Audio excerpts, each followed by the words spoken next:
Welcome to the EDIT show. We shall now begin. Technology is a gift of God. After the gift of life, it is perhaps the greatest of God's gifts. It is the mother of civilizations, of arts, and of sciences. Today, as we explore the immense potential of the semiconductor ecosystem, we also look at the future where innovation and opportunities will continue to drive the progress of our society.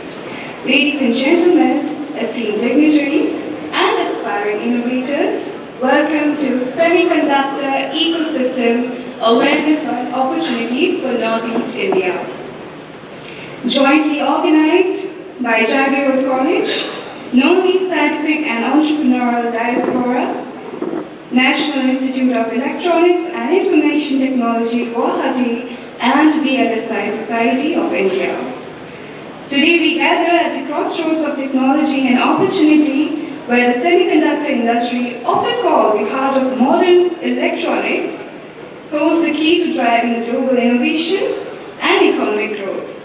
Today, as we delve into the advancements, challenges, and future possibilities of this field, we aim to unlock a wealth of knowledge that can propel the Northeast into the forefront of this crucial sector.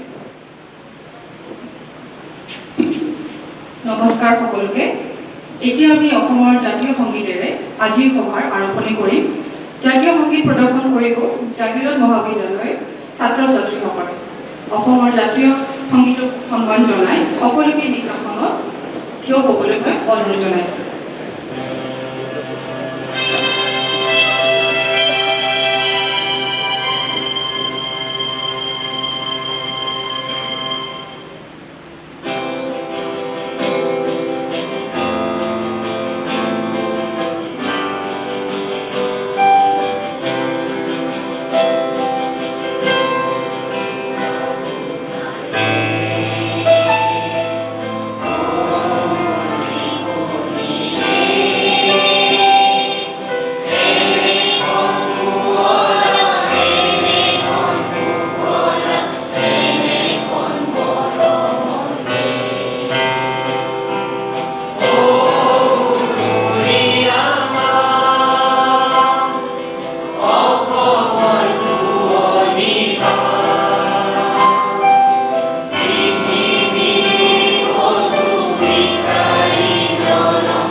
ধন্যবাদ সকলোকে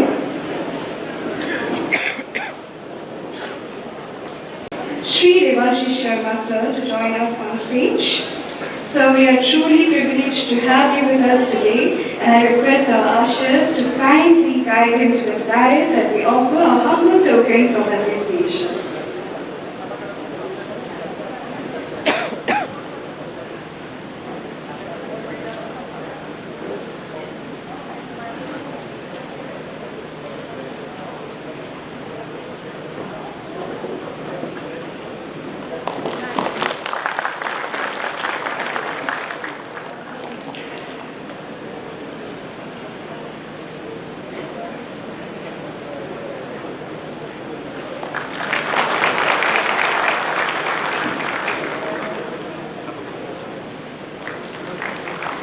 Thank you, sir. I will once again proceed to warmly welcome our distinguished guests to the dais. I kindly request our ushers to guide them to the seat as I call their names one by one. Let me invite Mr. Ashish Mishra, sir, whose tireless contributions have greatly impacted today's event. I welcome you, sir, to the dais.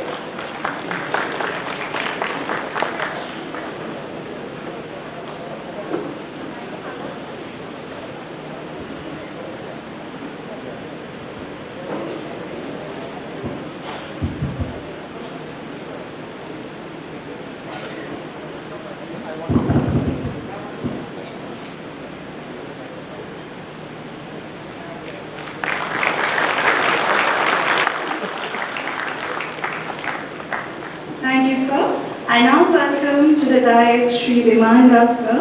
Kindly come to the stage, please.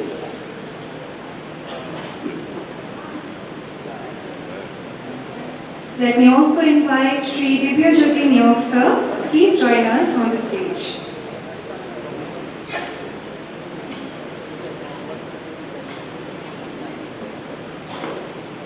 I will move on.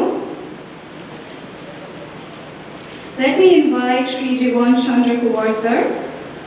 Sir, may you please join us on the dais? And I will invite Dr. Satya Gupta sir. Kindly join us on the stage.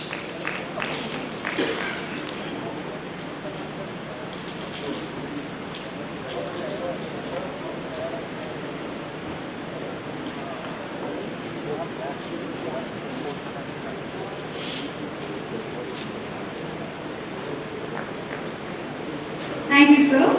I now welcome. Thank you. I now welcome Madam Chitra Hariharan to please come up and join us on the stage.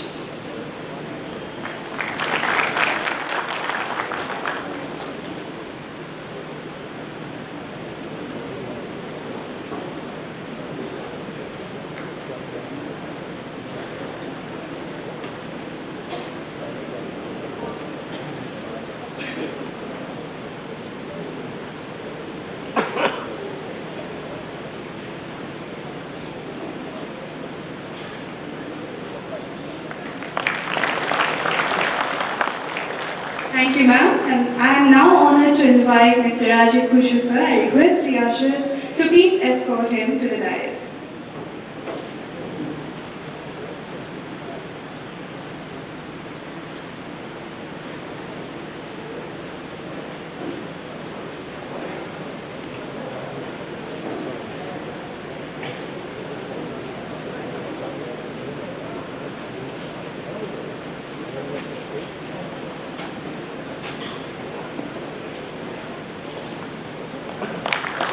Thank you, sir. I now welcome Dr. Jayanta Singh, sir, to kindly proceed towards the dais.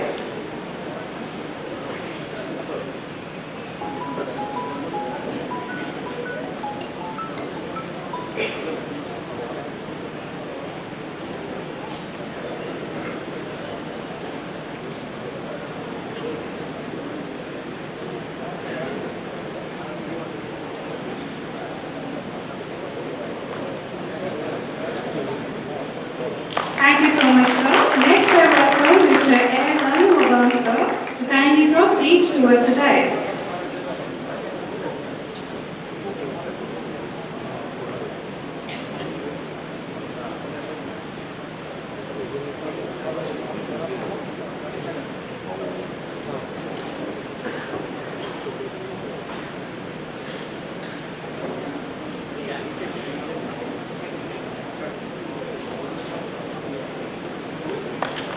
Thank you, sir. I now welcome Dr. Bobin Chandra Nyok, sir, whose invaluable insights have enriched this event. Sir, kindly make your way to the dais.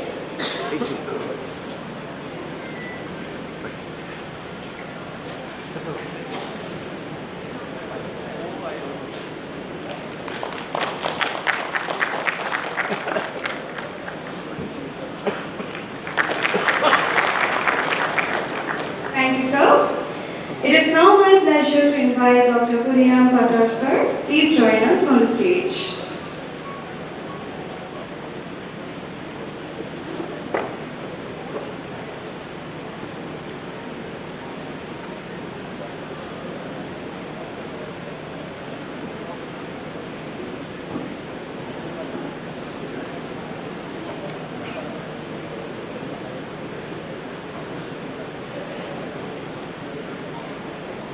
Thank you, sir. Now I would like to request Dr. Arun Sharma to please come up on the dais.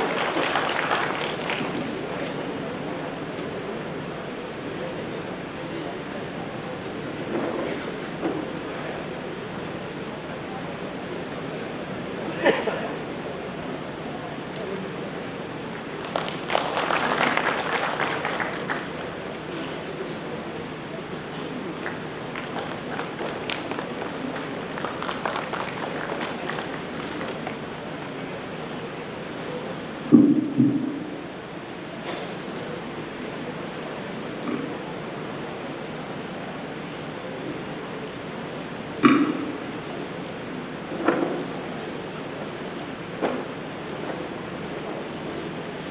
me invite on the stage Sri Divyajit Niyog sir. Please join us on the stage.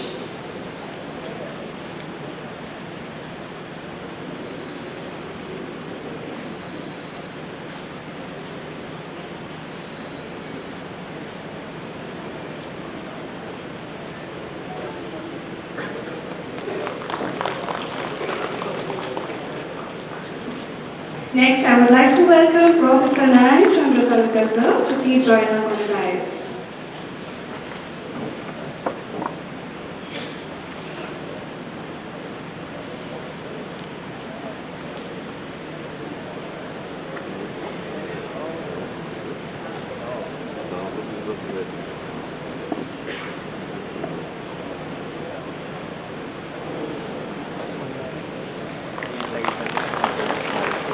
I would now like to invite Professor Jagiroad College sir. I request our ushers to please escort him to the dais.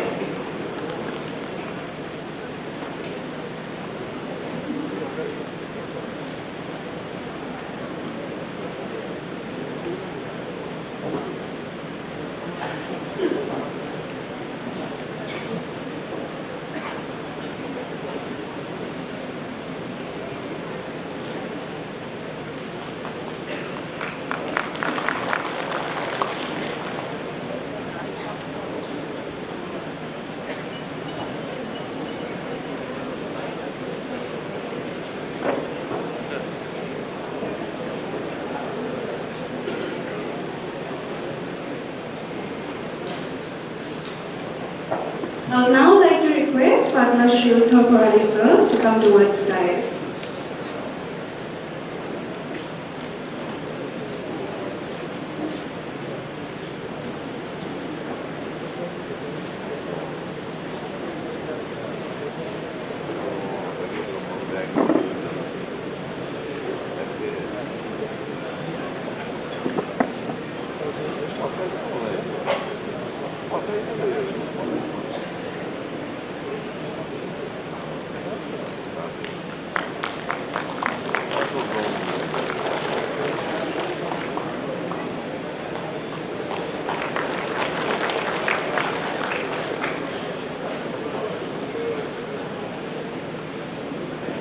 Thank you so much, sir.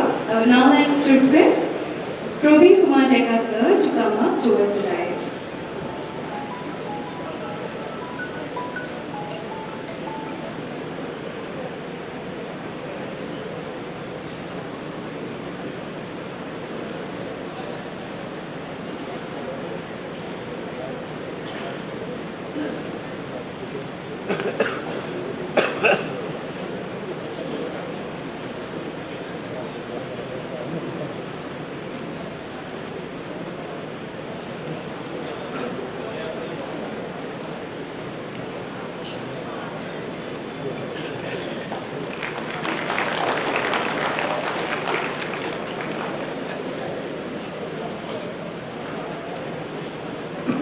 Thank you so much, sir. Few of our dignitaries unfortunately could not make it to our event today, but I hope their best wishes are with us. Let us all extend our heartfelt appreciation to each of our distinguished guests as they have taken their seats on this stage today.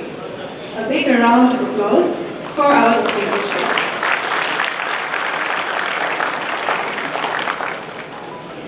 As we embark on this eventful day, let us begin with a gesture that symbolizes knowledge, prosperity, and the dispelling of darkness. It's rooted in our tradition that the lighting of the ceremonial lamp marks the start of something auspicious, invoking positive energy and blessings for the success of the event. Before we begin today's program, I now request all the esteemed members of the dais to kindly step forward and join in our lighting the lamp, which will shine as a beacon of knowledge and progress throughout today's discussions.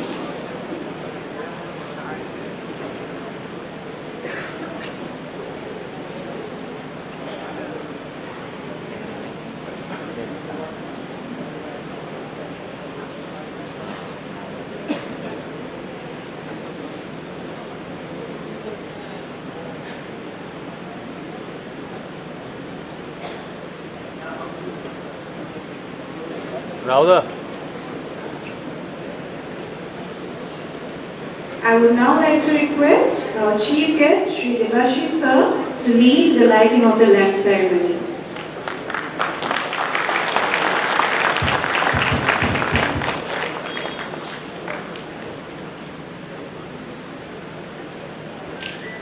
Deepastuti. Deepa Jyoti Param Jyoti.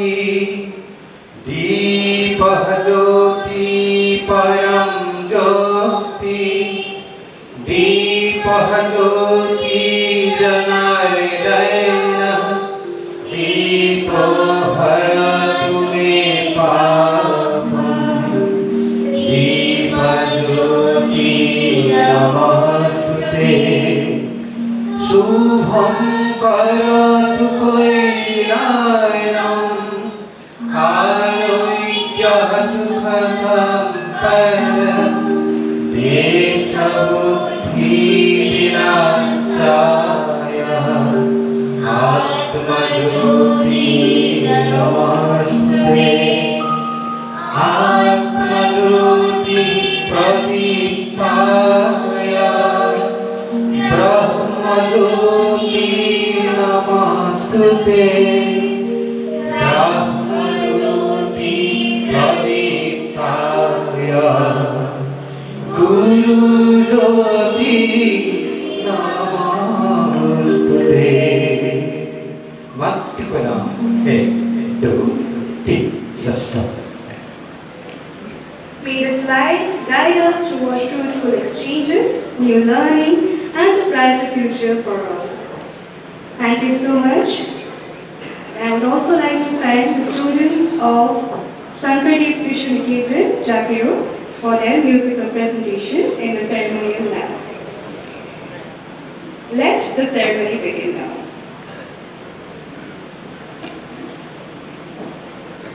অৰ্থ পৰিৱেশে পৰিস্থিতি তন্ত্ৰ সজাগতা আৰু উত্তৰ পূব ভাৰতৰ বাবে সুযোগ শীৰ্ষক এই আলোচনা চক্ৰলৈ উপস্থিত সকলোকে স্বাগতম জনাইছোঁ।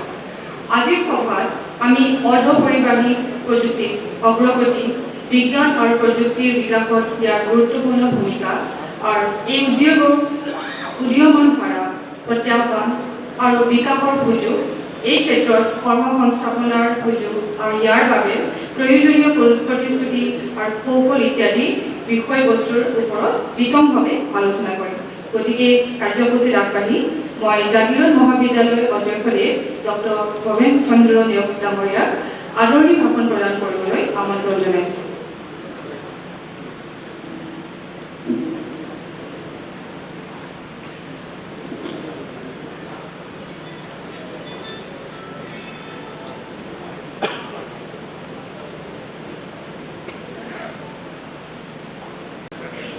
A very good morning and warm welcome to all the dignitaries on the dais and of the dais, dear participants and representatives from different institutions across the state and Northeast. This is a great opportunity for us to have you amongst us. With these words, let me welcome you all to this august gathering. First of all, I must mention our Honorable Cabinet Minister, Jagiroad sir, whose constant guidance and support encourages us, although he is not present today in today's event because of the election duty therein behalf. His blessings are always with us, and we are thankful to him. Honorable Chief Secretary sir, Dr. Robekuta, who at the last moment has to travel to Dibrugad, and for his this inconvenience also, we could not receive him here. Anyway, his blessings are always with us, and we are overwhelmed by his continuous support. Thank you, Dr. sir. Today's chief guest, Honorable District Commissioner, and the most dynamic and versatile personality of this, particularly Morrigaon here, and there are some in India, Sri Devashish sir, whose blessings are always with us, and he is the person behind every academic and administrative activities here in Morrigaon district. We are overall for your support. The Dynamic Executive Director, NIELIT Impel, Co-Chair, and also Co-Chair, Honorable Dr. Y. Jalendra Singh sir, who was also former Director of NIELIT Guwahati, Executive Director of NIELIT Aurangabad, Dr. Jagiroad College sir, newly joined Director of NIELIT Guwahati, who is also in charge of Kohima in Shillong, Honorable L. Luna Babang sir, Honorable Mr. Ashish Mishra sir, General Manager, Tata Electronics Private Limited and Project Director of Tata Semiconductor Project here at Jagiroad, Honorable Narayan Chandra Talukdar sir, although he is not present here, but his constant support is also encouraging us during these days. S.K. Burwa sir, he is also not there from Northeast Gas Distribution Agency. Honorable Jivan Chandra Kaur sir, Secretary of Commerce Council. Honorable CDC, Jagiroad Core District, Biman Das sir, although he is not present here. Dr. Joydeep Bora, Honorable Director of Aztec Guwahati.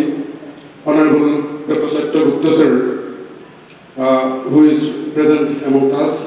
He is from VSLI Society, President of VSLI Society India.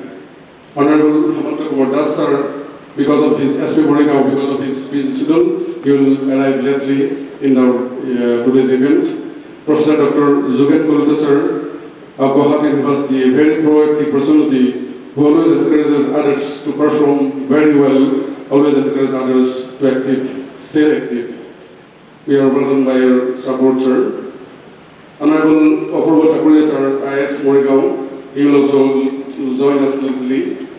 Honorable Chairman of Jagiroad Authority, Deposit Deokaria, Dr. Pramanda Haikia, Executive of Northeast India Scientific and Entrepreneurial Diaspora, NEISED. He is from Boston. He will join here online within few minutes in this event. A top-level scientist with great networking capability, approach on Assam. Mr. Sanjeev Hazarika, Director of Jagiroad Technologies, and another very dynamic personality, approach on the soil, who is another person behind this event.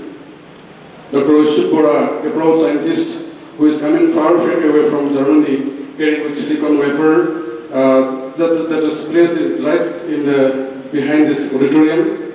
He will be happy to enjoy this silicon chip, who is the raw material for this Tata Semiconductor industry. Dr. Midanko Gogoi from Assam Don Bosco University, noble heart with dedication and great networking.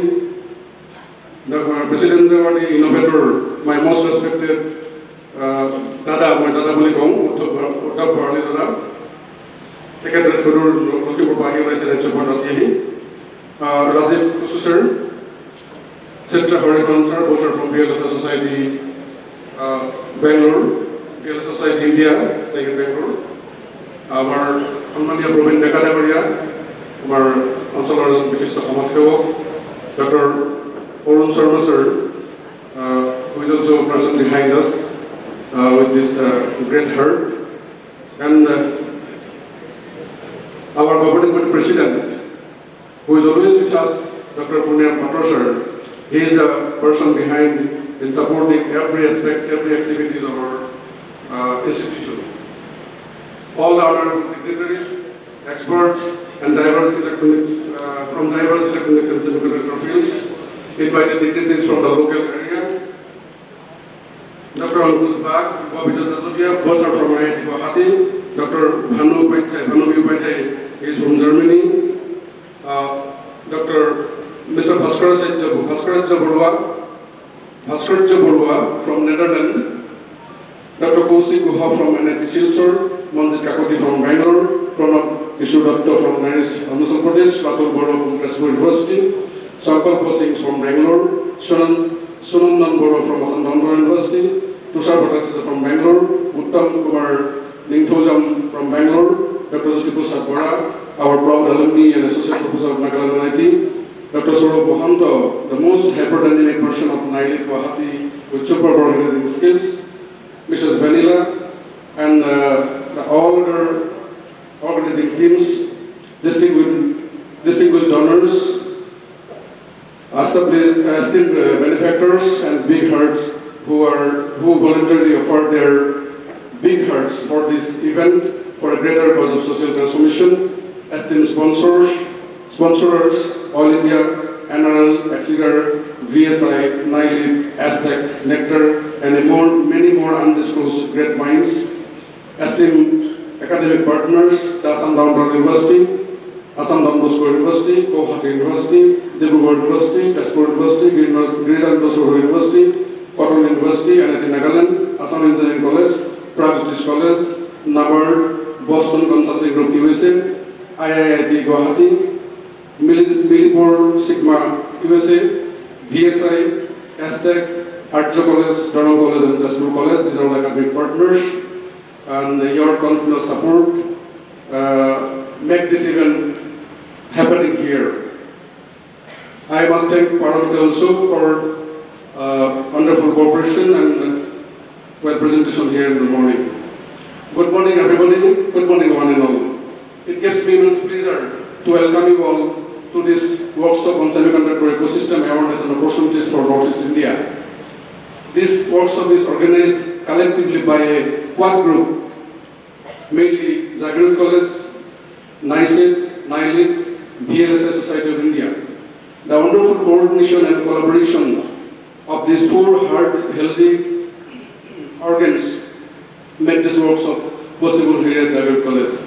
I am fortunate that I have got an excellent opportunity to work with these genius brains. Every member of these three teams are not only wonderful, but spirited to do something for the betterment of our coming generations. The concept germinated at Boston, USA, and the person behind this is none other than Dr. Pramananda Soikia, a proud scientist from Assam. NIESED is the brain behind this mega event, and excellent person of origin, Dr. Pramananda Soikia, whom I found particularly as an exceptional leader with networking and managing skills. Followed by Dr. Y. Joyanta Singh sir from NIELIT Guwahati, whose proactive decision-making capability is another engine behind this event. Dr. Saurabh Kondo, Senior Technical Officer of NIELIT Guwahati, and Mr. Sanjay Bhazorika from SCR Technology Bangalore are also essential brains behind this.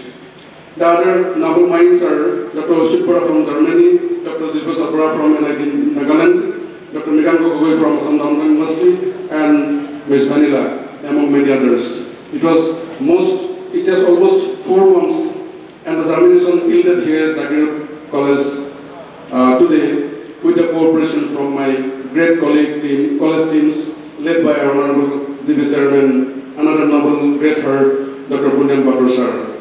I am just sailing the ship in close coordination for which I am truly indebted. Thank you one and all for being here today at our semiconductor workshop. It is really wonderful to see so many passionate individuals gathered to share as well as gain insights, innovations, and ideas in this critical field. First of all, I, on behalf of the organizing team, would like to offer our sincere thanks and appreciations to our dynamic and visionary Chief Minister of Assam, Dr. Himanta Biswa Sharma, for his visionary insights by choosing and inviting Tata Sons to establish a semiconductor industry here at Jagiroad.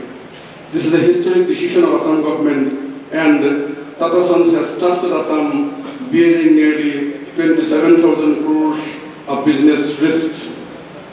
We, the people of Assam, and more particularly the people of Morigaon and surrounding districts, always remain indebted to the esteemed dignitaries of Tata Semiconductors Private Limited, who will cooperate Tata teams to grow in full bloom by any means for greater cause of both employment and development. We, the people of this locality and greater surrounding area, will ensure our promise to Tata Semiconductor industry.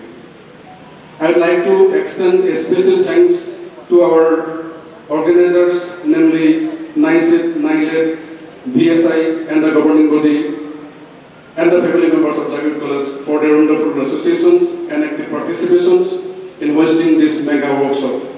And the same is equally true for Mr. Sanjeev Hazarika, Dr. Ashok Bora, and Dr. Saurabh Mohanto, the support co-person and timely suggestion received from the listening with dignitaries connected with NIESED are really commendable. I think this is the first of its kind workshop, particularly a semiconductor technology, and the most probably no such workshops are organized here in the entire Northeast.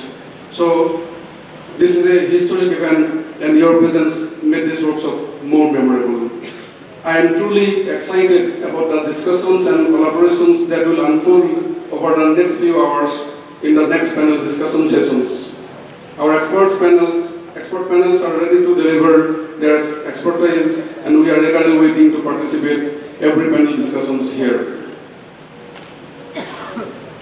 As many of all you know, that semiconductors are the backbone of modern technology. From smartphones to electric vehicles, from artificial intelligence to renewable energy systems, semiconductors power our world and drive innovation. As we navigate the challenges of a rapidly evolving technological landscape, our work in this field becomes even more vital. As on date, we face both opportunities and challenges from the rapid technological advancement. The demand of semiconductor devices is skyrocketing, driven by advancement in areas like AI and IoT, Internet of Things.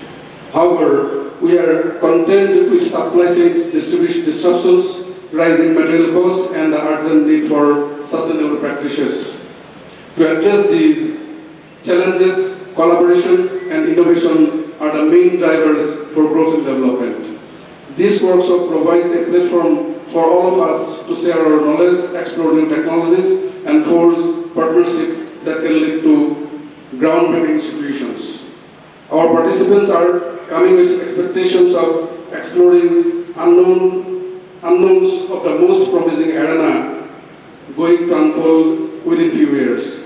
The experts and the dignitaries joining here are coming with open minds to share their huge experiences for the coming generations. I invite you, all dear participants from different institutions, to let's make this opportunity to learn and explore from the experts, challenge conventional thinking, make networking, and inspire others. I encourage you all to engage actively in the discussions, ask questions, and share experiences. Together, we can shape the future of semiconductor industry and ensure it continues to thrive. Our participants are also coming with their dream projects with posters and models. Those are demonstrated inside the college campus, which will be inaugurated by our Honorable District Commissioner Sir at the end of this event. NIELIT Calicut is coming with a remote lab which can be accessed remotely, and willing minds can perform their projects at their labs at Calicut without even visiting Kerala. For the other parties, the exhibition venue are filled with various different organizations. I am also grateful to them. They are coming with their business and making awareness for larger public here.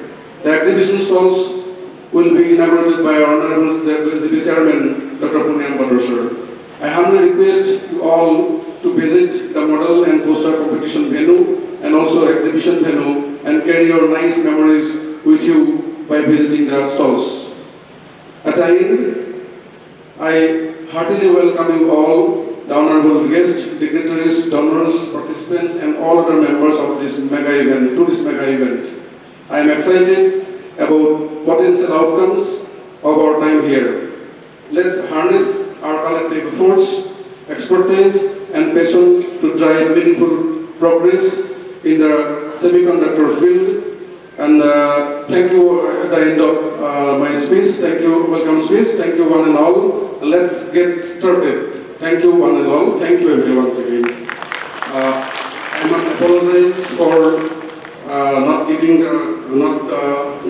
providing the share here. I've invited many local dignitaries here, particularly Assam Gaurav Nadian Deridera.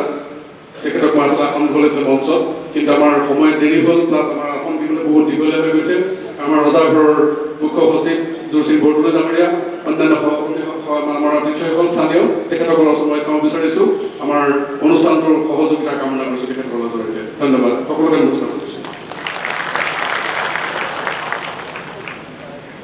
Thank you so much, respected Principal Sir, for the warm and inspiring welcome address.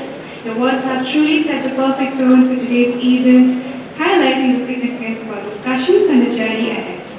Once again, thank you so much for your remarkable guidance and for officially inaugurating today's program. Let's have a big round of applause.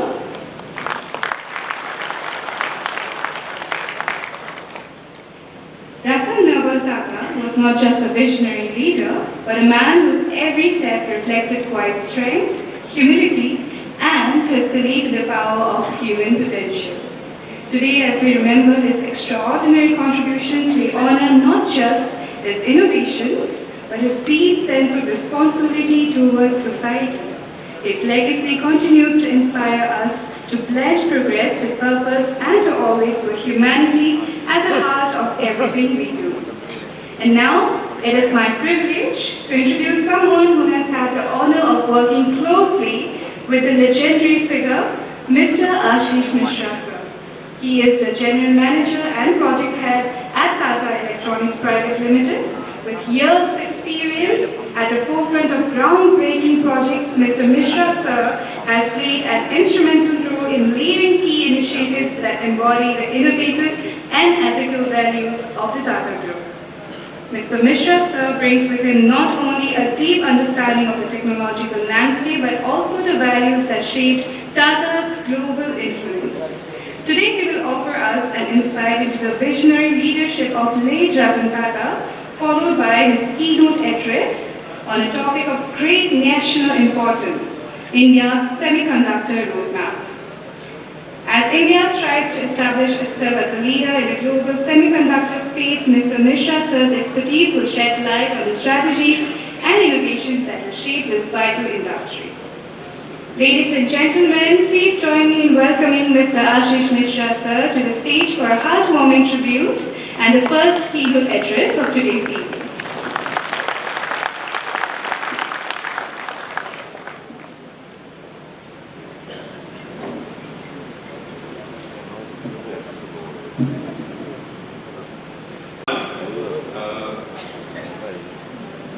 Shri Collector Marigaon Shri Devashish Sharma ji, dignitaries on the dais, dignitaries from NIELIT, VSLI, Dr. Parmananda, I think is joining online from US, and my colleagues from Larsen and Toubro, Tata Projects, Tata Consulting Engineers, and my colleagues from Tata Electronics who are seated here.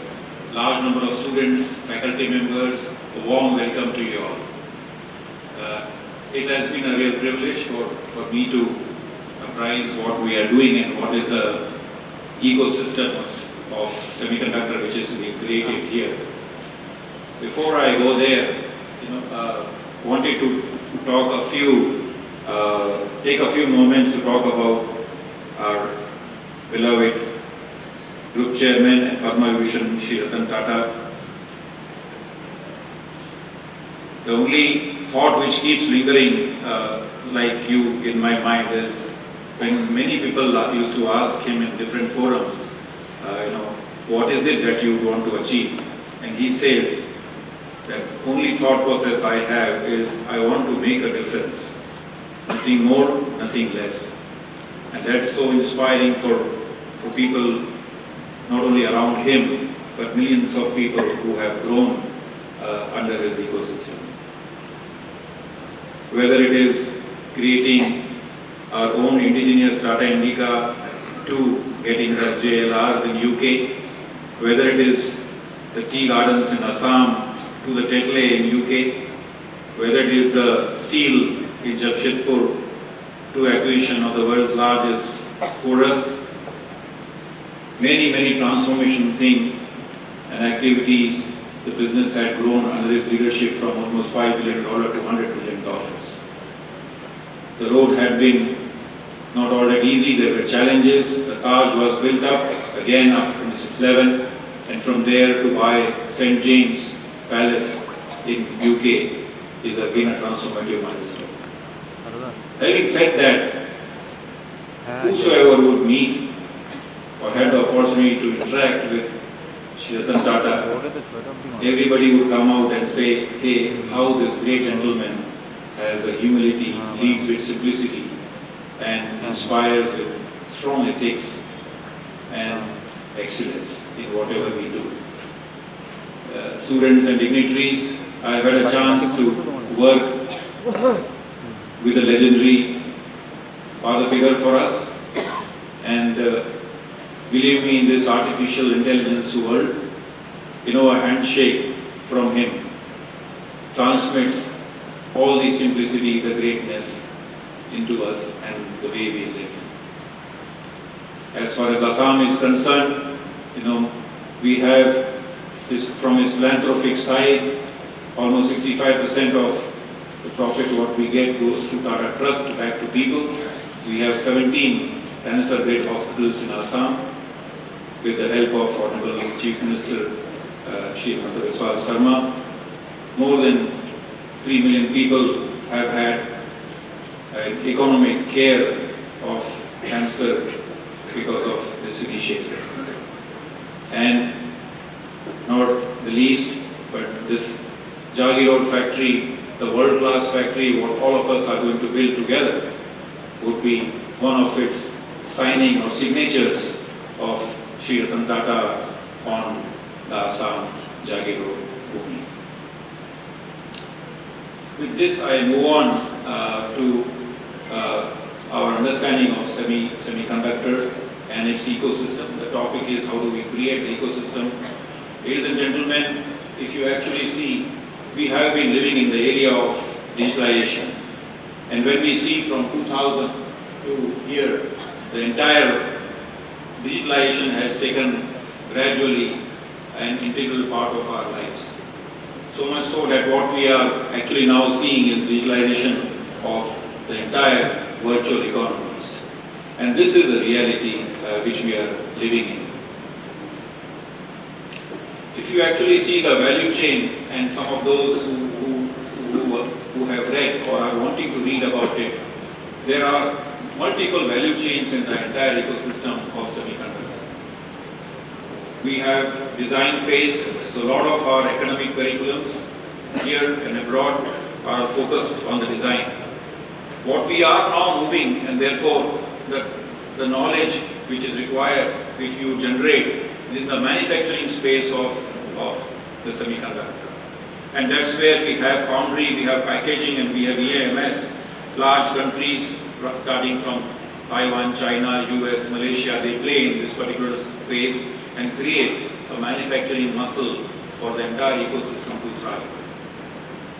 Tata Electronics, under the leadership of Dr. Ranjit Thakur, is playing both in the foundry place, which is coming up in Dholera, Gujarat, and right in Jagiroad where we have packaging. We also play in the EMS space with 2 factories in Karnataka and Tamil. Post that, there is a device assembly piece which would go on, and then we would upgrade on that particular line. Why are governments so keen on the entire supply chain development?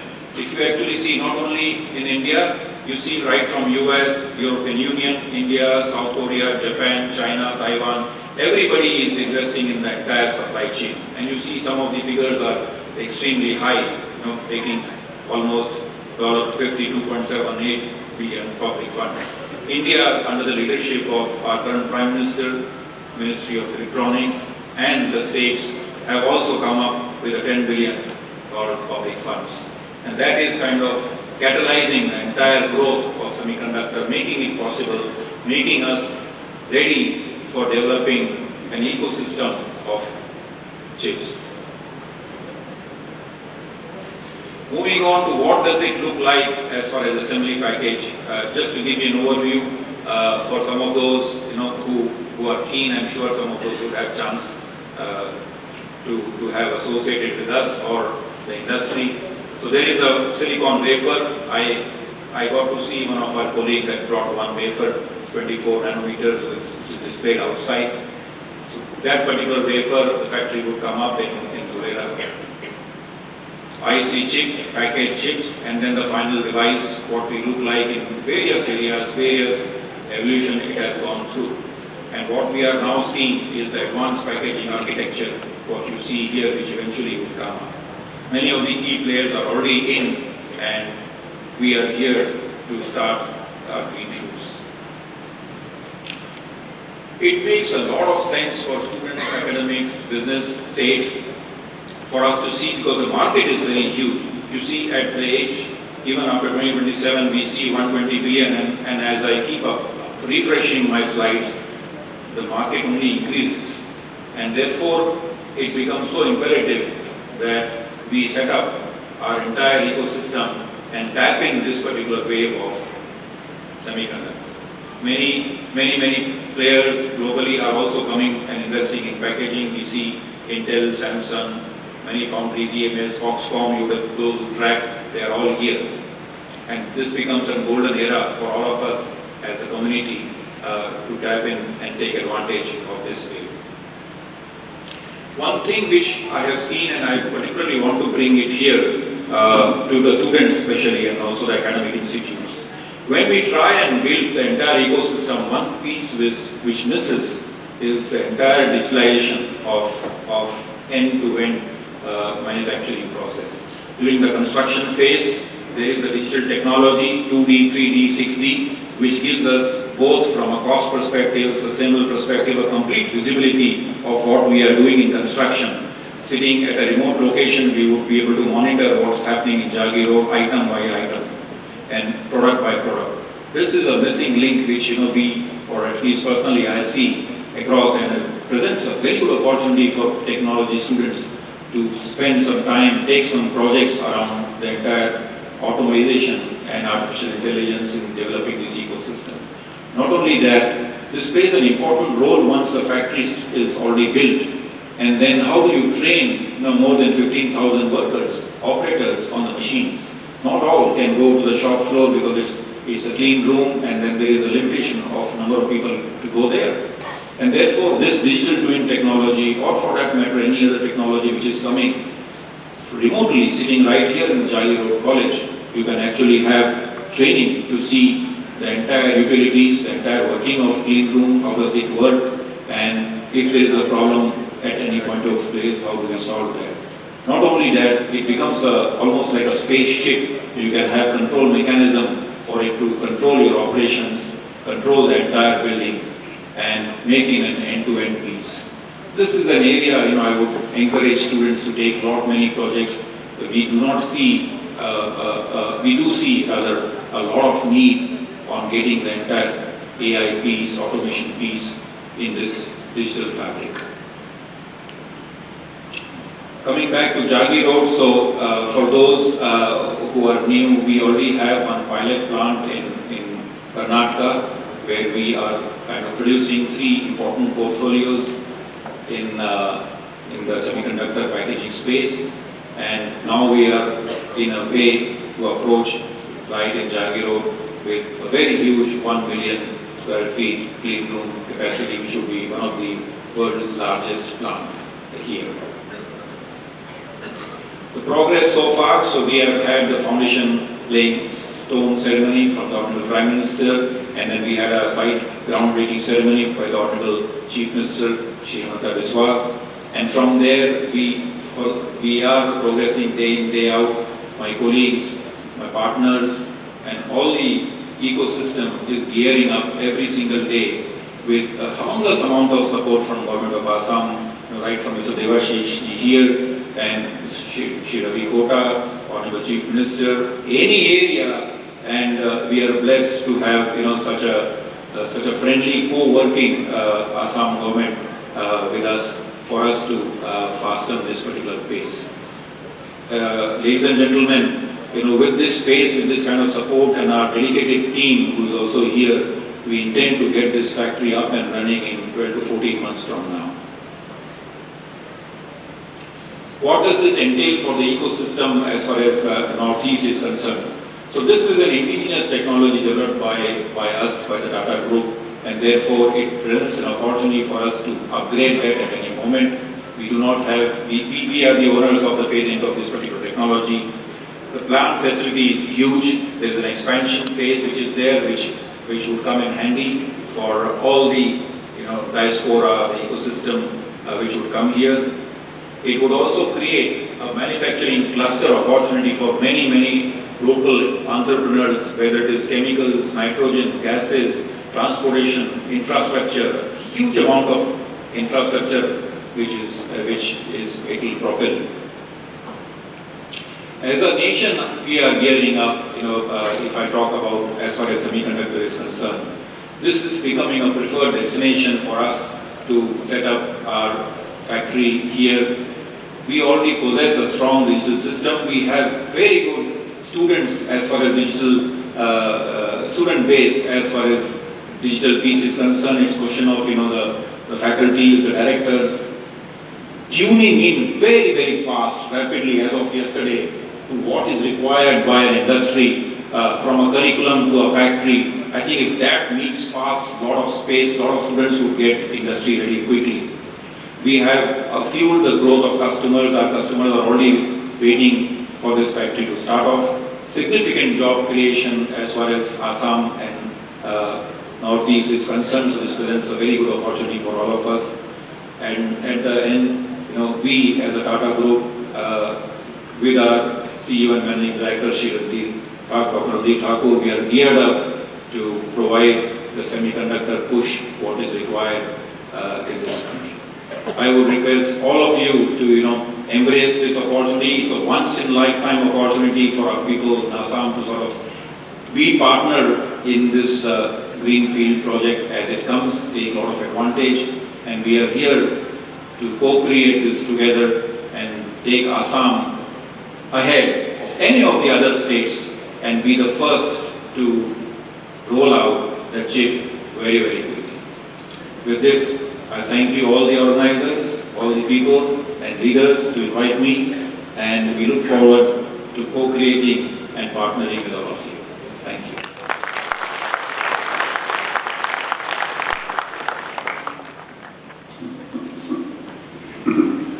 মই আজিৰ সভাৰ বিশিষ্ট ব্যক্তি মৰিগাঁও জিলাৰ উপায়ুক্ত শ্ৰী দেৱাশিষ শৰ্মা দেৱ IASক তেখেতৰ বক্তৃতা প্ৰদান কৰিবলৈ আমন্ত্ৰণ জনাইছোঁ। First of all, a very big hand for all of you, the future semiconductor activists of our country. Very big hand. Bigger.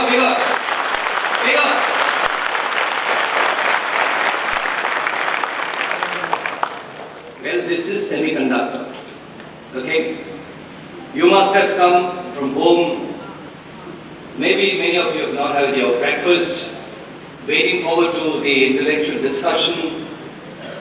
You need a little bit of charge up. This clapping was the charge up, and this is the semiconductor unit. This is what is going to happen in our country. However much you charge, however much you innovate, the extent to which your clapping resonates, that is what the future of semiconductor units are going to be in our country. So, members seated in the dais, Honorable Principal of the college, august members seated in the dais, and my dear friends and future scientists and collaborators, and all those people who would be engaged in the semiconductor industry.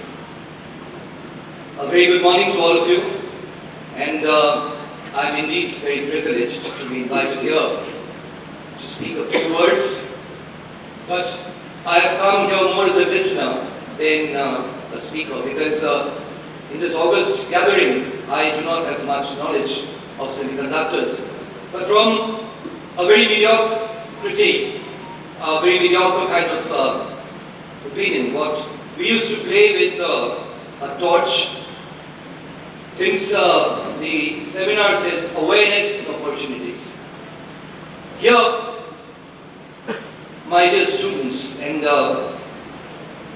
people from the entire Northeast, I've been told that there are representatives from all Northeastern states and entrepreneurs. So, we know two things. One is an insulator, one is a conductor, right? So, all of you are very well versed with the concept. But what I would like to say is from a very layman's point of view, to charge a light, for a light to light up, you have a small little battery, you connect it with two wires and a piece of iron, the bulb lights up, a conductor. Instead of that piece of iron conducting the two wires, you fix it to a bottle, a piece of glass, that wouldn't light up. Now instead of that, you take a piece of silicon, which is sand actually, tie the two ends of the wire to that piece of silicon in the battery, it will not light up, but heat it up, put some heat on that piece of silicon, and that bulb is going to light up. That is a semiconductor. For many of us, as a layman, when I came in, I was very baffled. I did not know what the semiconductor is all about. I was explained by a scientist in a very simple way, Mr. Sharma. I don't want to go into the nuances of what it is all about, but what you really need to understand is the potential of this small little piece, which is going to revolutionize the whole concept of Indian and the industries of the world. Ladies and gentlemen, I'm talking about 20.3 billion in 2023, which is going to go up to 100.2 billion in 2032. Look at the potential of the industry. So, Assam, and for that matter the entire Northeast, is extremely lucky to have got the first semiconductor unit. And thanks to our Honorable Prime Minister and our respected Chief Minister, who had the vision to bring it. But here, what are we looking at? This August gathering, these young people who have been brought here, thanks to Mr. Singh and his team. The deliberations which are going to happen in the next few hours will maybe change the lives and the destiny of the entire Northeast for our whole country at large. The kind of opportunities which are coming in terms of innovation, in terms of employment opportunities, in terms of ancillary industries, in terms of also the flip side of it, because we need to use a lot of power, we need to use a lot of energy, we need to use a lot of water to manufacture these chips. So there will be a lot of environmentalists who will be going into this. We will be requiring your help too. So, ladies and gentlemen, I would not like to speak for too long. All I would like to say is, we have to make the most of this seminar, because semiconductors, as we all know, is going to be the future of our country. From the automobile industry, to our mobile phones, to almost everything, our fighter jets, and you name a small gadget beyond a certain point, India, or for that matter the entire world, will not be functional without these small chips. So in terms of design, in terms of manufacture, in terms of the delivery system, we will need to keep innovating and getting better and better, or else China is going to take over. So, as Indians, as proud Indians, we have this opportunity, courtesy the Tata Group, which has invested 27,000 crores.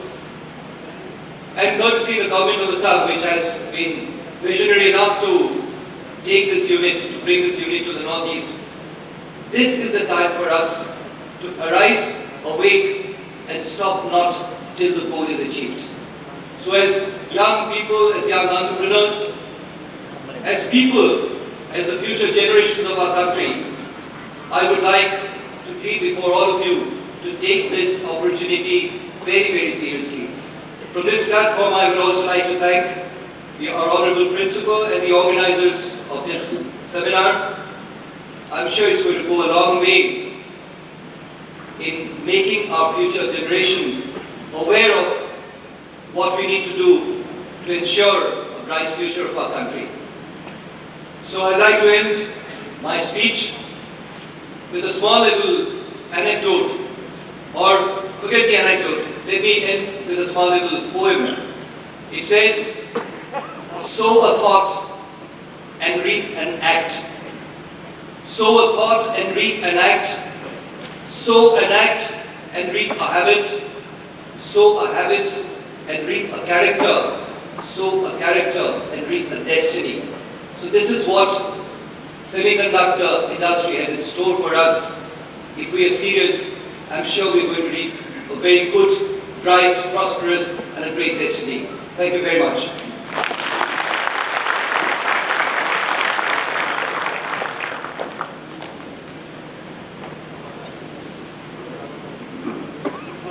Thank you, sir, for your inspiring and insightful address. Your words will resonate with us as we move forward in our interviews. Thank you once again for being a part of this event and sharing your valuable insights. Unfortunately, one of our distinguished guests, Sri Ravi Kota sir, IAS and Chief Secretary of Government of Assam, couldn't be present here today, but he has sent his best wishes in a recorded video format. So can we please have his message played on the screen?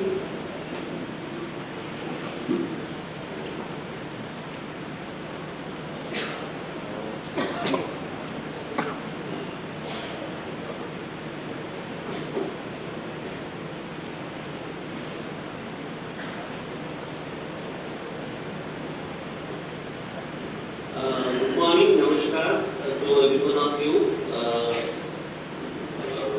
Dr. Farooq Saithya, who has taken initiative of organizing this Semiconductor Ecosystem Awareness and Opportunity for Northeastern India, and Principal of Jagiroad and Tata Research Clinic, Mr. Ashish Mishra, and all other guests and organizers, conveners, and everyone. I know that how much work you would have done, and at the first, at the outset, I would apologize that I was not able to be there in person because today I am in Dignitaries on some urgent work. I had to rush to Dignitaries. So, and I wish all of you a great, productive kind of a program today. And it's my proud privilege to talk to you, at least on this video. This particular professional way that the whole thing has been organized, involving so many colleges, so many students. So this is very unique opportunity for all the students who are participating directly, indirectly in this program. And the kind of semiconductor ecosystem development, we are all proud. Assam and Jagiroad is the origin for creating this ecosystem in Northeast India, and to a great extent in this part of the world also. When we take all the East and Southeast countries, and as a bridge between India and Southeast Asia. And we also, the entire credit goes to Honorable Chief Minister, Dr. Hemant Biswa Sharma, for making it a very important mission in his life to get this industry here with the blessings of Honorable Prime Minister Sri Narendra Modi. And of course, the great visionary leader, Mr. Ratan Tata's blessings were also there. I have been there in the state directly, indirectly more than 3 decades to get this kind of a plant of 27,000 crore worth and 12,000 direct employment and many more indirect employment once this such a great capacity, about 48 million chips per day production will happen once all four stages of the semiconductor industry in Suicide plant comes up. It opens up great opportunity for all the young people, students who are studying. So we should all understand what kind of opportunities are going to come. If you look at India on the semiconductor roadmap, still we are at the beginning. But India has a lot of strengths. You may be aware 20% of chip designers are from Indian origin of Indian. So that's a huge number. So whole world depends on Indian talent. So Assam and Northeast also has to join this mission, and a large number of students should also be there part of this. And for that we need to create a kind of an awareness, what kind of skills, what kind of career opportunities would be available. So this session I hope would help you this whole day interaction, where do we stand and what are the, it's a great beginning, and therefore I thank the organizers. And we have to understand another thing also, these are the industries are very specific, technical, and as such the ITES industry, what we call, where the kind of talent is required, we have to come from the whole world and whole country. For example, in Bangalore, if you see, it's a Indian Silicon Valley, there are 15,000 software engineers. In Hyderabad, there are 9,000 software engineers there working.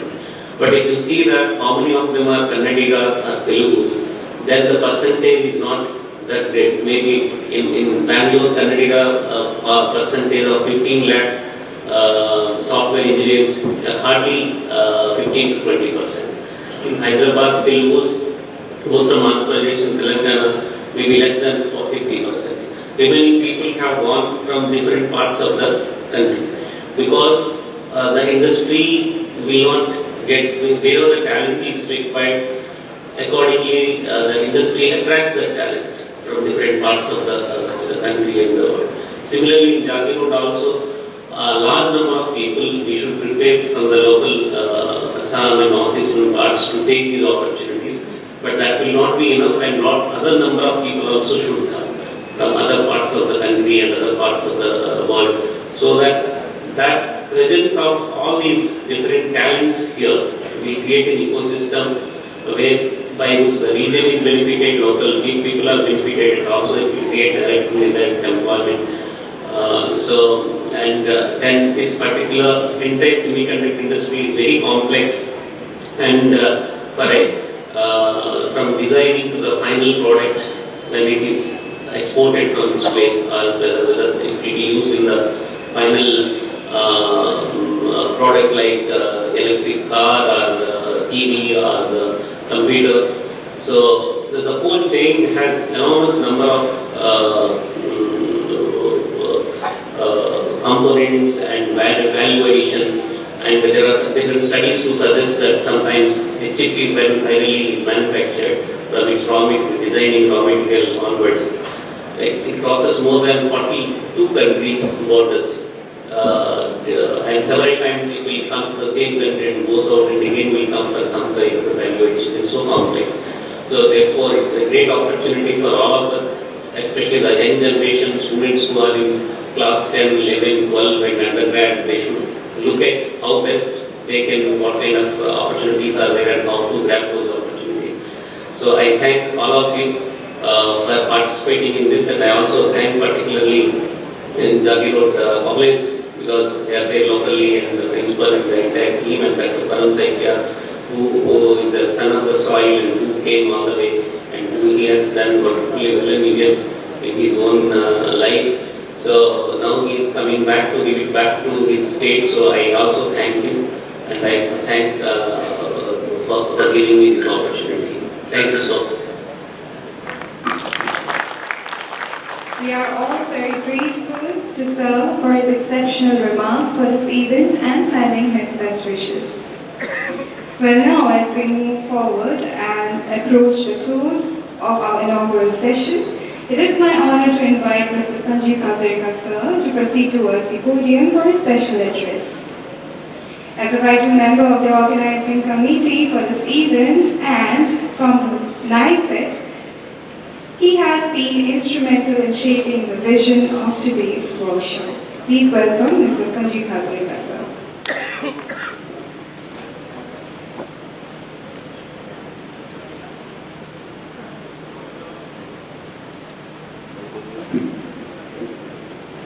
A very warm welcome to all of you from our meeting committee.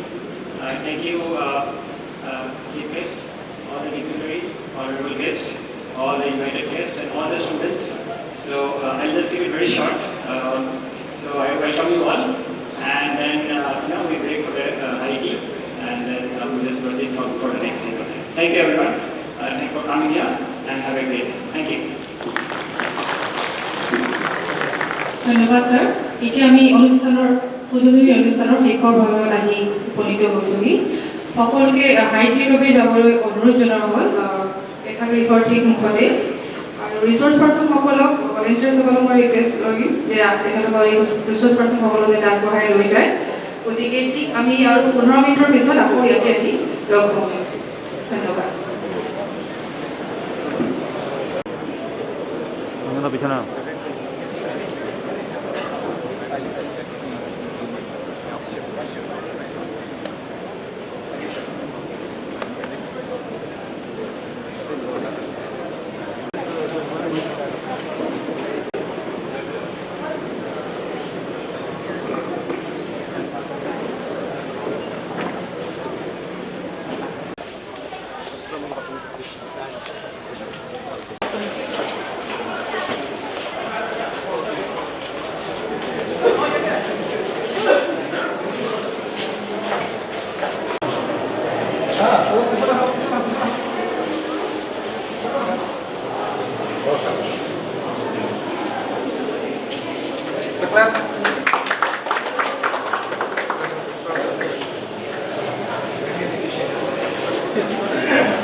Fiber, you can produce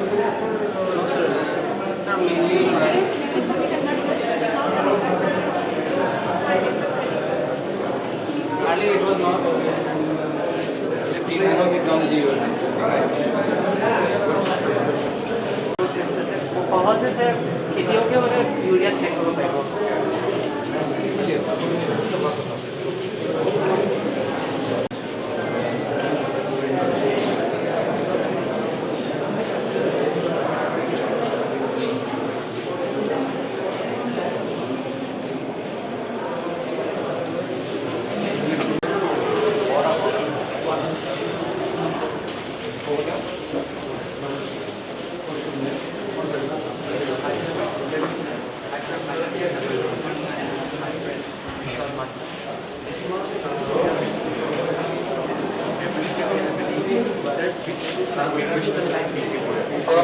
Actually a membrane, but this model represents membrane like behavior.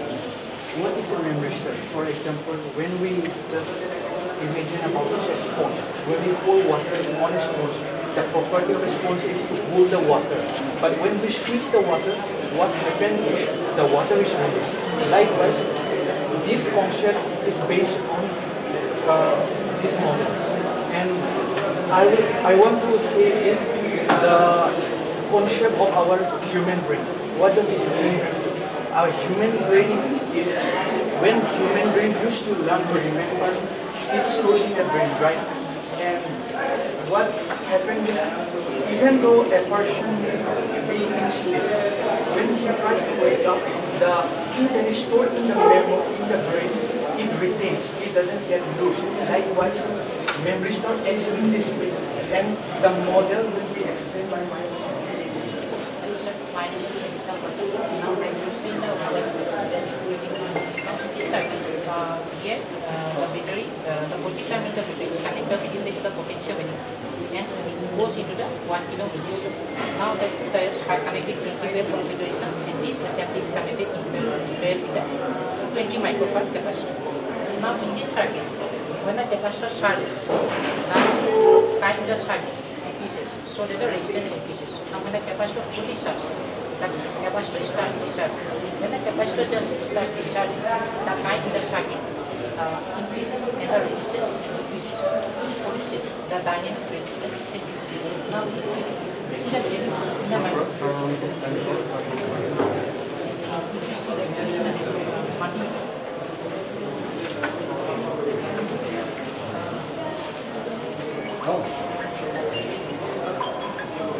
Hello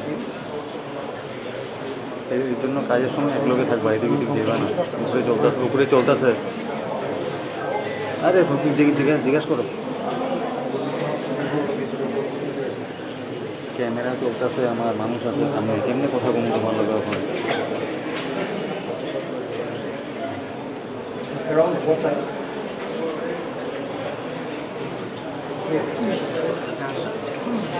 once you know resistance is showing, now resistance is Okay, okay.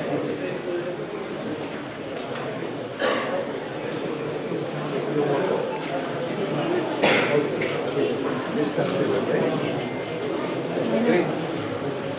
Very nice.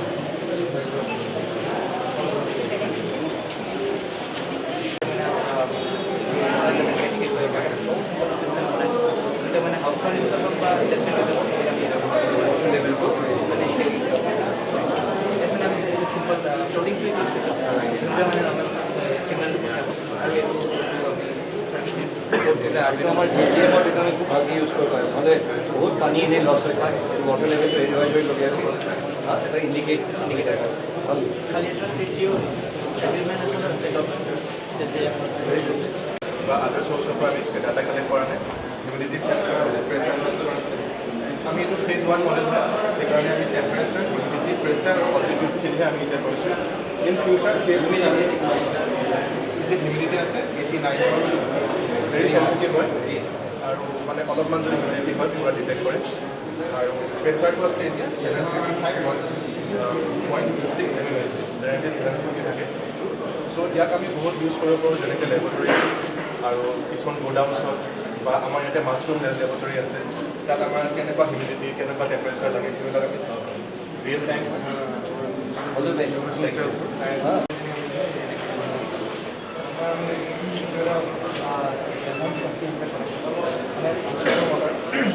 যিহেতু অলপমান Rolls আৰু 150 million construction worker আছে তাৰে ভিতৰত তাৰ ভিতৰত আমাৰ ইণ্ডিয়াৰ আছে যোৱা বছৰ ইণ্টাৰনেশ্যনেল লেবাৰ অৰ্গেনাইজেশ্যন 47,000 কনষ্ট্ৰাকশ্যন ৱৰ্কাৰক হেড ইণ্টাৰভিউ হৈছে হেভি ৱেট ফলোৱাৰ কাৰণে গতিকে আমি সেইটো ভাবি আছে এটা ইনভেটিভ আইডিয়া আমাৰ ইয়াত দুটা আছে আইডিয়াৰ নাম যে আল্ট্ৰাছনিক চেঞ্চৰ আৰু এটা লফাই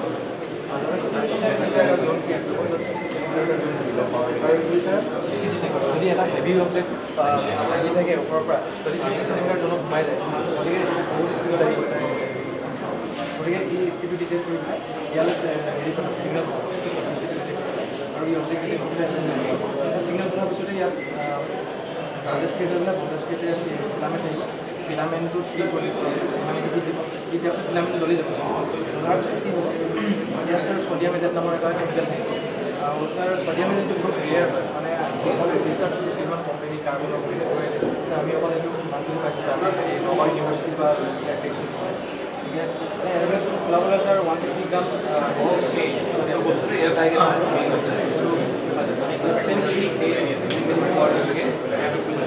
লাষ্ট ছাৰ ব্লগাৰ চেঞ্চৰ ভিডিঅ' চেঞ্চৰ আছে ছাৰ ভিডিঅ' চেঞ্চৰ কি ক'ব য'ত হেডকোৱাৰ্টাৰ্ছ বা মেনেজাৰৰ কিছুমান মোবাইলৰ এৰিয়া যাওক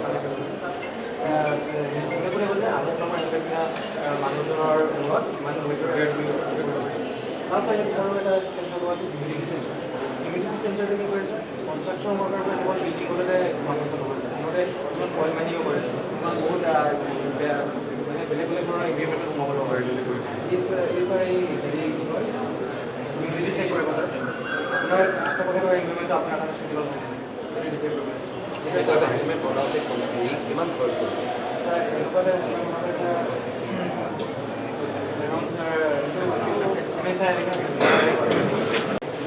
আপোনাৰ ইমাৰ্জেঞ্চি পাৰ্পজত এটা ছিংগল বাটন প্ৰেছত আপোনাৰ লোকেশ্যন অডিঅ' মাইক্ৰফোন আছে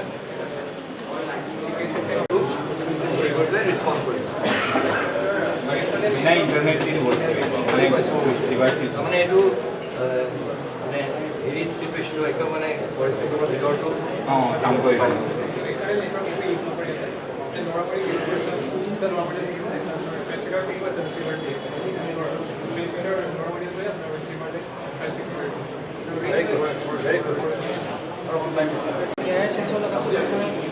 বডি টেম্পাৰেচাৰ গম পায় চ' আমি ৰাস্তা মানুহ বনোৱা বুলি ওচৰত যদি এই মানুহ গৈ আছে স্পীকাৰ থাকিব শ্ল' ডাউন হ'ব আমাৰ চেঞ্চৰ এনিমেলটো কিমান ডিষ্টেঞ্চত আছে এই এচিটি ডিছপ্লে'খনত দেখায় আৰু এই পিয়াৰ চেঞ্চৰটোৱে এনিমেলটো টেম্পাৰেচাৰ ডিটেক্ট কৰি এই এম্বাৰ লাইটটো জ্বলাই দিব যাতে মানে ই শ্ল' ডাউন হৈ থাকে এই যদি এতিয়া শ্ল' হৈ আছে এই চেঞ্চৰটো যেতিয়া এইটো লেভেল পাব এনিমেলটো ডিটেক্ট এই গেটখন বন্ধ হৈ যায় যেতিয়া এই গেট এইখন বন্ধ হৈ যাব ই মানে ভেৰি গুড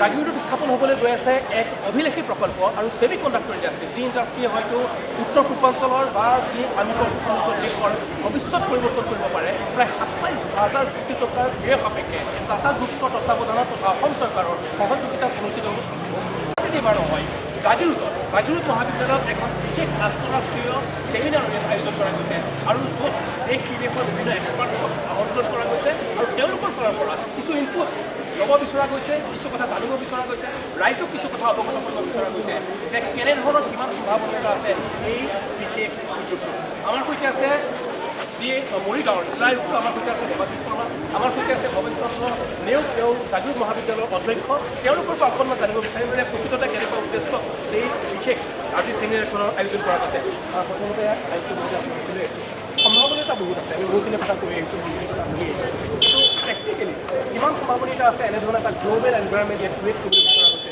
আন্তঃৰাষ্ট্ৰীয় এখন প্লেটফৰ্ম ইয়াত ক্ৰিয়েট কৰিব বিচৰা গৈছে আৰু আজি এখন বিশেষ ছেমিনাৰ এই বিশেষ ছেমিনাৰখনত লৈ বিচৰা গৈছে মই এটা আটাইতকৈ ডাঙৰ কথাটো নিজৰ মাইণ্ডছেট আমি সাধাৰণতে উত্তৰ পূৰ্বাঞ্চলত এটা কথা দেখিছোঁ আমি যুদ্ধক্ষেত্ৰত নমাৰ আগতেই আমি অস্ত্ৰ আমি মনত ৰাখি দিওঁ আজিৰ দিনটোত কিমান সম্ভাৱনীয়তাৰ ওপৰত আজি সমগ্ৰ ভাৰতবৰ্ষৰ ভিতৰত উত্তৰ পূৰ্বাঞ্চলৰ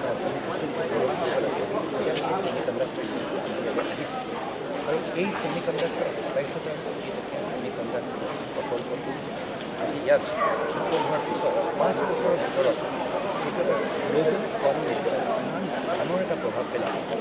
আৰু আজি যোনটো ছেমিনাৰ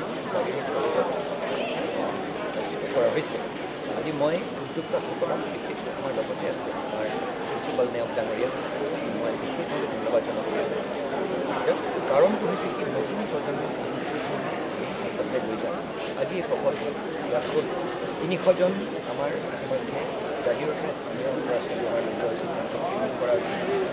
এতিয়া আমি সম্ভাৱনীয়তাৰ যেতিয়া কথাটো অকল চাকৰি নহয়, তাত এনচিলিয়াৰী ইণ্ডাষ্ট্ৰিজ আছে, জব অপৰচুনিটিজ আছে, তাৰ লগত আমি ইন'ভেশ্যন আছে, বহুত ধৰণৰ এটা আগবাঢ়ি যাব। আৰু আজিৰ দিনটোত এই ইণ্ডাষ্ট্ৰিটোৰ কথা দেখিবলৈ গৈছোঁ। আজিৰ দিনটো সমগ্ৰ ৱৰ্ল্ডত যদি আমি লওঁ, যেনে 2023 চনত আছিলে 34.2 বিলিয়ন আৰু 2032 চনত হ'বলৈ গৈ আছে 100.2 বিলিয়ন। এনেকুৱা ধৰণৰ ডাঙৰ এটা ইণ্ডাষ্ট্ৰী আজি আপোনাৰ অট'মোবাইল ইণ্ডাষ্ট্ৰী লওক, ফাইটাৰ জেট লওক, সৰু ফ্ৰিজটো লওক, আপোনাৰ মোবাইল ফোনটো লওক, এই ক্ষেত্ৰত হ'বলৈ নহ'ব। সেই তাৰ বাবে আজি গ্ল'বেল ইকনমিকৰ ক্ষেত্ৰত জাগিৰোড মৰিগাঁও জিলাখনত ইমান ডাঙৰ এটা প্ৰকল্প হৈছে। আৰু যি আয়োজকসকলে এই প্ৰচেষ্টা হাতত লৈছে, আমি শলাগ নলৈ নোৱাৰোঁ, আমি তাত তেওঁলোকক ধন্যবাদ জনাইছোঁ। আৰু মোৰ দৃঢ় বিশ্বাস যে এই ইণ্টাৰনেশ্যনেল ছেমিনাৰখনৰ জৰিয়তে অকল আমাৰ এই অঞ্চলতে নহয়, সমগ্ৰ উত্তৰ পূৰ্বাঞ্চল ভাৰতবৰ্ষৰ যিখিনি প্ৰতিনিধি আহিছে, আমাৰ নতুন চামলোক আহিছে, নতুন প্ৰজন্ম আহিছে এই ছেমিনাৰখন এটেণ্ড কৰিবলৈ, তেওঁলোক সকলোৱে ইয়াৰ দ্বাৰা উপকৃত হ'ব আৰু নিজে নিজে নিজৰ জেগাত উভতি গৈ এজন উদ্যোক্তা, তেওঁলোকে ইন'ভেটিভ এজন চাইণ্টিষ্ট বা তেওঁ নিজেই কিছুমান জেগাত নিজৰ অৱদান আগবঢ়াব পাৰিব। মই মাটিৰ উত্তৰ কাম আমি সকলোৱে গম পাইছোঁ তাৰ ডাঙৰ সম্ভাৱনা আহি আছে। কিন্তু ইয়াতে কিছু কথা ৰাজনৈতিক কথাটো নাপাতোঁ, প্লেটফৰ্মে নহয়, কিন্তু কিছু কথা এনেকুৱাও আহে যে আমাৰ কিমানখিনি আমাৰ ধৰক আপোনাৰ মেন পাৱাৰ কিমান আছে, আমাৰ লোকেল ইউথখিনি কিমান ইয়াত জড়িত, বোলে বাহিৰৰ পৰা অহা মানুহে নিয়োগ পাব, লোকেল ইউথখিনি ডিপ্ৰাইজ হ'ব। তাৰ কাৰণে আপুনি কৈছে যে 300 পিপল অলৰেডি ট্ৰেইন বেংগলোৰ আৰু হয়তো আৰু 200-300 এটা বেচ যাবলৈ ৰেডি হৈ আছে। কিন্তু কেনেকুৱা ধৰণৰ ভাবিছে যে আমাৰ নিজৰ মানুহখিনি কিমানখিনি ইয়াৰ পৰা উপকৃত হ'ব, নে বাহিৰৰ মানুহে সুবিধা লৈ যাব? এই ছেমিকণ্ডাক্টৰ চাৰিটা বেলেগ বেলেগ ধৰণৰ একেবাৰে চাইণ্টিষ্ট কাইলৈ মানে ছেমিকণ্ডাক্টৰৰ ওপৰত কাম কৰিছে, মানে আজি ধৰক নাছাত কাম কৰি আছে বা আমেৰিকাৰ এটা লেবৰেটৰীত কাম কৰি আছে। এনেকুৱা চাইণ্টিষ্ট আমাৰ এক্সপাৰ্টছ বহুত অসমীয়া আমাৰ থলুৱা লোক থাকিব পাৰে, কিন্তু আমাৰ অসমৰ মানুহ হয় নে নহয়? কাইলৈ যদি ভাল এটা তেনেকৈ এনভাইৰমেণ্ট পায়, উভতি আহিব। হৈছে কিয় ব্ৰেইনটো ভাৰতবৰ্ষৰ পৰা হৈছে কিয় সেই উচিত প্লেটফৰ্ম আমি দিব পৰা নাই। আজি যদি উচিত প্লেটফৰ্ম দিওঁ, ইয়াৰ মই স্থানীয় লোক মই ধৰি লওক যিখিনি আমাৰ এছেম্বলিং ইউনিটত যিসকলে কাম কৰে সেইটোতো হাজাৰৰ সংখ্যা আছে, কিন্তু তাৰ ওপৰৰ লেয়াৰখিনি এই প্লেটফৰ্মটোৰ কথা ভবা হৈছে। 1962 চনতে আমি ছেমিকণ্ডাক্টৰ ইউনিট ডিফেন্স ছিষ্টেম পাইছিলোঁ, কিন্তু নোৱাৰিলোঁ কিয়? পৰিকল্পনা ভাল নাছিল। আজি পৰিকল্পনা ভাল হৈছে, সম্ভাৱনীয়তা অত্যন্ত ভাল হ'ব আৰু আমাৰ এটা গোটেই গ্ল'বেল টেলেণ্টখিনি আমি এট্ৰেক্ট কৰিম। আৰু আজি কিন্তু এটা সময় য'ত অসমৰ পৰা আমি বাহিৰত গুচি আছোঁ, আমি চুম্বকৰ দৰে বহুত মানুহ এট্ৰেক্ট কৰিম। আমাৰ নিজৰ ল'ৰা ছোৱালীখিনিয়ে নহয়, আমাৰ নিজৰ চাইণ্টিষ্টখিনিয়ে নহয়, বাহিৰৰ মানুহ হয়তো আহিব, 2-4জন আহিব, ইমান এমপ্লয়মেণ্ট হ'ব। এইটো আজিৰ পৰা 5 বছৰৰ ভিতৰত 10,000ৰো অধিক হ'ব, হয় নহয়? কিছুমান মানুহ হয়তো 2-4জন মানুহ বাহিৰৰ পৰা আনিব লাগিব। ভৱিষ্যতত আমি যদি চাওঁ সম্ভাৱনা আজিৰ দিনটোত ধৰি লওক আমাৰ উত্তৰ পূৰ্বাঞ্চল বা আমাৰ স্থানীয় ৰাইজৰ বাবে এটা অত্যন্ত ডাঙৰ এটা ধন্যবাদ ছাৰ, ইমানখিনি সময় আপুনি দিলে। ছেমিকণ্ডাক্টৰক লৈ এইটো এটা সময়ত এইটো কল্পনাৰো অতীত আছিলে, কিন্তু এতিয়া সেই কল্পনাটো ইয়াতে অতীত লাহে লাহে যে হৈ গ'লে যে বাস্তৱটো বেলেগ হৈছে, ভৱিষ্যতটো আৰু বেলেগ বেলেগ হৈ আছে। কেনেকুৱা ধৰণৰ আয়োজন চলিলে, কেনেকুৱা বিকল্প কাম কৰিব লগা হৈছে দেশ বিদেশত? আচলতে ক'বলৈ গ'লে ছেমিকণ্ডাক্টৰ ইণ্ডাষ্ট্ৰীৰ ফিউচাৰ পটেঞ্চিয়েল, ফিউচাৰ এনাৰ্জি ক'বলৈ গ'লে আমাৰ দেশখনৰ যিটো বেলেগৰ ওপৰত নিৰ্ভৰ কৰা ব্যৱস্থা যিটো আছিলে সেইটো শেষ হ'বলৈ গৈ আছে আৰু ভাৰত নিজে স্বতন্ত্ৰ হ'ব ছেমিকণ্ডাক্টৰ ইণ্ডাষ্ট্ৰীৰ ক্ষেত্ৰত গতিকে পাৱাৰ ইণ্ডাষ্ট্ৰী ফিউচাৰ ইণ্ডাষ্ট্ৰী যিটো হয় সেইটো ছেমিকণ্ডাক্টৰ ইণ্ডাষ্ট্ৰী আৰু যিহেতু জাগিৰোডত এটা ডাঙৰ প্ৰকল্প তাতে স্থাপন কৰিবলৈ গৈ আছে তাৰ মুখ্য ব্যক্তিজন আমাৰ মাননীয় মুখ্যমন্ত্ৰী মহোদয় লগতে কেন্দ্ৰীয় আমাৰ প্ৰধানমন্ত্ৰী মহোদয় নৰেন্দ্ৰ মোদী ডাঙৰীয়া তেখেতসকলৰ যুটীয়া প্ৰচেষ্টাত এটা বিশাল ইণ্ডাষ্ট্ৰী জাগিৰোডত হ'বলৈ গৈ আছে যিটো ইণ্ডাষ্ট্ৰীত নিয়োগৰ সম্ভাৱনাৰ লগতে আনুষংগিক উদ্যোগ হ'ব আমাৰ কথাটো হ'ল জাগিৰোড মহাবিদ্যালয় একদম স্থানীয় ইণ্ডাষ্ট্ৰীৰ কাষৰে এটা ইনষ্টিটিউশ্যন গতিকে আমি সদায় এটা শিক্ষানুষ্ঠান হিচাপে আমি ছাত্ৰ ছাত্ৰীসকলক আগবঢ়াই দিব লাগে ডমিনেট কৰি আছে সেই তাত আমি সেই প্ৰত্যাহ্বান আমি গ্ৰহণ কৰি আগবাঢ়ি যাব লাগিব আজি ভাৰতবৰ্ষত আঙুলিৰ মূৰত দেখিব পৰা ছেমিকণ্ডাক্টৰ লেব আৰু এই নতুন প্ৰজন্মক আজি যদি আমি অনাগত দিনৰ বাবে যদি তেওঁলোকক আমি তৈয়াৰ নকৰোঁ তেতিয়াহ'লে নহ'ব আজি অকল অসমৰে নহয় সমগ্ৰ উত্তৰ পূৰ্বাঞ্চলৰ আজি যিখিনি আমাৰ বিদ্যাৰ্থী আছে যিখিনি আমাৰ এণ্টাৰপ্ৰেনাৰ্ছ আছে একেবাৰে ডেকা চাম তেওঁলোক ডেকা গাভৰুসকল তেওঁলোক আহিছে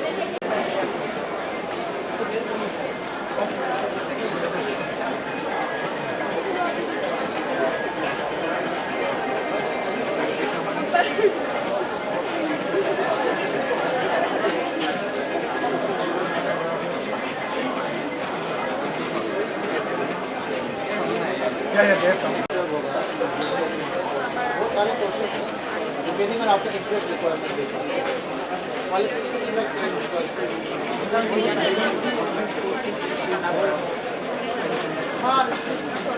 That kind of related courses people can apply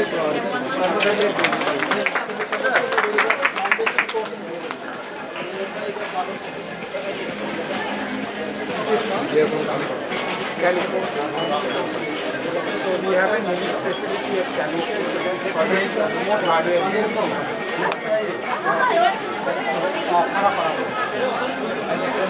So this board can be accessed anywhere from the world. Like this 300 setup is here. It's supported by that is funded by So now we are running.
মানে মেমৰিজত আপুনি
around $1 trillion industry.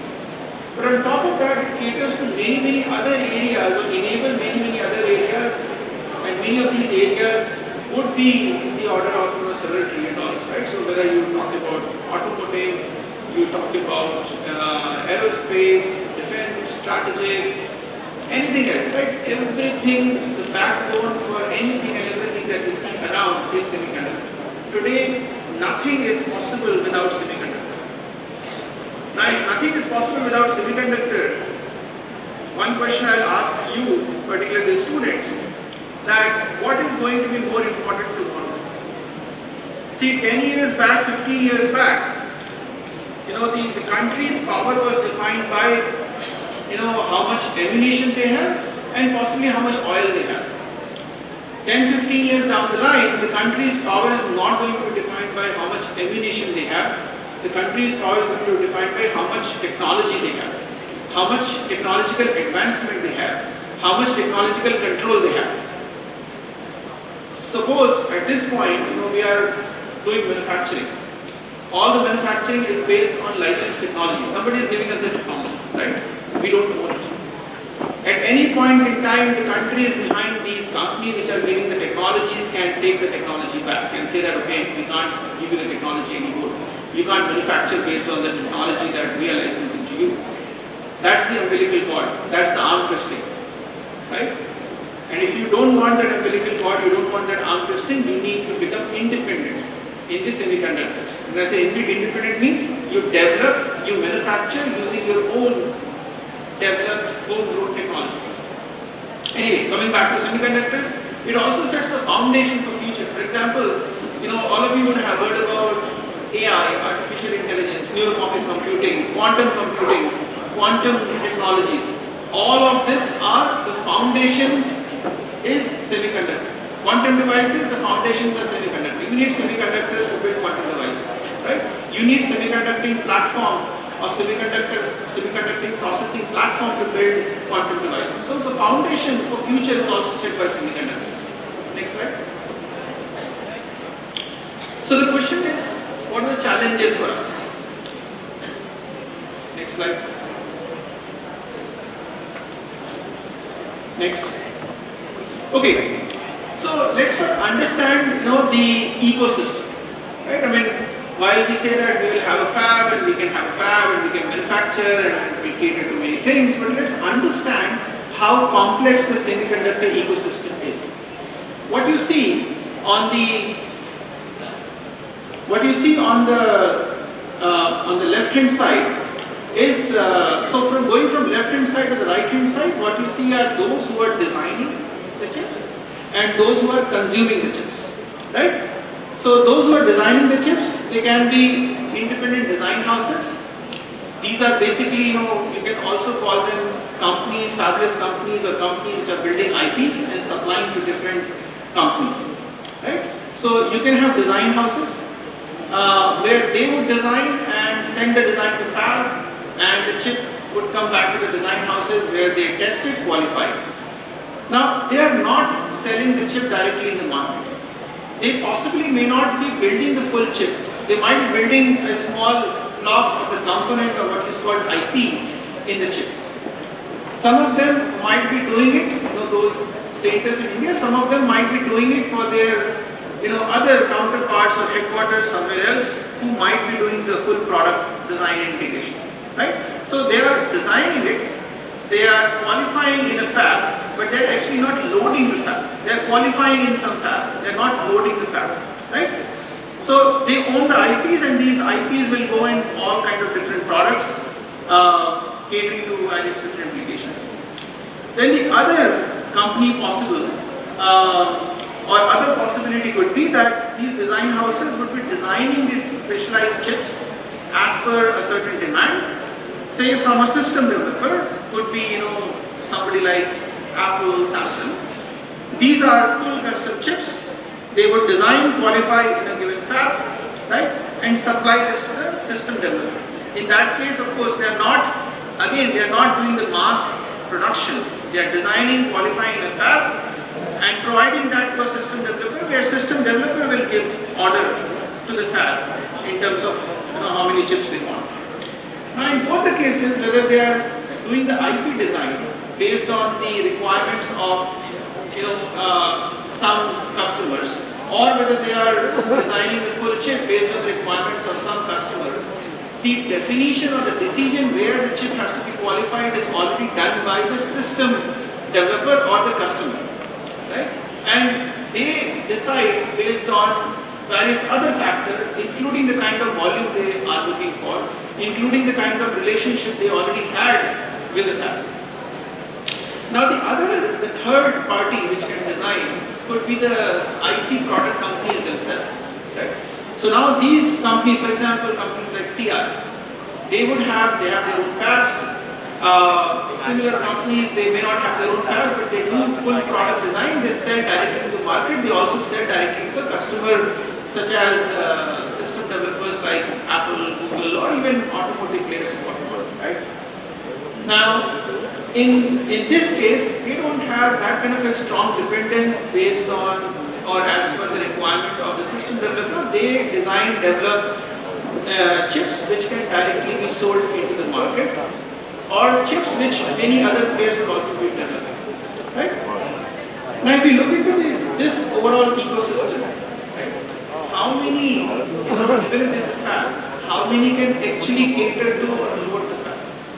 The number of such people are actually very less. I'm not saying that fabs cannot be loaded, and I will talk about that later on. What are the other efforts needed so that the fabs can be loaded, right?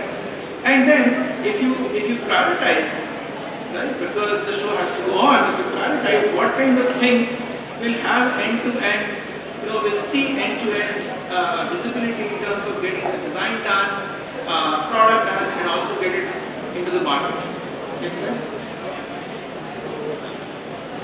Okay, so here is the question, right, based on the ecosystem that I talked about, and this ecosystem is still true, right, even if some announcements have been made. Who wants the fab, right? Who would tape out at these places? And let's be honest, if you talk about electronics industry, the electronics industry, they will, the answer is actually no.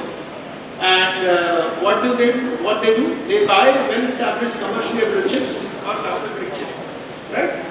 And if you talk about big players like Apple and Samsung, they already have these venues which are predefined, from where they get the chips designed, from where they get the mass production done, which would be TSMC, and then they could have a second source and third source, right?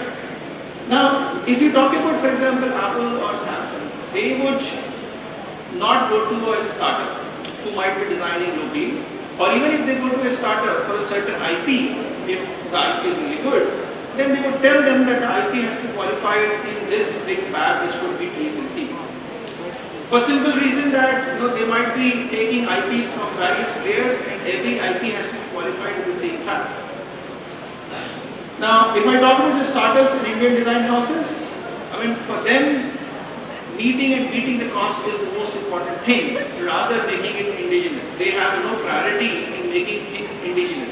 For them, survival is the most important thing, and for survival, getting the business is the most important thing, and for getting the business, beating the cost, beating the synergetic area is the most important thing.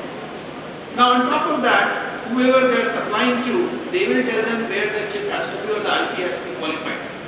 If somebody like Apple tells them, or Samsung tells them, or any other company tells them that the IP has to be qualified in TSMC or UMC or whatever, then the IP has to be qualified there. Right? Now, if we talk about the existing MNCs and IP developers, there's a lot of talk about, we have so many design companies in Bangalore, we don't have a fab, so if we have a fab, all these design companies, all these design houses in Bangalore will start fabbing in this fab. That's not going to happen. That's not that straightforward, right? First of all, most of these are multinational companies. They are catering to either similar situation, like they are providing IPs, designing based on the business needs of their customers, or they are catering to their own products, which are possibly fabbed either in their own fabs in US, Europe, or in fabs like TSMC or similar, right? So the multinational companies have no mandate, those who are in Bangalore or those who are in India have no mandate to fab in Indian fabs. They would actually fab where their business demand the chips or the designs to be fabbed.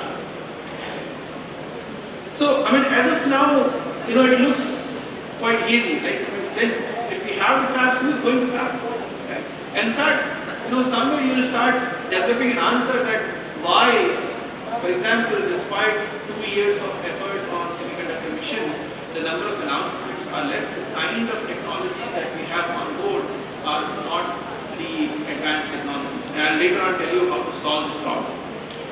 Okay, let's also understand what kind of chips we are talking about. Next slide. Okay, so now there are different kinds of chips, right? So we can talk about, say, digital chips, processors, GPUs, whatnot. And this is something where it's not that straightforward to beat.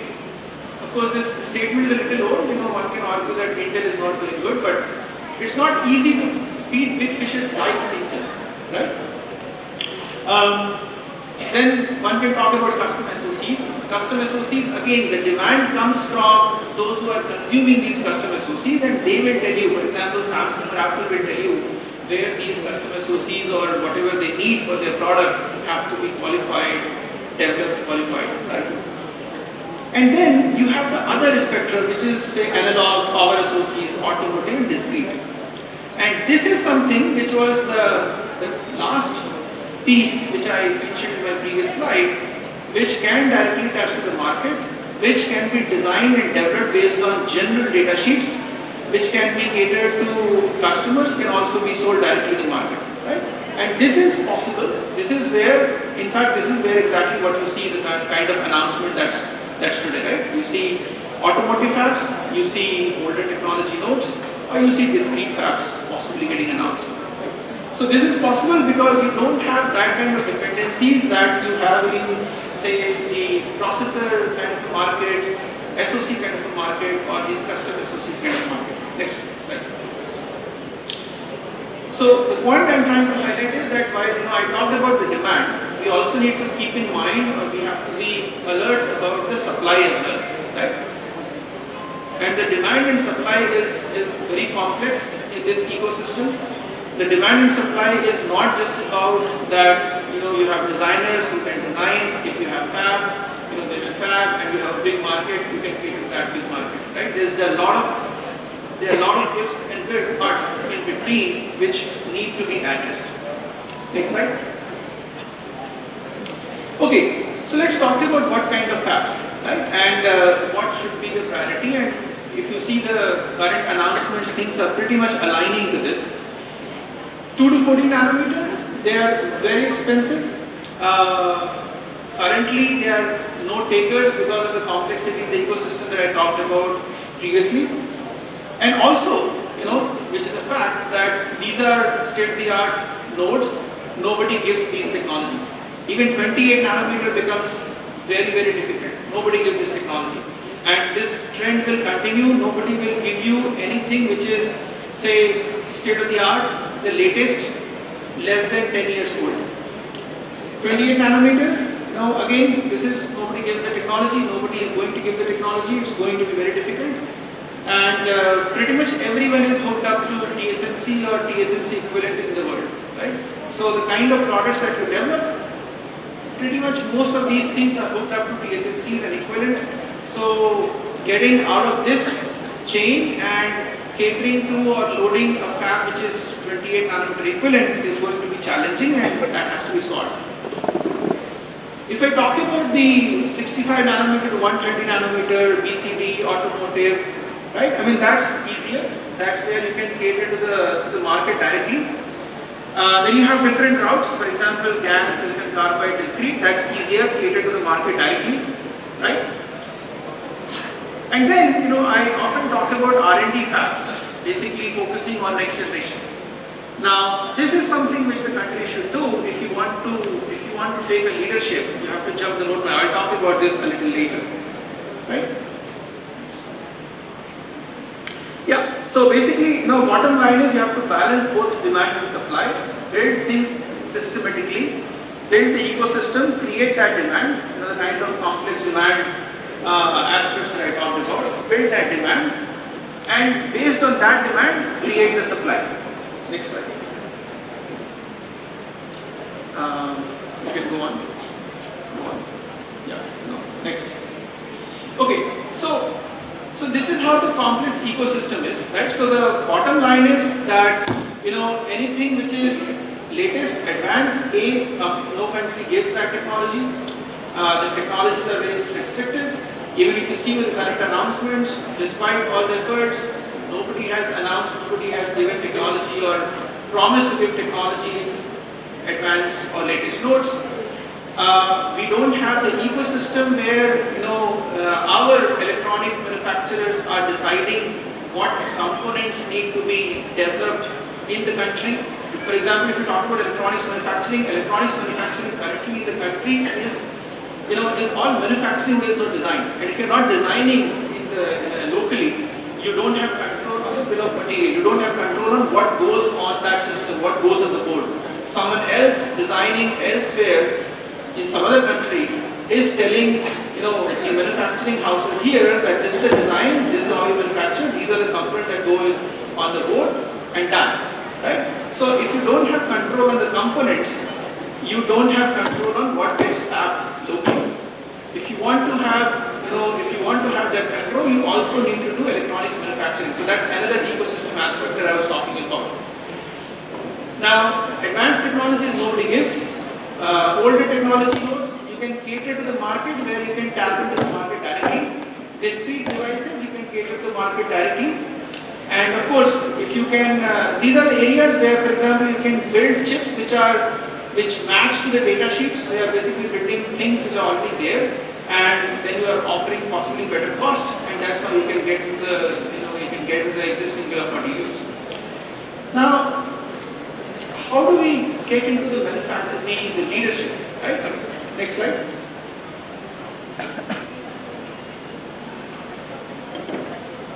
Yeah. So for that, it's important to understand why we missed the bus.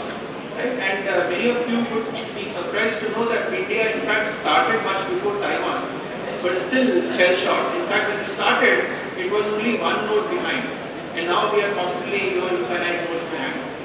So why it missed the bus, why it fell short, and I'm not going to the controversial theories. It's very simple that we did not invest in R&D. We never invested in R&D. Even when we started, it was a manufacturing effort. There was no effort on R&D, and even what we are doing today is all manufacturing effort. There is no effort on R&D. And if you're not investing in R&D, we will always be fell short. Right? And this is where our proposal, or we have been telling government that we have to seriously invest in R&D of semiconductor, and particularly R&D in the next generation of semiconductor. And anything which is done and dusted, there is no point reinventing the wheel. Right? So where is the scope? The scope is there is a lot of opportunities. There is still a lot of problems to be solved. A lot of innovations are possible. A lot of inventions are possible. Right? Things which have not touched the market. Whatever has not touched the market, that's where you invest, develop, invent, develop your own IPs, and then when it is about to touch the market, you manufacture using your own IPs. That's how you get into the leadership. Next slide.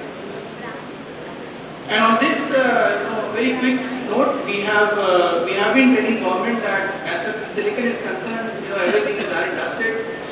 So there's nothing left on silicon to be invented or even reinvented. And if you want to get to leadership, you basically invest on technologies that are beyond silicon. Right? So what are the opportunities beyond silicon? 2D materials is one such area which is beyond silicon. Right? Next slide. We can skip that part. Yeah. Keep on. Move. Okay. Yeah. Next. Wait. Okay. So now this is where the proposal was that you invest in R&D of the next generation, and you set up fabs which can cater directly to the market. Right? So of course I've listed out all kind of fabs which can cater directly to the market. From automotive nodes, VCD nodes, and so on, and then step by step build that kind of an ecosystem. In the next slide, you will see a larger ecosystem where you also start doing electronics design in the country, which can then create that kind of a demand, which will decide what kind of components need to be designed and fabricated within the country. So you build that entire ecosystem, and parallelly you have a strong R&D ecosystem which creates enough IPs and technologies on the ground in-house for us to be ready to manufacture the next generation technology, say 10 years from now. Next slide. Next slide. Okay. So now let's talk about the, if we talk about the leadership, let's talk about the other gaps which are present in the country, right? I mean, one aspect is manufacturing. The manufacturing effort has started, but is that enough? As I also pointed out, two aspects. One is that Malaysia is already a manufacturing hub, but nobody knows Malaysia as one of the leaders because Malaysia is never into the leadership of semiconductors. And second aspect that I told you was India fell short. Earlier model was also manufacturing, and again now it is manufacturing. If we are not investing in R&D, we will again fell short. Now, there are other gaps as well, right? So, one aspect, a very important aspect that I talked about was greater emphasis needed on R&D of semiconductors, and R&D particularly of the next generation semiconductors. Right? The other gaps are the support for skill development and technical education in semiconductor field. Right? I mean, if you see currently, and I'll talk about that a little later, semiconductor education in our country starts at a postgraduate level.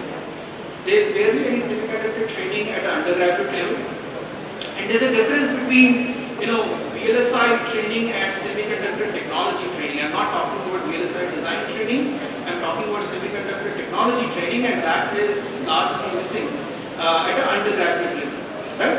And if you want to cater to the masses, you also have to generate enough people at an undergraduate level. I mean, tomorrow in the labs, not everyone is going to be a master's equivalent student. Not everyone is going to be a PhD equivalent student. You are going to have majority of the workforce, is going to do more regular, repeated jobs for which you are going to use a lot of undergraduates for those kind of requirements, right? So that education has to start. We need to have strong policies for the stronger supply chain within India for the semiconductor ecosystem, right? The policies and efforts to engage, to trigger collaboration between the government, industry, and academia. Now, this is one big gap that I see. If you look around, all the major economies which are leading in semiconductor, you would see a very strong tie between the academia, the government, and the industry. In our country, this is completely disjointed. The industry doesn't work with academia. The government works with academia, but in a disjointed way, which is basically giving the money and not saying what the country's priority should be. So it's mostly funding, but all disjointed funding. The industry does not work with academia. Industry does not work with government in terms of what should be the strategy. I'm not talking about the business engagement between industry and government. But if you look around, for example, say US or Europe, there would be strong collaboration with academia and government and industry, particularly academia and industry. In fact, majority of the major scientific problems related to semiconductor or any other field have been solved when industry and academia came together. When the problem from industry was given to academia and people dedicated their time solving that particular problem, and then the solution went back to industry. This kind of loop, does not exist in our country. Multiple reasons.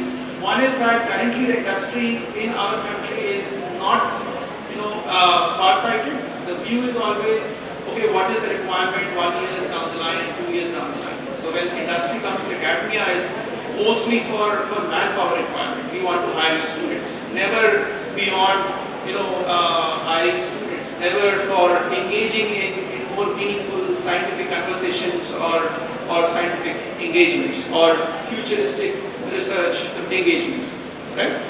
Similarly, the engagement between, from the government side, there is no policy which can encourage industries to fund academia or academia to engage with industry.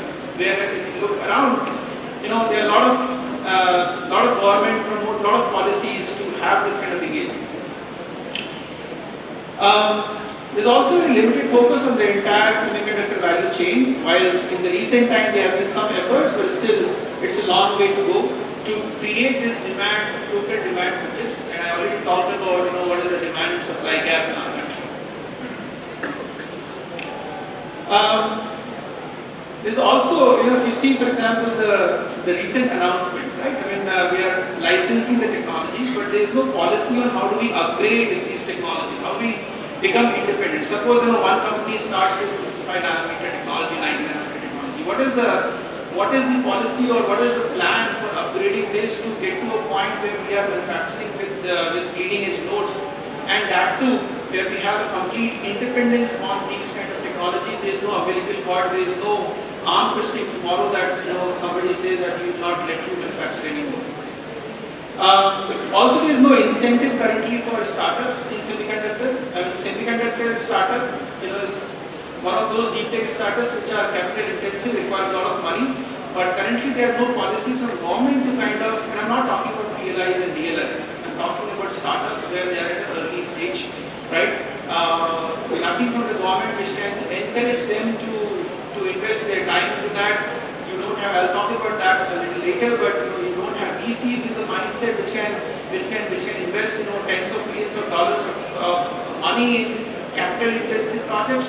The VCs would like to have returns very fast. The government policies are more linked to production and design, but nothing for things which require the startup to survive at the early stage.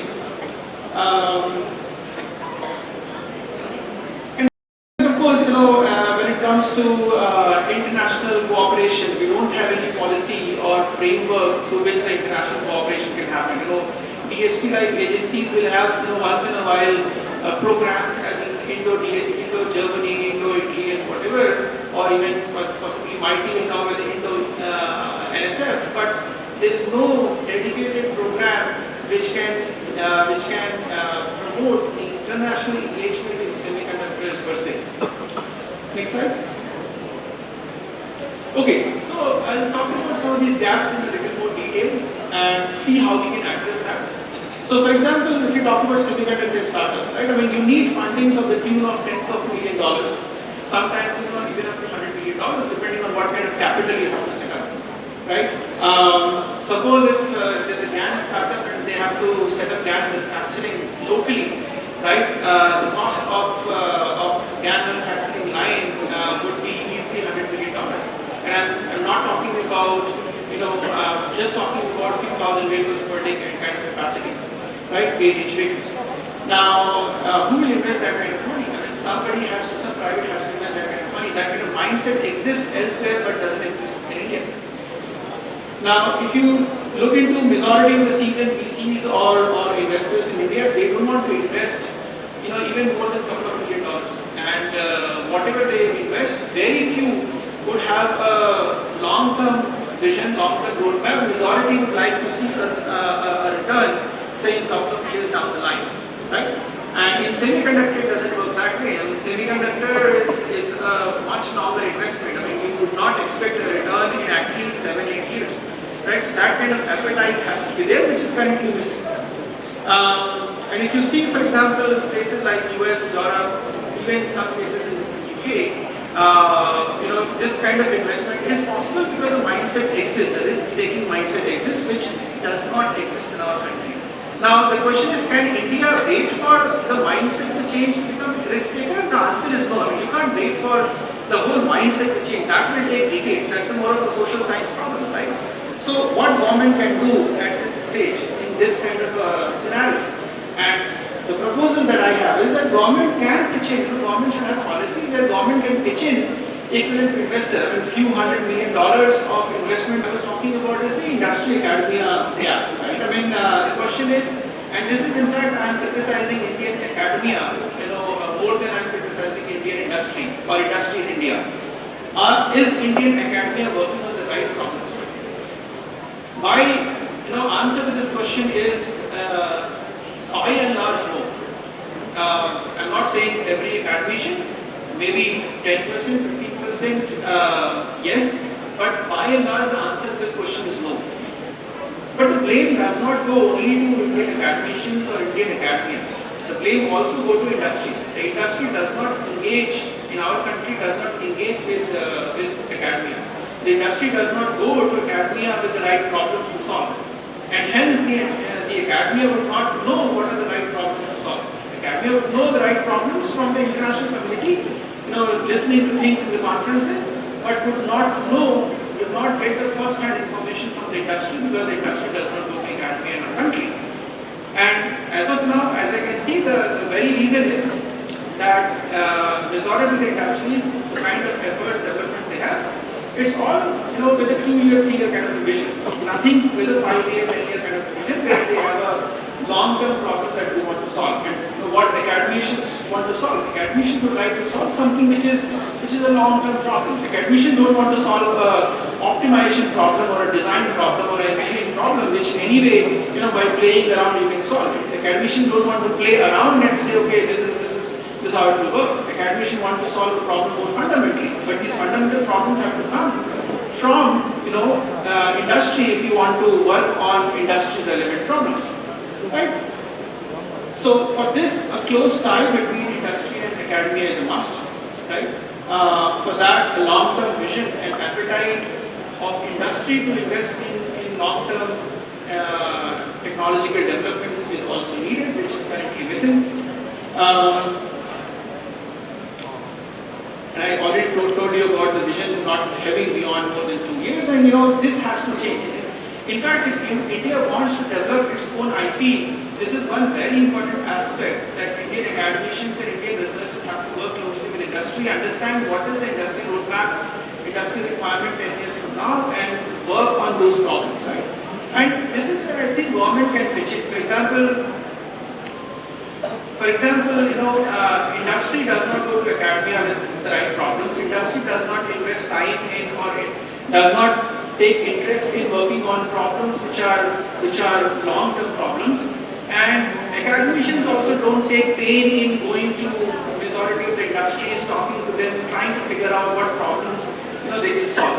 Now, government can pitch in with the right policies. For example, government can provide incentives to industry funding academia, and government can provide incentives to academia funding, getting funds from industry. For example,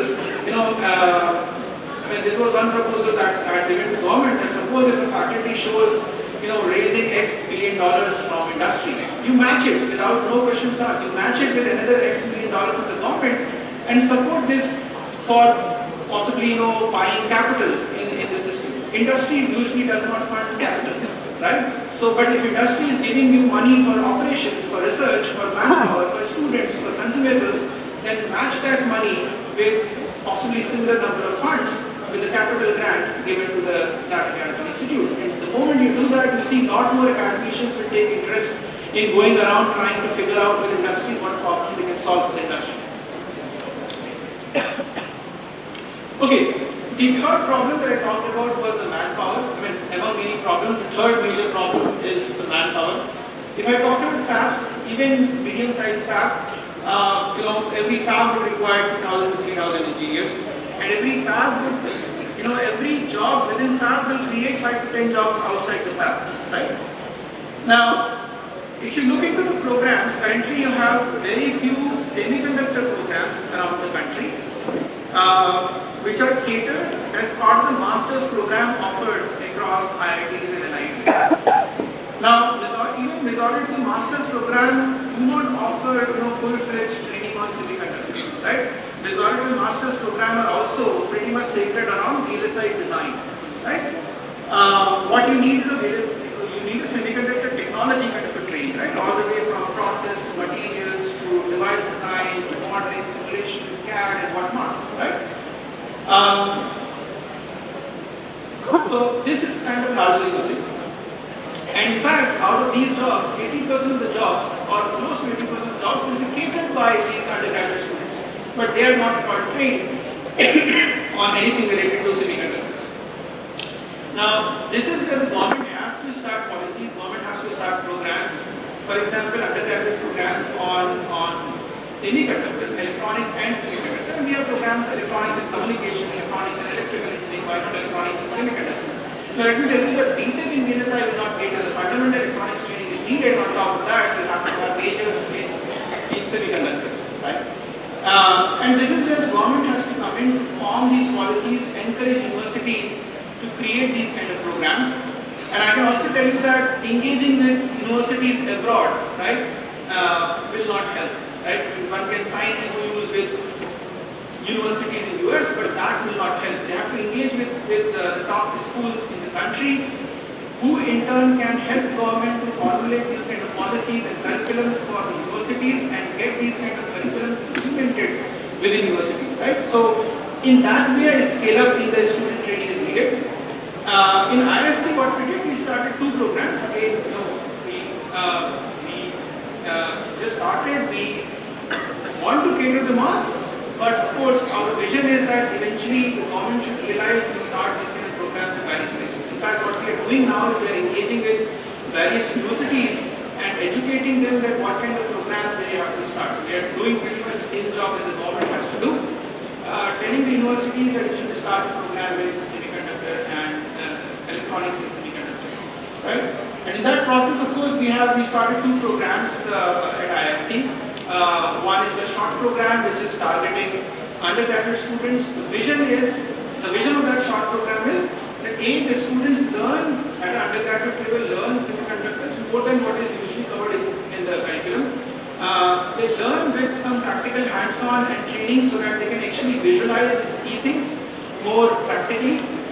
And the third aspect, which is very important, is that in that process of visualizing and experiencing semiconductor and semiconductor processes, semiconductor design, if they get fascinated, and if even 5 out of 100 get fascinated, if they decide to pursue a higher career in semiconductor. So that's the kind of change we are trying to bring at the undergraduate level, while also catering to and engaging with various universities within the country.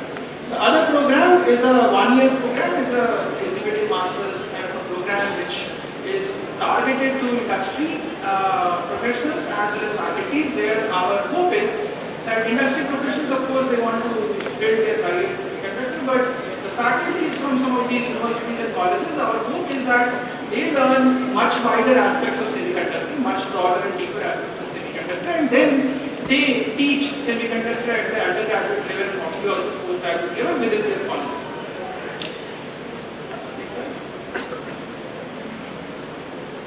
Can skip that and skip it.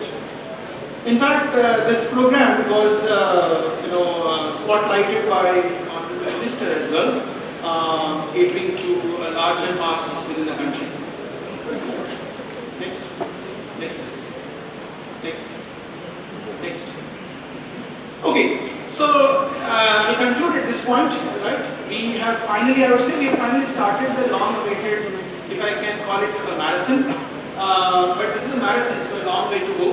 And in that sense, of course, thanks to all the stakeholders, it had to start somewhere. But we have to keep in mind it's a marathon, we have a long way to go, and the way to go is by addressing these gaps, right? So what are these gaps? Focusing on R&D capabilities. They have to significantly enhance on R&D capabilities rather than doing the same mistake that happened earlier. Support startups, right? There are a lot of innovation capital present in our country. They want to build companies, but they need support. You have to build strong, ties between industry, academia, and government has to pitch in with policies to build that kind of a strong engagement between industry and academia. We have to build that mindset of jumping the roadmap, right? Taking the risk, and only if we take the risk, jump the roadmap, rather always playing the catch-up game, rather always developing things which the rest of the world has already developed. Then only we will be able to develop our own IPs, next generation IPs on which we can manufacture 10 years from now, right? And a massive research development and manufacturing oriented talent development. And I use this word carefully, that research development and manufacturing oriented talent development, not the talent which is just reading books and passing exams. So that change in the way we train is also needed, right? And eventually, if we do this is going to play a key role in making India a leader in semiconductor R&D as well as manufacturing. On this note, thank you very much. I'm happy to take questions.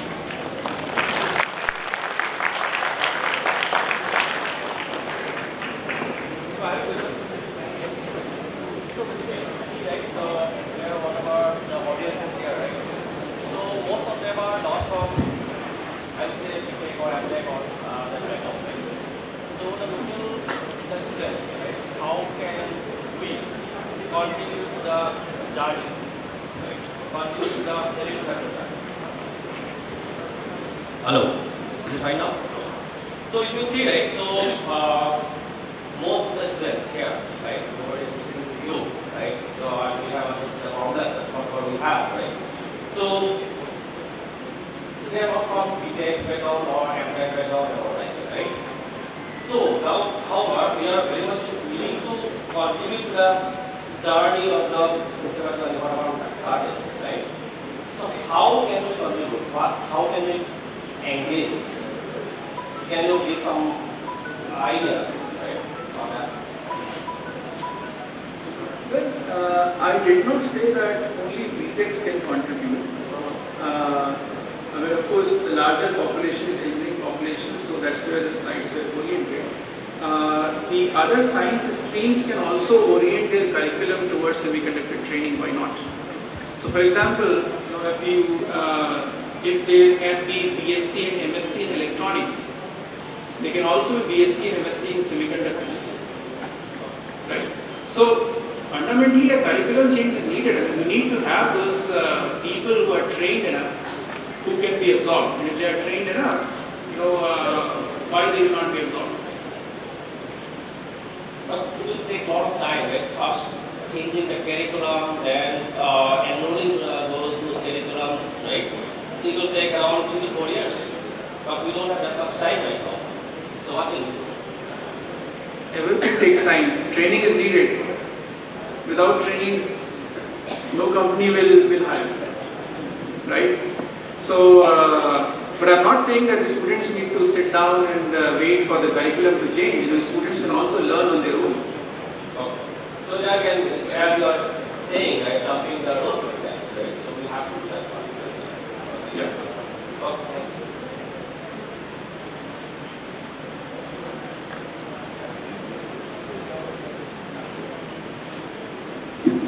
Thank you, sir, for inspiring everyone by sharing your valuable perspectives and visionary insights. We now request you to stay back for a while to receive a token of appreciation from our side. May I now request Dr. Lavina Sharma, Ma'am of Jagiroad College, to present sir with a small gift pack on our behalf.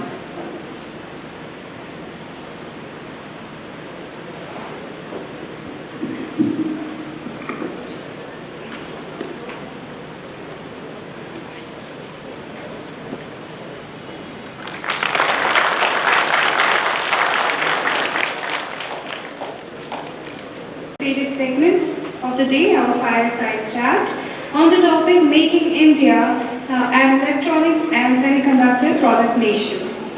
This session brings together some of the brightest minds and leaders in the semiconductor industry to share their insights and vision. Let me introduce our distinguished panelists for this enlightening discussion.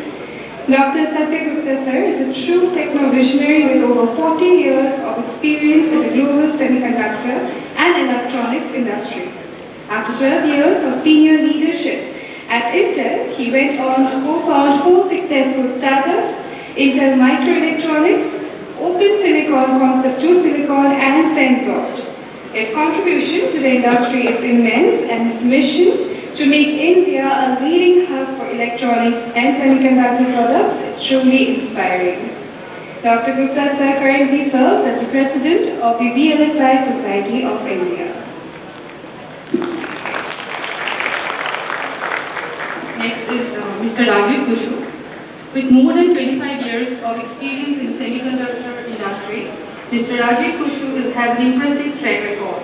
He has been a driving force behind Texas Instruments for over 18 years, serving as Director of Corporate Affairs and previously leading as Area Director of Sales and Marketing. Rajiv Kushu has also served as Chairman of the India Electronics and Semiconductor Association and the Semiconductor Industry Association India. His deep insights into manufacturing, sales and applications make him an invaluable voice in today's discussion. Welcome, sir. A serial entrepreneur and a techno-commercial leader, Madam Chitra Hariharan ma'am brings a unique blend of experience from both corporate and startups in the electronics and semiconductor domain. She is currently heading startup collaborations, academia relations, and government affairs at Renaissance, with a proven track record and leadership roles at Intel and successful exits from 4 startups. Chitra ma'am's entrepreneurial spirit and strategic thinking will certainly add immense value to today's conversation.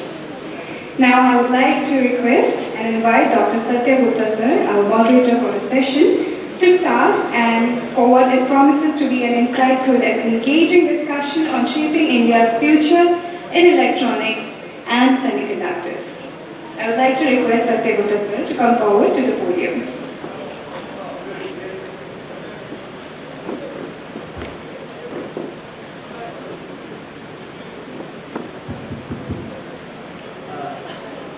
Almost good afternoon. Thank you for people joining. The way we are going to conduct this session is that 20 minutes fireside chat between 3 of us, and next 30 minutes is going to be open house, ask anything, right? That's your time, your session. So the next 2 sessions we are merging. There was panel discussion and the fireside chat we are merging. So we'll take about 45 minutes combining the both. First 20 minutes is discussion between us, and then half an hour next is basically discussion with you. That's your time, your basically questions and so on. So before we start, let me check the profile of the students, right? How many of you are undergraduate students? How many are postgraduate students? How many are from the electronics background? How many are from the physics background? Good. So we are very right kind of the audience. So we'll try to make it interesting and participative rather than just giving a lecture. So, sir, can you go the first slide? I have just 2 slides to break the ice, right? No heavyweight stuff. Everything is going to be very relevant and light, right? Yeah. So this is just the opening slide. Can you go next?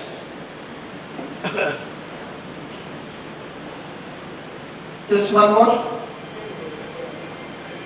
Can you increase the voice?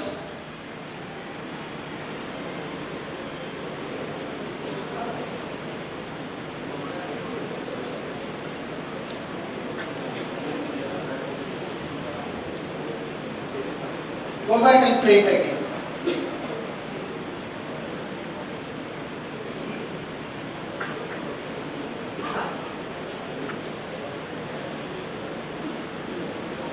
Was anybody able to hear the sound?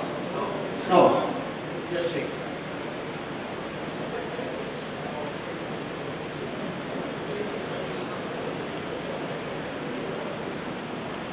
While it is coming up, any of you want to make a guess what is visually? Something is seen there. Any of you? Are you able to hear me? There's some picture that is seen at the corner, right? What is it? I think the audio will come. Any guess? Huh? Wow, they guessed already.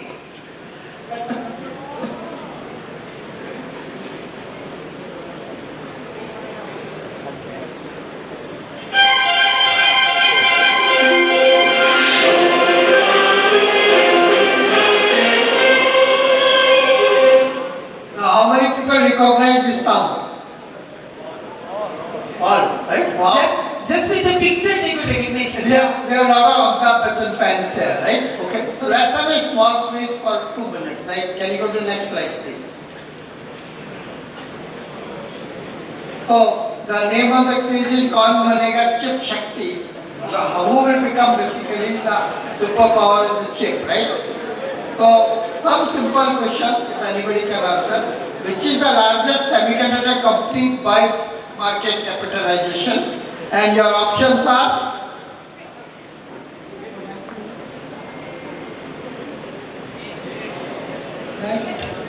next.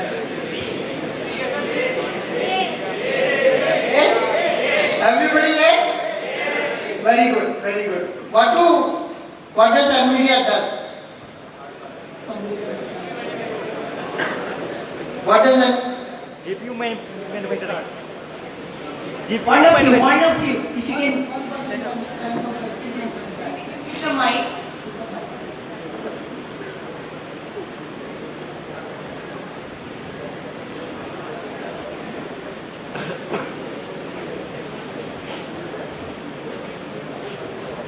GPU manufacturing. Okay, it makes GPU and basically semiconductor for driving the artificial intelligence.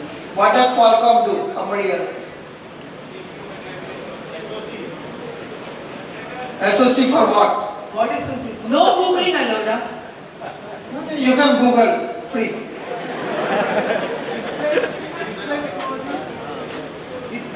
SoC for mobile phones. Very good. What does TSMC do?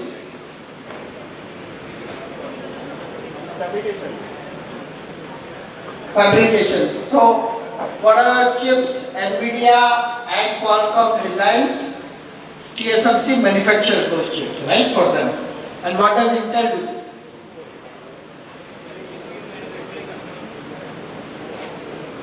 Anybody?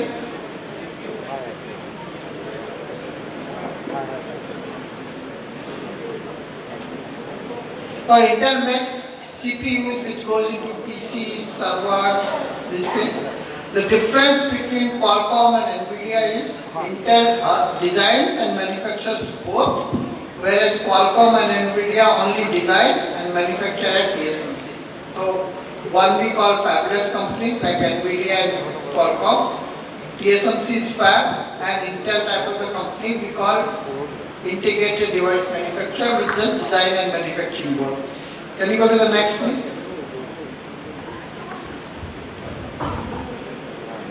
Oh, this is little bit technical. Who invented the first semiconductor transistor and got a Nobel Prize for that? Please go next. Your options are A. John Bardi, B. is Walter Brattain, C. is William Shockley, D. is all of them. Anybody can stand up and stop? You are very loud. All of them. Very good. Okay. So just one interesting fact, when these guys were getting the Nobel Prize for their basic invention, they mentioned one Indian scientist who was the inspiration for development of 3-point transistor. Can you guess who it was?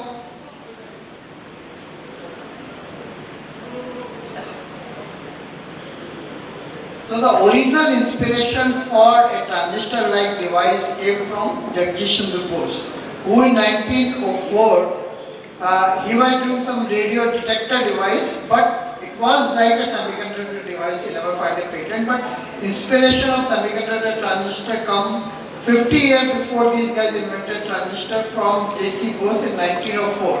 They got a Nobel Prize somewhere around 1954. So that's some interesting stuff. So now we can start our fireside chat, right? I think we learned a lot about the industry from Professor Wang, right? He comes from the academia, he has his perspective, these guys from industry, they have their own perspective, right? So first of all, we want to, since the topic is more about career opportunities and awareness, right? The first two questions were about the awareness, right? That basically how much we know about the semiconductors now. Now looking at career opportunities, right? Maybe Chitra represents a Japanese semiconductor company, Renaissance, and Ravi represents I think the first large semiconductor company even before Intel started, Texas Instruments, right? So maybe we can start with Rajiv. That young people who are, let's say, graduating after BTech and they are from EC department, right? Because BTech course in VLSI is just starting, it might take a few years to go there. What kind of the job opportunities are there for these students in the industry today? Thanks, Satya. So, if you see semiconductor, for the people who are graduating in ECE, there are multiple areas where they can go. Multi-electronics is going almost everywhere, so you can go at a semiconductor level, or you can go at a product level. So from the semiconductor level, you go to the jobs which are seen, which are really good from CTC perspective or the VSLI design. Because I think today India has close to 23% of the global semiconductor design engineers, which are basically located between Bangalore, Telangana, and Delhi. So that's one, and this is growing pretty fast. And thanks to India, where you have several people going for STEM education, so this is continuing to grow.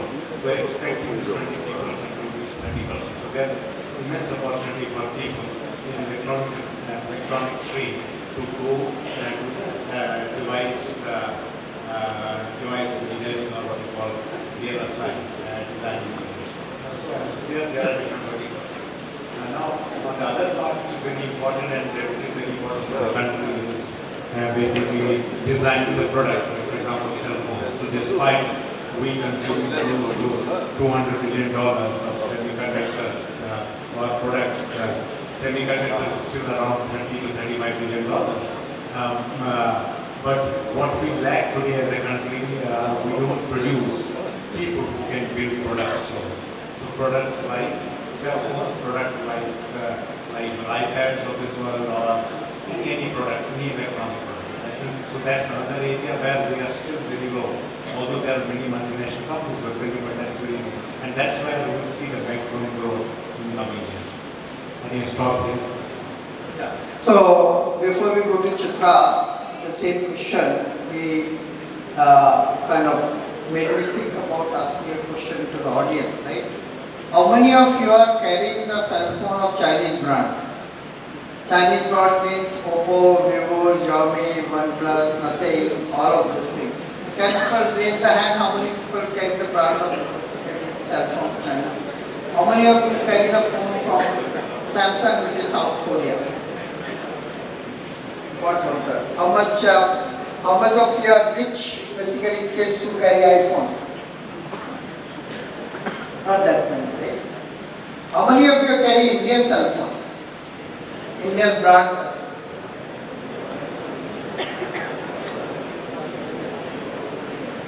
That's what Rajiv was basically referring. We consume, ma'am is raising a hand, right, in the blue dress. Which one? Motorola is not Indian. Motorola is a Chinese company today. Okay, so India consumes about 150 million phones every year today. Worth about $32 billion, and we don't make basically single phone, right? In my larger presentation, I talk about it, but not today. But just to say and reinforce Rajiv's point, because cell phone is a very easily understandable entity, but that situation exists for all the products. Be it this TV, be it this projector, everything basically. We manufacture less than 10% of products we consume. We consume about $200 billion of electronics today, and we make less than $20 billion as the Indian products today. So that for a country which is aspiring to become a developed country or Viksit Bharat by 2047, that is a non-sustainable situation. So what we are talking all of us is that by 2047, 50% of what we consume should be Indian products, right? That's what will change the country. Now coming to Chitra about the jobs, right? And you can talk about other things. What is the quantum of the semiconductor jobs exist today in the industry? Because people always say IT में job है, electronics में job नहीं है, right? Basically that's what we hear from parents and everybody, right? I want to send my kid to computer science because all the jobs are there. So do you think that enough jobs in basically chip design, semiconductors and everything, so that basically all of these kids can look forward to having a fruitful career in semiconductor? 100%, Satya. Definitely there are enough and more opportunities available. If I look at the talent pool currently, just in the chip design space, I'm just making it very simple, it's close to 125,000 chip design talent requirement that has been projected just for all the MNCs like Texas Instruments, like where Rajiv is working, like Renesas, Intel, Qualcomm, all the companies that Satya mentioned. The coming 5 years, just on the chip design front alone, these many job requirements exist. So how does it translate into opportunities? All the people who are doing electronics and communication can stand their chance to be part of the chip design community by getting acquainted with the right set of EDA tools, electronic design automation tools that aid the chip design. And we do have the EDA partners here. I mean, our industry partners are all here. Synopsys is here, Cadence, Siemens. These are the tools with which we work and build the chips. So point is that your chip design, there is opportunity. Just on the EDA side also, on the tools also, there is opportunity. And there is humongous opportunities on the field application side of it also, which I'm also seeing a lot of opportunities over there. Again, this would require electronics and communication as the, electronics and VLSI as the talent side of it. And on the software side for all the computer science students, there are firmware, there is application software. All these things go by building the complete product that Satya was mentioning. So over there also there are opportunities. So I think I've made it very clear that there is enough and more opportunities available for each of you in the room to be grabbed. And for that, you need to get into the acquaintance part of it, gaining the expertise part of it. There are avenues, we will talk about that also. So, in summary, we require about 30,000 basically new employees from basically fresh graduates every year. And we currently don't produce that many, right? So all of us can put effort to basically increase the output of basically these people. Now, question to student, one thing you care about is when you pass out, is naukri milega ya nahi milega. Second thing you care about is what? When you graduate, you care about two things, right? Whether you will get a job or not, what is the second thing? Can I go? No, तुमको तो पता है. Any student, what do you care about, right? When you look for a company to join or which job you take, what are the things you look at? Salary. Package, right? Okay. So let's talk a little bit about that, right? So typically, a lot of our students go to IT jobs and basically all of those things. So I just want to, without putting on the spot, Rajiv, can you tell what is the ballpark salary in the semiconductor product companies like TI, Renesas for a basically fresh BTech entrant? Ballpark, we don't have to reveal anything, right? Around 20 lakhs. So it ranges somewhere around 14 to 20 lakhs, right? What is the typical IT sentiment? Like what Infosys offers, or Wipro, TCS offers. What is the typical IT sentiment? 3 to 5 lakhs. Goes up to 8 lakhs in a super specialist kind of a country. So typical mass level salary is somewhere between 2.5 and 5 lakhs, right? So I just wanted to address the factor that basically there are enough jobs and the package is also very good, right? So I think you should be assured, anybody who is trying to build a career in semiconductor, there are plenty of jobs and package is typically 2.5 to 3 times of what you will get in IT if you qualify to be basically the engineer in this range, this thing, right? Now, opportunities are there, packages are also good, right? Now, and this 4-year BTech program which Professor Mayank also talked, right? I kind of disagree with what he said in terms of what the focus of the program is, right? Because he did not look at all the details of the program. It tells semiconductor technology and VLSI design both, not only VLSI design, right?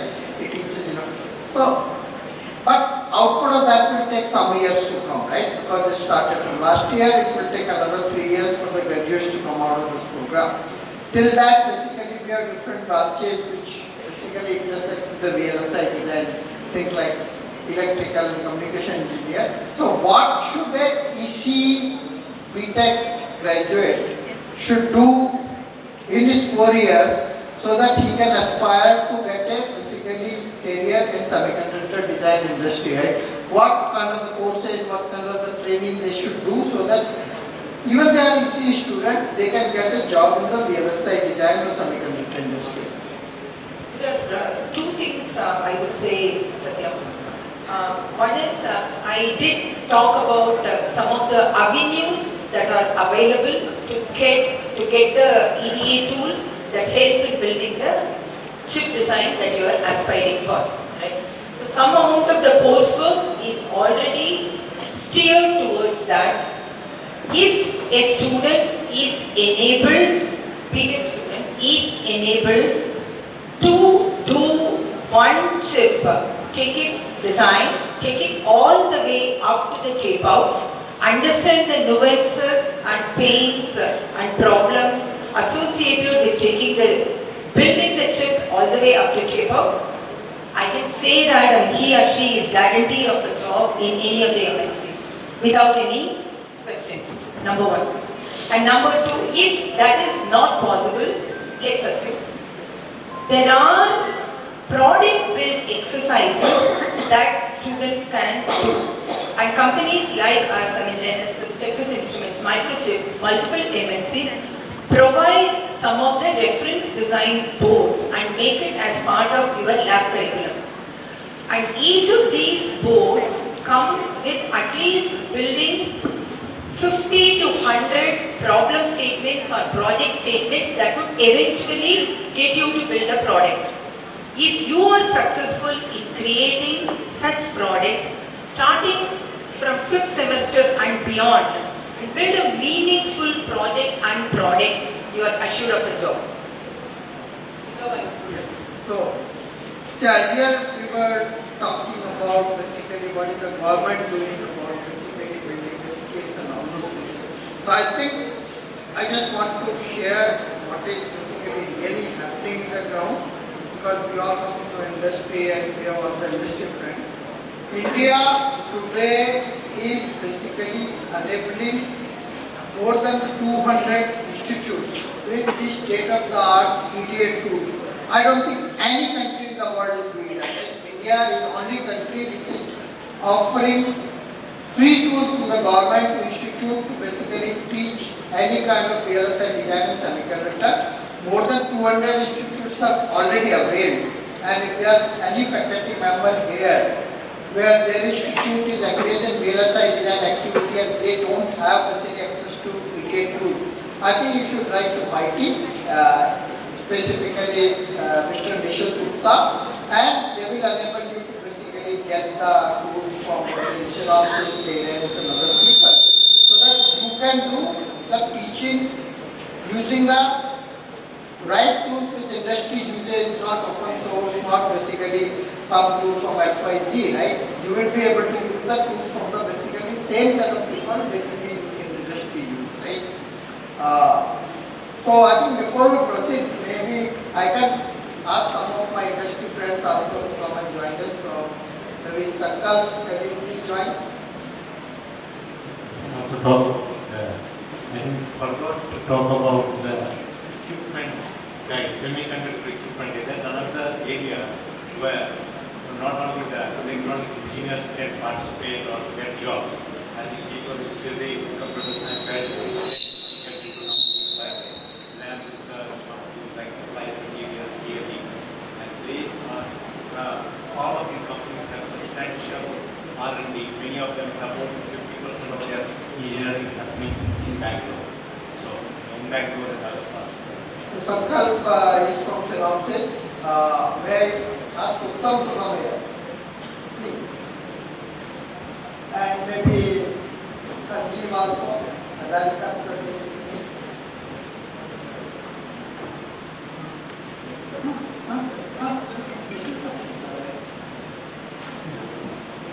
Professor Kaushik, please.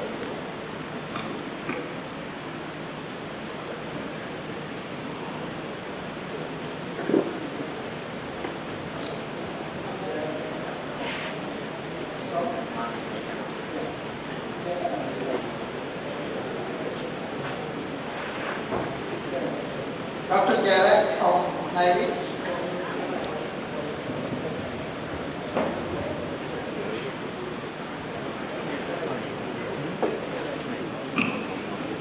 We would like to invite Dr. Jagiroad, sir, to please come up to the stage and join the panel.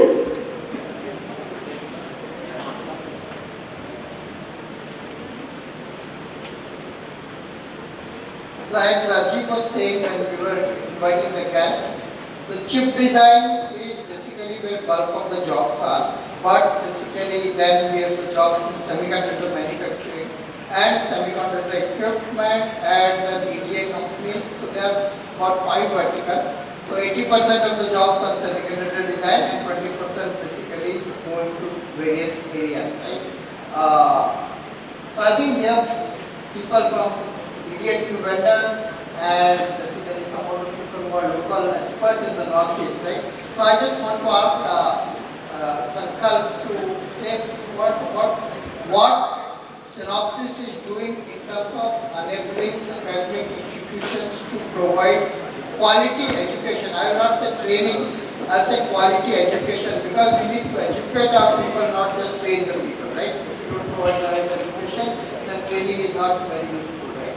So what Synopsys and other EDA vendors who can represent the whole EDA industry for that matter are doing to enable all of these institutes, more than 300 institutes are now engaging in VSLI and courses and so on and so forth. What are we doing for them to basically provide better education to all people?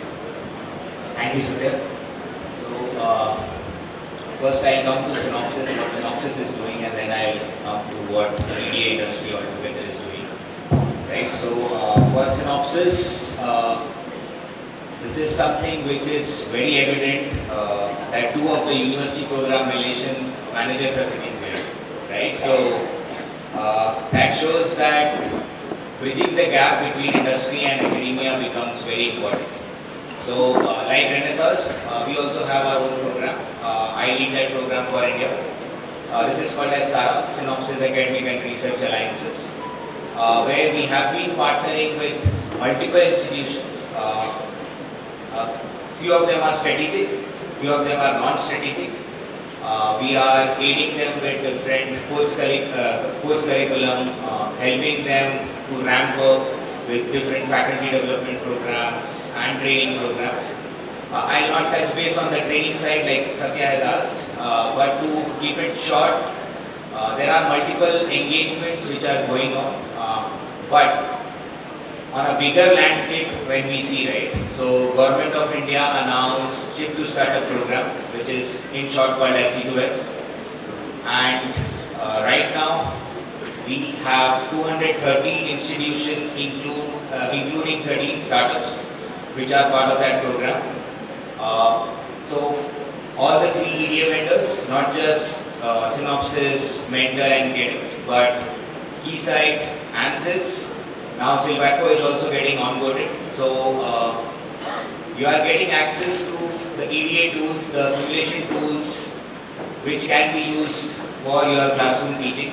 That is point number 1. There is a PI and a co-PI who is assigned to get access for these tools, but it is not just limited to them, it is for the university, so anyone can make use of it as a professor. Second thing to that is AICT has launched BTech in VLSI last year. If I have to just give you some numbers, till March of this year we had 160 odd institutions who have enrolled. There is a model curriculum which Satya just mentioned that it covers both the design aspect, the semiconductor aspect to that. It is designed in such a way that it has taken cognizance from industry, from academia and also from people who are, we call it as stakeholders. So it's a mixed bag, and rightly confident that you will see some outcome in next 3 to 5 years time as first or second batch is coming out of that program. So overall, I still remember one incident last year when Satya said EDA should be available, EDA access is not there. Now the problem is taken care of. Right? With G2S, you don't have to worry about how to get EDA access. He has already mentioned whom to contact, how to get access. So, and there is plenty of tools available for students to make use of it. Right? And in fact, faculties, I invite you to make best use of this facility in 2028. We don't know what will happen after 2028. Just to add to what Sankalp said, VSLI Society of India worked with AICT to develop very basically practical curriculum for this 4-year program, which is basically catering to electronics, VLSI design, semiconductor technology, all the areas, right? And it has been built on the principles of basically a lot of modern stuff, right? So if any of you need to basically get the copy of the curriculum or basically want help in implementing it in your institution for 4-year BTech program, you can contact either Chitra or me. We will send you the copy of the program as well as work with you so that you can basically modify it based on your basically college preference, your CNET and so on and so forth. Our purpose is basically make all of these 160 institutes which Sankalp talked about. I think it might be more than 200 now, right? It's not about them offering the degree. We have to enable them to basically teach this course in a very, very basically, what I'll say is in a modern education way, right? So that basically we can produce the best engineers, not just basically trained engineers, but people who know the fundamentals, people who know the practical, basically people know how to take out the chip, everything. So we are there to help you, EDA vendors are there to help you, VSLI Society is there to help you. We can basically work with you on the curriculum and basically make sure this thing. Second thing what Chitra was saying, even if you are not offering the 4-year full BTech program, you are to basically create some specialization among the EC students, right? So we have list of the 6 courses. 2 of them are already there part of the core courses and 4 electives if they take, right? They can become a very good basically VLSI design engineer and we would be ready to help basically in sharing that information with you, anybody who wants to basically create specialization within the EC branch also. So now moving on, see we are at Northeast. If you look at the industry, there are a couple of things like manufacturing cannot go anywhere. Okay. We may have 10 factories, 5 factories, 8 factories, but this will be developed in a cluster. But the design with the basically after COVID, everybody learned how to work basically from wherever they are, right? So I think our endeavor is to basically concentrate the manufacturing in few places so it is efficient, but take the design every part of the country in terms of the design company, design teaching, so on and so forth. And once a region start developing the talent, right, then obviously the design companies like this or this, right, or some of the design services company will start coming to Northeast and start offering the job to people here only, right? Manufacturing, Tata and other guys are doing, but what together we can do is we can help in getting some of the design companies to Northeast, right? So now maybe basically Dr. Jagiroad is there and his team is working basically on Northeast, right? Expertise. So maybe you can share what kind of basically efforts already happening and what can basically we do to get maximum output, because I feel I think Northeast has the highest concentration of NIT in the country. I was just looking at it, right? Such a small region, we have 8 NITs and basically 1 IIT and so many other institutes. That's the highest concentration of NIT. If you utilize this properly, I think we can play need lot of talent. So maybe Dr. Jayaram can share, although he's from Aurangabad, but their team is working very heavily at Northeast. They can share what kind of effort Thailand is putting, how we can develop the basically talent, which is good in fundamentals as well as knows what is industry needs are. Thank you.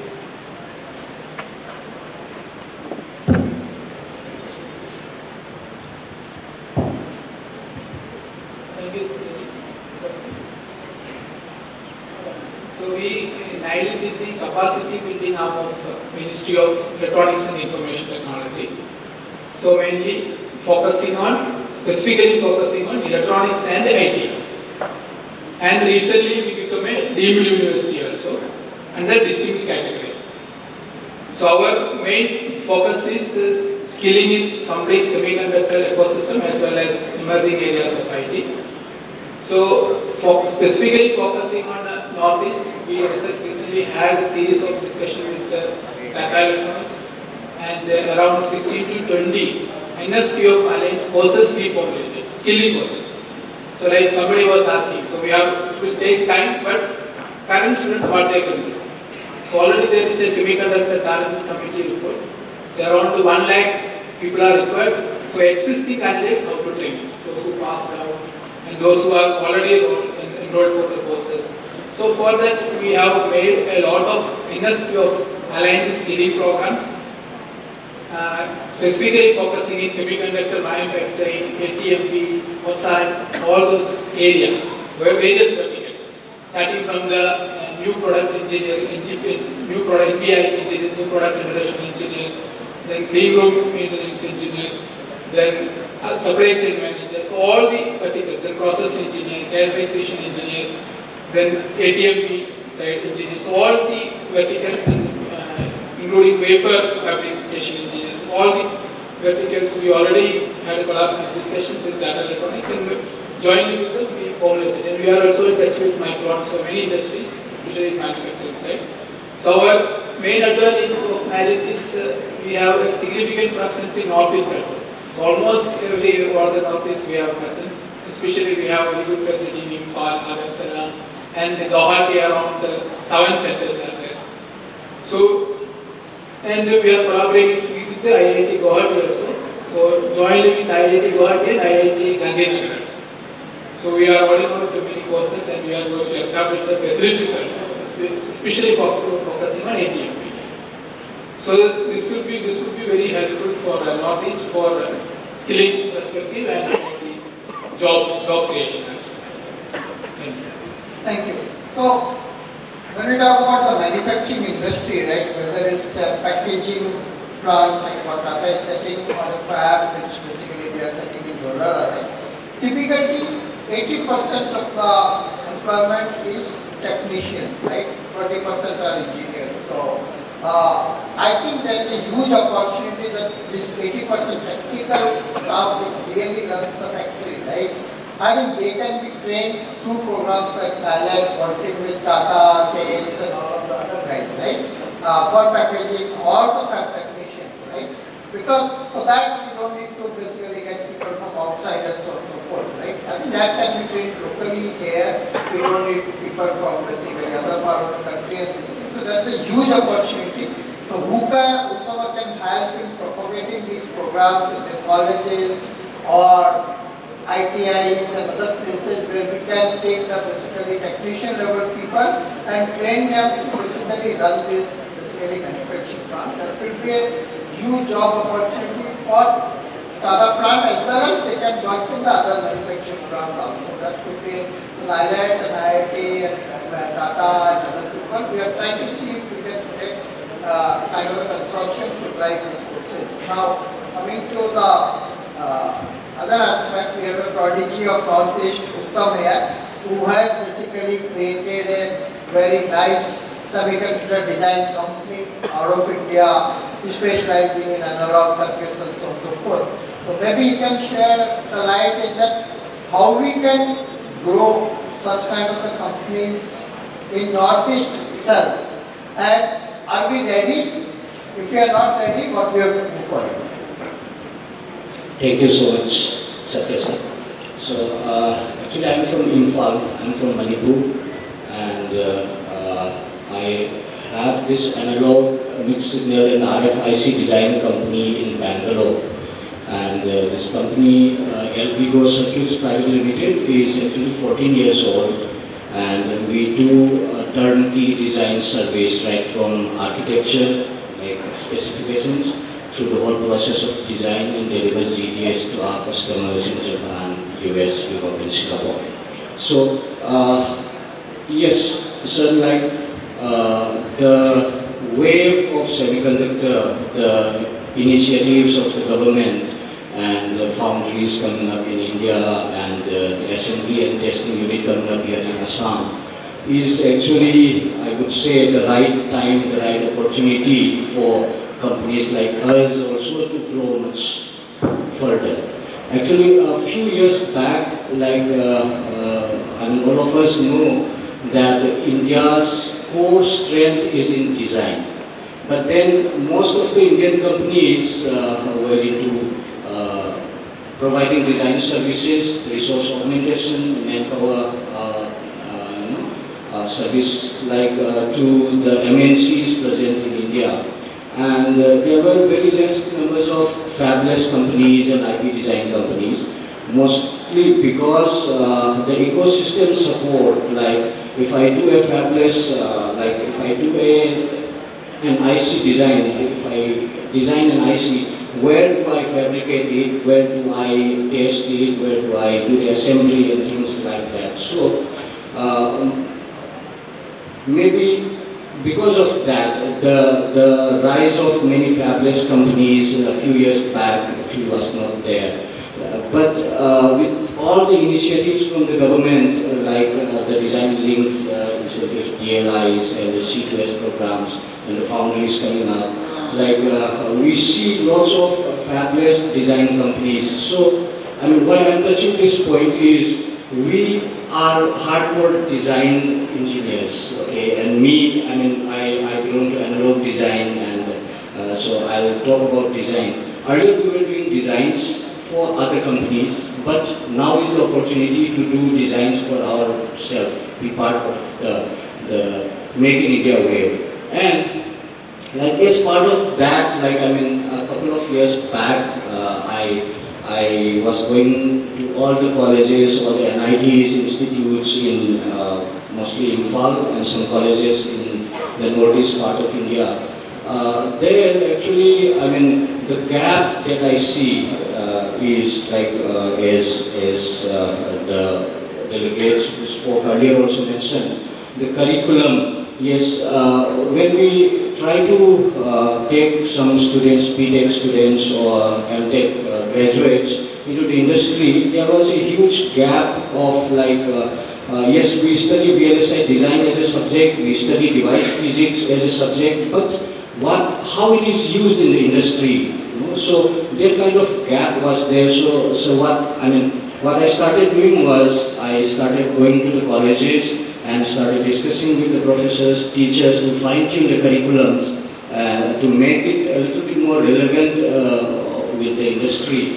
And it has been my dream to do something what I have been doing in Bangalore, something similar to that in this part of India.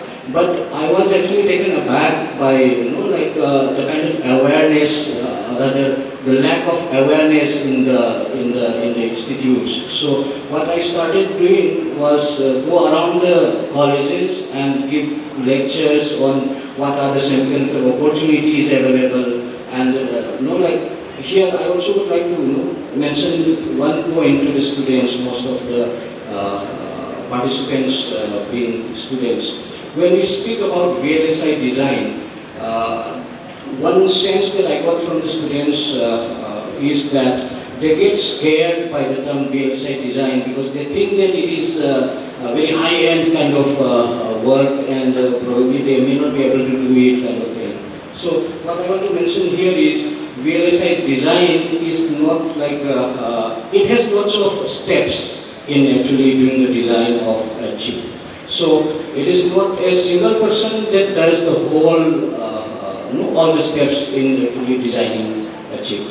There are steps like a chip architect will actually define the architect, will define the block diagrams. Some of the designers will do the circuit design, and then there comes some steps like layout of the circuits, and then we do lots of simulations, testing. So in all these steps, actually specialist engineers are required.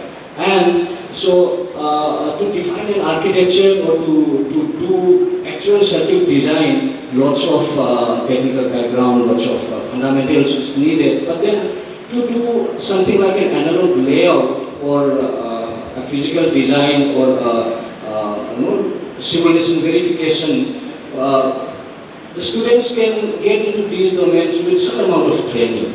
So when they come out of the college, if we fine-tune the curriculum in such a way that when they come out of the college, they can be absorbed by the colleges, by the industry. So that has been the approach I have been following in Imphal. And also, like what I have actually done is,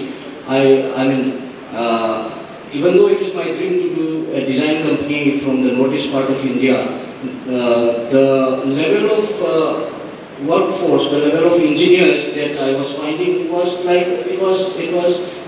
I actually needed to do lots of training, hands-on training. So what I started doing is like I started a training center wherein I'm actually training layout engineers and engineers to do some simulations. And I can say proudly that some of the engineers or some of the students that I have trained in Imphal, some of them are right now actually working in Japan, Tokyo.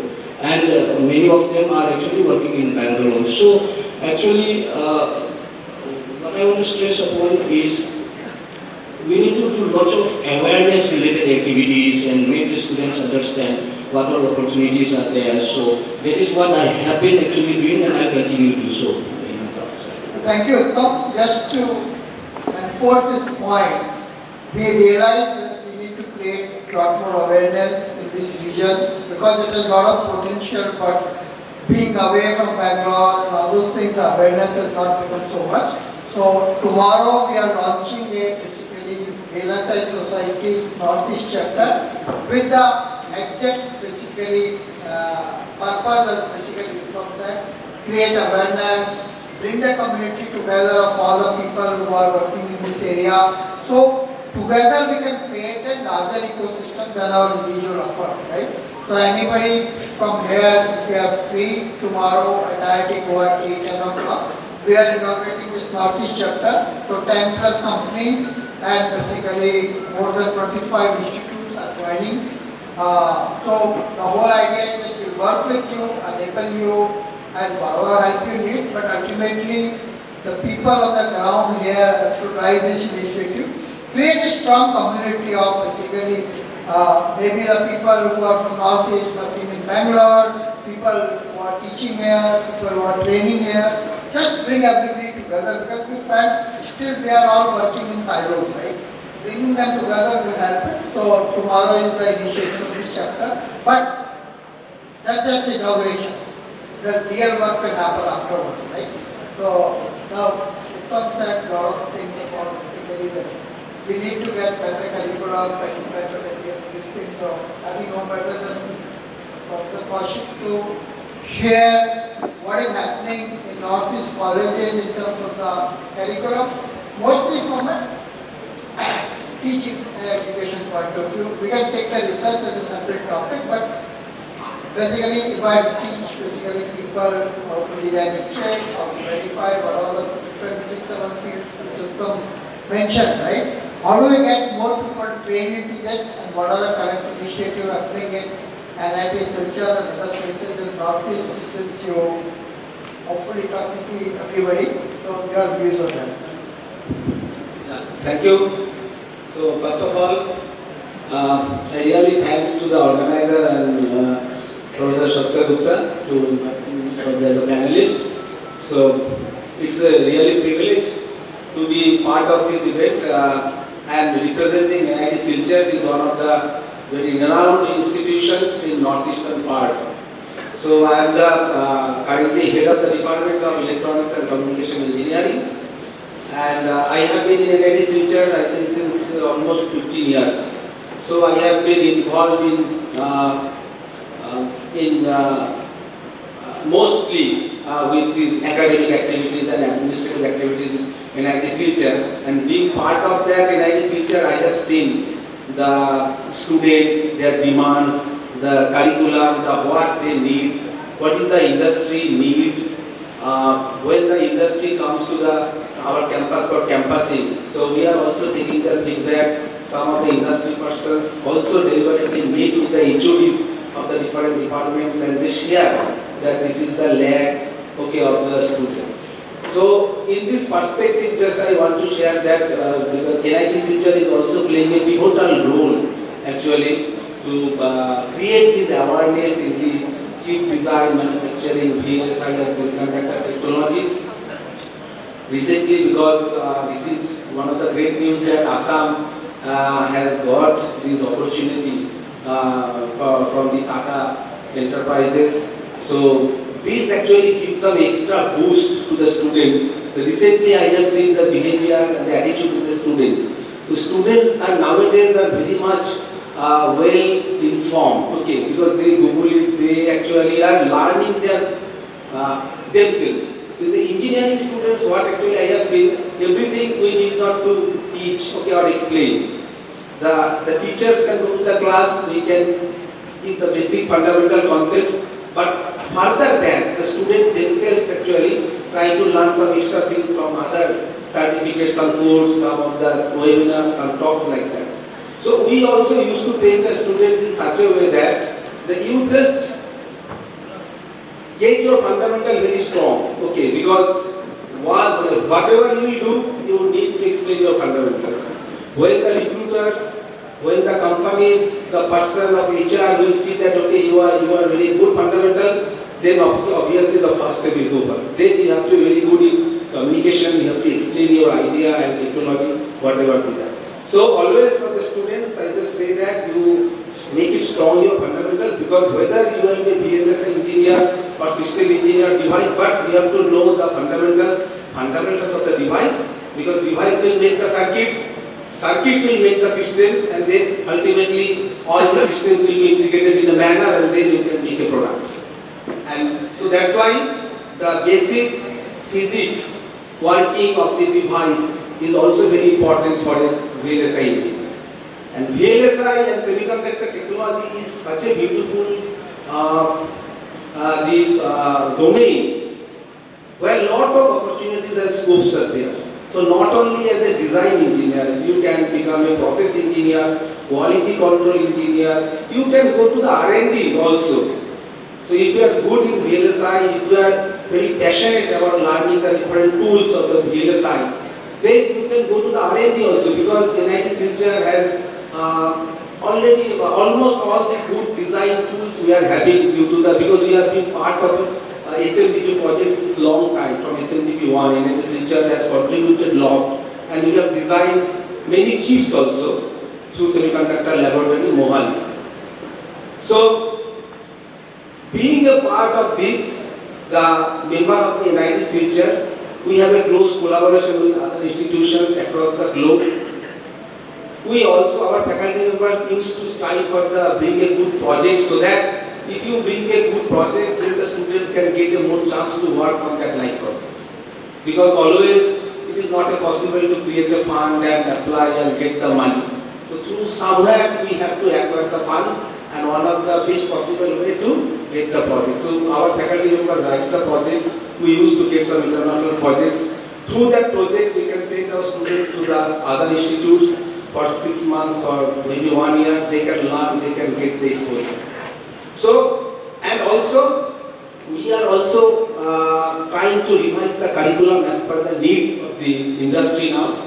So, maybe, obviously, we have to give a more focus on semiconductor, VSLI, chip design in this sector. And we have submitted proposal to ministry also to open a new branch of ECE in VSLI and semiconductor maybe. So 3-4 program, but it is approval is awaiting. So hopefully when it will come, then we can start very soon the electronics and communication engineering with specialization in VSLI and embedded system. So apart from that, maybe the industry tools. Okay, the learning of the tools is very much required, but not only the simulation tools. Okay, you just have to know how the tools works, what is the mathematics behind that tools. Because simulation we can do everything, but what is the result? How to explain that one? What was the behind in the simulation tool or any type, synopsis, TCAD or cadence, whatever, mental graphics. So if that fundamental knowledge or basic knowledge if the students can acquire, they can overcome any hurdle and barrier and can be a good semiconductor device or VLSI engineer in my perspective. And we are also trying to train our students in such a way. Thank you so much. I think we are running out of time, so with a couple of messages, we just close it. So first thing, basically, based on the input from all of, well, generally what we have been talking is that hardware is not hard. Okay. If you can do Python programming, you can do Jagiroad programming, right? Okay.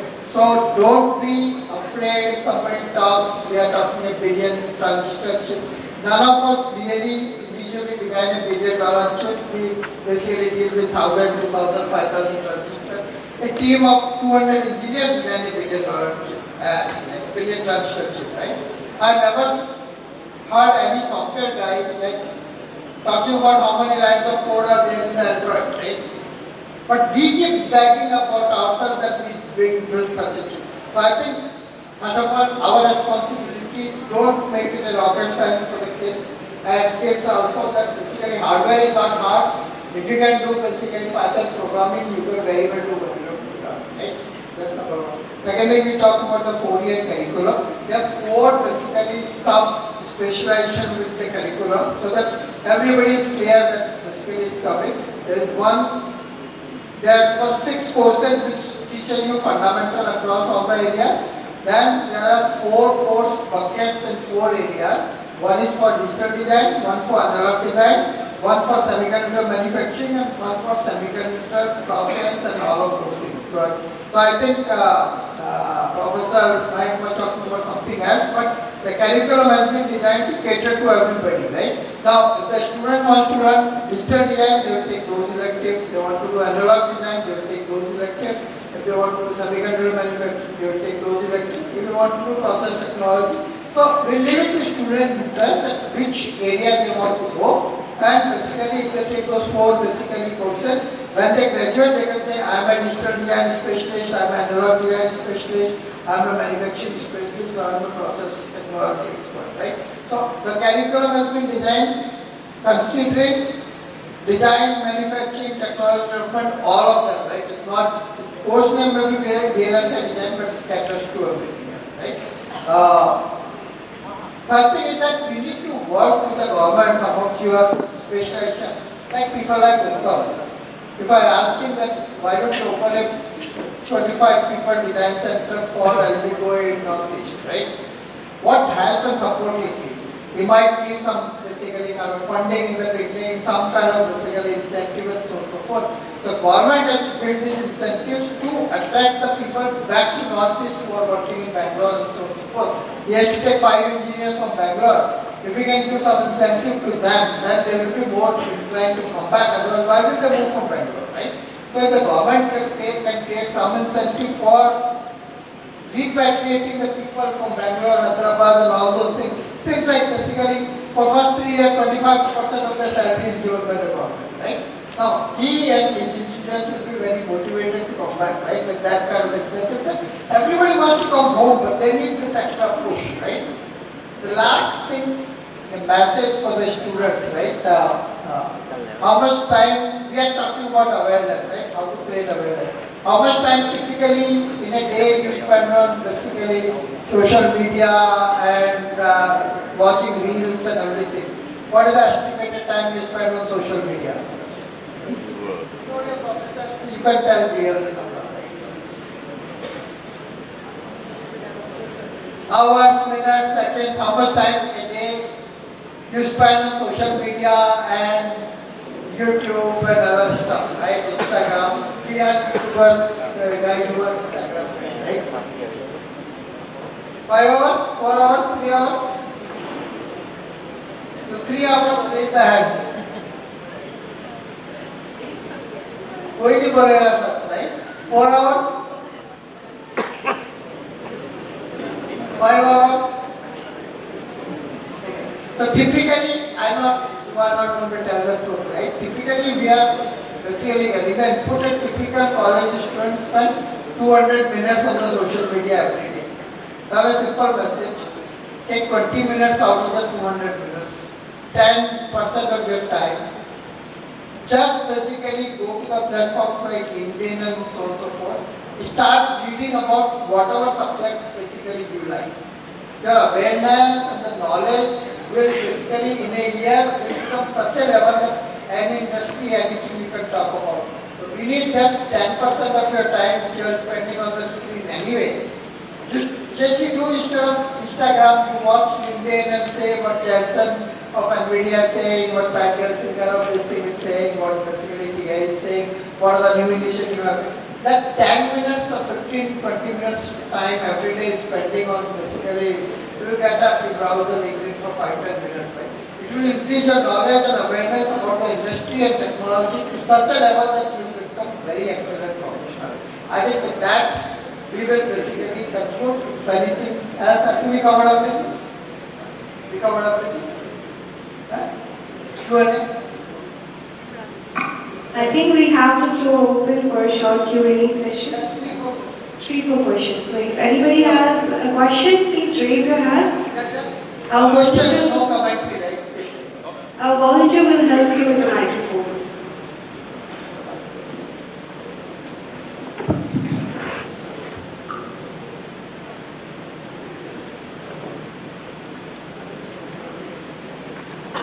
Mostly we have talked about the opportunities for the students, right? So can you give some light on the opportunities of the entrepreneurs?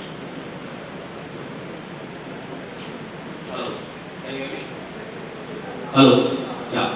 So I was asking about, so can you give some light on the entrepreneurs, right? So what kind of paths or what can be done by the entrepreneurs, right?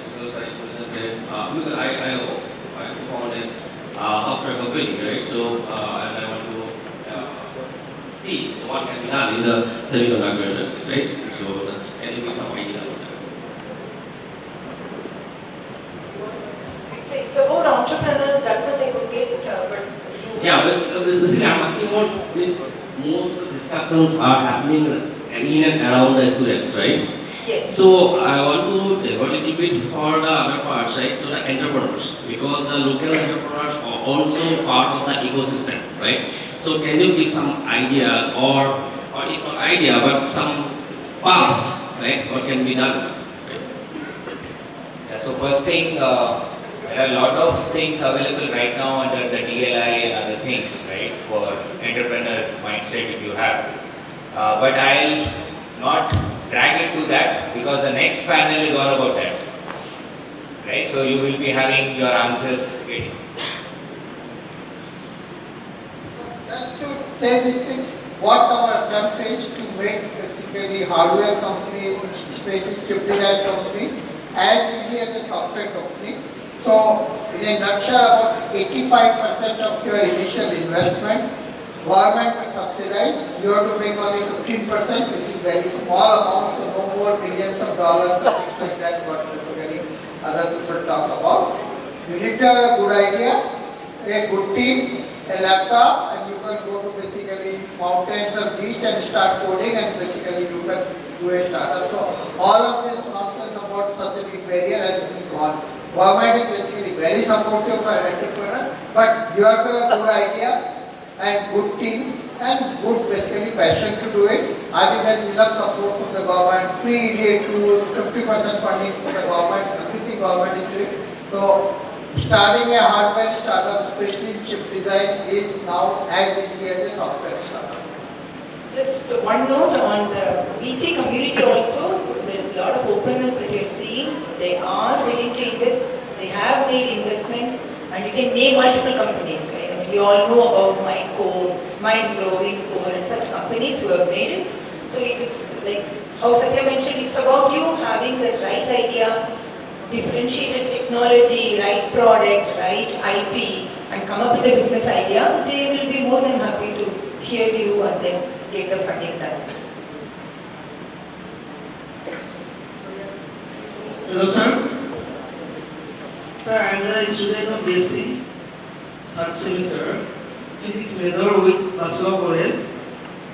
You can please guide me on what are the scopes in physics graduate have in the field of semiconductor industry. You want to know what courses you should take so that you become industry employable, is that right? Yes, sir. Okay. We can send you a list of this. What branch your EC? We will send you a list of the 6 courses which you can take as an elective, whatever your department basically allows. If you don't do those 6 courses, I think you can basically become a very good VSLI engineer. You can write to us on the LinkedIn, we will respond and basically give you a list of the 6 courses. So all of us are very active on the LinkedIn. I request all the basically students to connect basically to this set of people, and if you have any question, it may not be instant reply like your WhatsApp, but basically within 1 or 2 days we will reply to basically your queries. Sir, just I am continuing question actually. I used to teach physics. But we used to teach everything in physics. Laws, rules, regulations, everything in physics for semiconductors. Unfortunately, when it comes to the technology, we will know better. So, everything what I am hearing here only text or technology students are being prepared. So, is there anything where we can change the curriculum in such a way that physics students can also be incorporated in your industry? Can you say something? We should have a separate discussion about basically how to create a right balance between physics level fundamentals and the technology, right? So that you can get a right balance. But that will take some time. You can write to us, we can set up a call and then basically discuss it. Very good question, but it will take too much time right now here to explain this thing. Let's talk offline and we will certainly basically try to address it.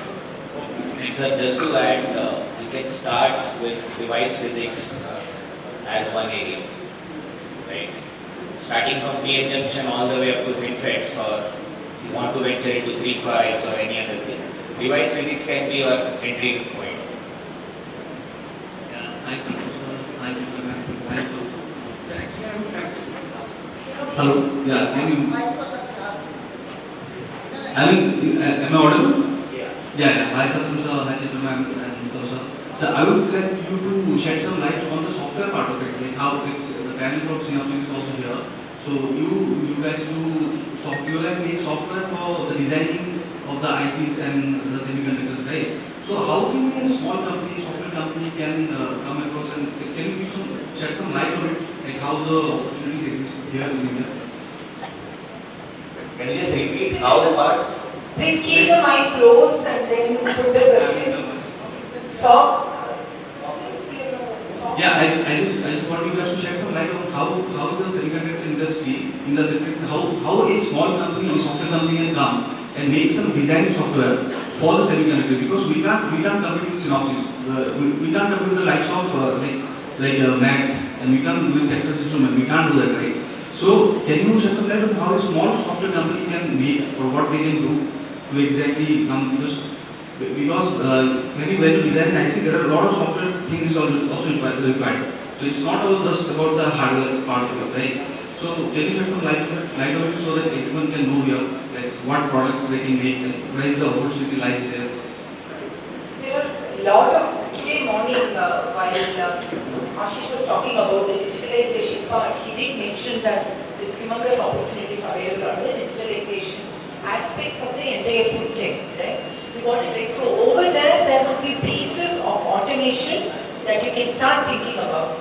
And in every company, like any of the MNCs, like Synopsys, like Genesis, like J, there would always be some scope for some amount of the differentiated automation that you could bring in, which we would not be really getting it done through our regular engineers, right? So it is not that you cannot reach out and everything. It's about the differentiation that you can create. So I'll just pick up Genesis as an example. One of the products that you can take and one of the application software, on top of the application software, what you can add to create more proliferation. I'm just giving one simple idea. Like that, you can start thinking about it. Right? Then, if it is complementing enough, right, you would get an opportunity. Okay? Thank We you. can discuss offline also. So I will connect. Any longer discussion, just connect on the LinkedIn, send a message, we'll set up a call with you, learn about what kind of the ideas you have, guide you in the right direction. We are there to help you and we will give you time. I'm guaranteeing you all 6-7 people sitting on the stage. We will give the time, you just write to us because such a forum having a lengthy discussion is not possible. But what we are guaranteeing that we are there to give you time, which is like to any of us depending on your relevance, and then basically we will provide you the right direction. I think, shall we close? Alright. Thank you so much, dear panelists. One more question. Alright, I think we can take another question. Good afternoon, respected dignitaries. So I am a student of postgraduate diploma in semiconductor. Recently I studied in Dignitaries University. So I have a question that what should we do after this postgraduate diploma course, and also to be industry ready, and also what skills we should acquire, because in this degree we have some diverse students from different degrees. So can you suggest me? Okay, so couple of things, right? First, decide which area you want to venture in. You want to venture in digital or you want to venture in analog. Very simple, right? If you break down like that, again, which is digital, right? You want to be in front end, you want to be in back end, or you want to be in testing side, right? If you identify that, that is a good starting point for you to take it forward. Like you have studied everything in a diverse platform, but if you can consolidate everything and come to a pinpoint solution that, okay, I want to make my career in this particular domain, that will be more than enough for you to enter into that. What kind of skills are required? You don't require much, right? A good hands-on experience as a part of your learning process during your diploma days or whatever will be good enough. Like Uttam just mentioned that when he used to go out for hiring people, right? So that was a disconnect. So if you can do that part, that is more than enough for you to get into the industry. And once you are in, then it's your way to explore how you want to explore. Sir, also our classmates, they are from different backgrounds. I am from electronics and instrumentation, but some of them are from mechanical, mechanical, BSc physics, or BSc chemistry, geology, and botany also. So can you suggest anything for them also? See, for other than electronics domain, right, when you are saying mechanical, chemical and all, right, manufacturing becomes a go-to thing, go-to option, if I have to say. Again, if it's a chemical background, right, chemical engineering and all, we are talking about specialized gases, different kinds of chemical which will be required. You can tomorrow become an entrepreneur who will be supplying gases to the fab, the OSAT which is coming up here, right? Even though they may not be using it in bulk, but there may be chance that they may be using some chemicals for their assembly thing. So there are opportunities for everyone. If it is a mechanical domain, right, it is not just limited to what they study. Even a good structural engineering guy is required. Even in fabs, right, in clean rooms, you need to have a lot of things inside the facility where you need expertise from your mechanical background. Right? So you may not be directly involved there, but manufacturing is a way to go. I think right on top of that, if you see companies which do equipments for semiconductor industry, so you will not see electronics guys will be a minority there. Most of the guys will be either chemical guys, mechanical guys, and materials guys.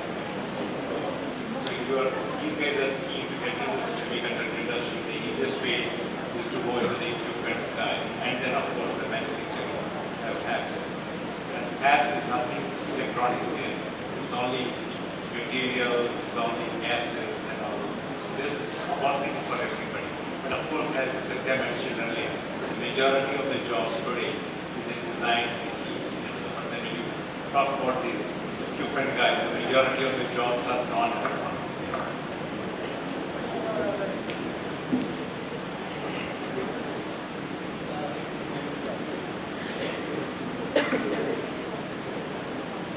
Hello. I know time is up. One question came to my mind. That's what I want to ask. I am from Assam Don Bosco University, private university, and we have electronics and communication engineering. We started 14 years back, and we have been adopting whatever curriculum is designed by AICT, engaging a team of experts from IIT professors. We have adopted fully. Even after that, when recruiters come, they say that there is gap. There is gap. Gap in the curriculum. Now, whatever you are mentioning, this is very, very right. Because of the new emerging scenario, students, we have to design the syllabus accordingly, maybe specializations, maybe BTech 4 years for this course. Now, isn't it? Now, I want to know with respect to this, our Jagiroad mill, this is for packaging and testing. Our Chief Minister is also mentioning everywhere 27,000 crores being spent, 27,000 positions will be created.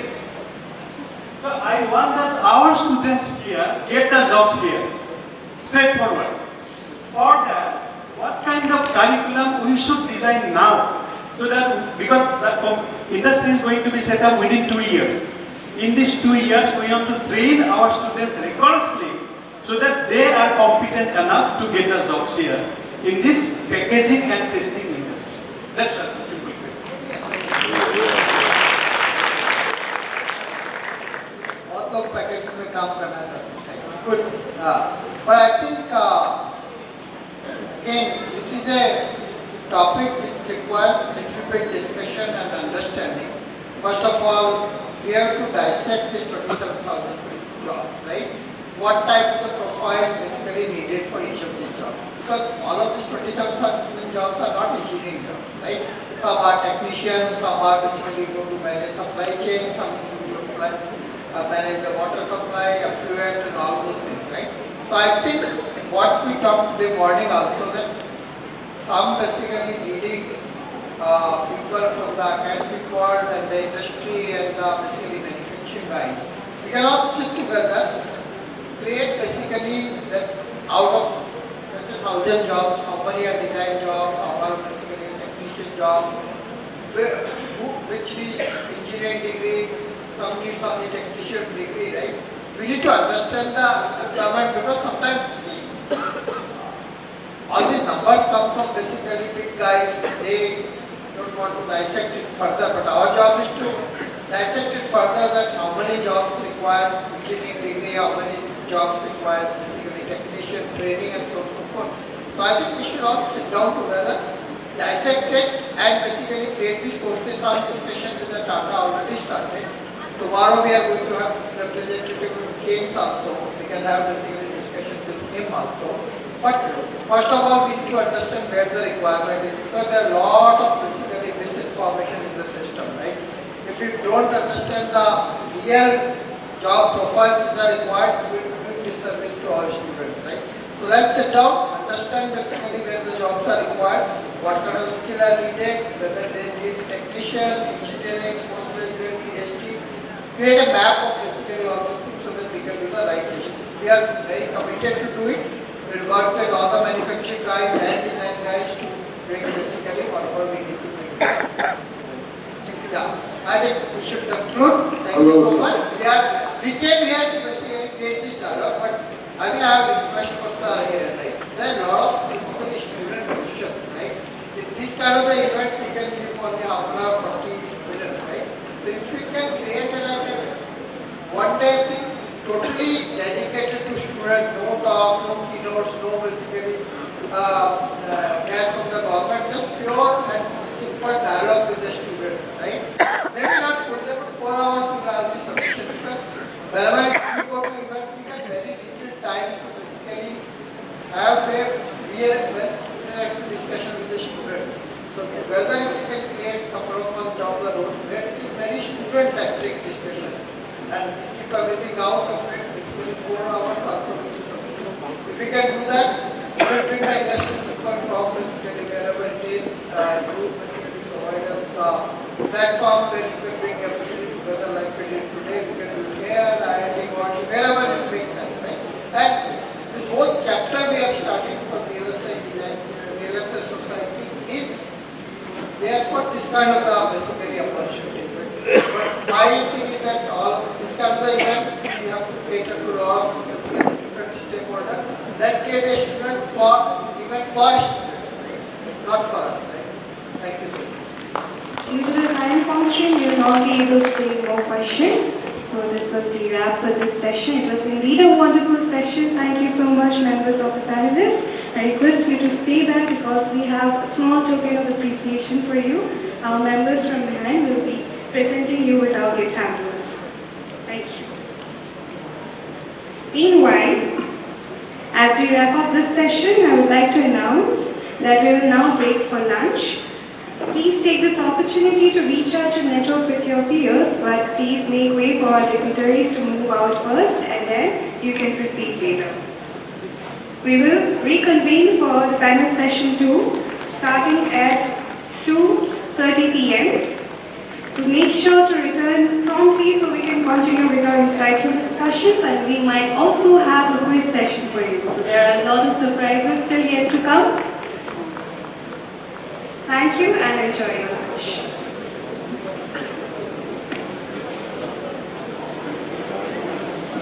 There are a few more announcements. I would like to request everyone to please stay back. The lunch arranged for participants is at the auditorium. And for all our other guests, you can proceed towards the canteen.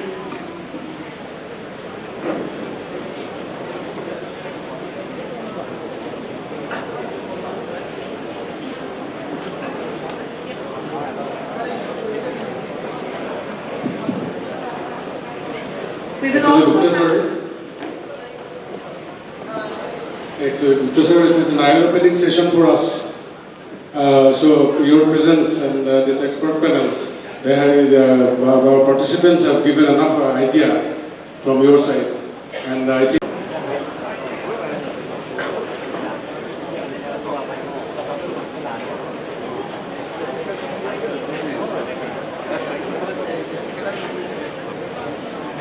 Entrepreneurial pathways.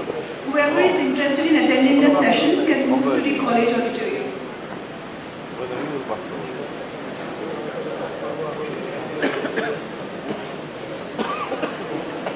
Have that session here. Whoever is interested in staying for the session can stay back in the hall.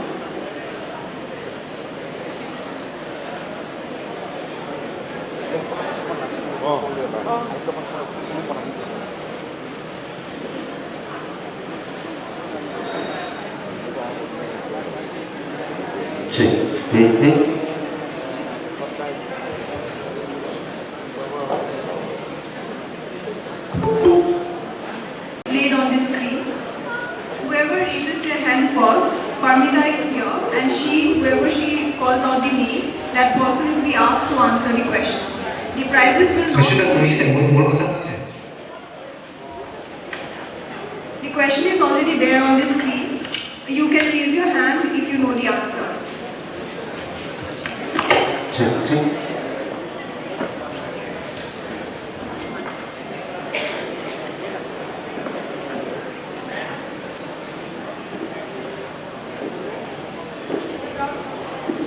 The guy in the brown shirt.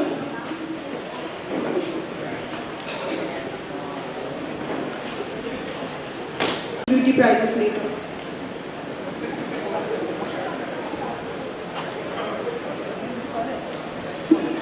We'll move on to the second question.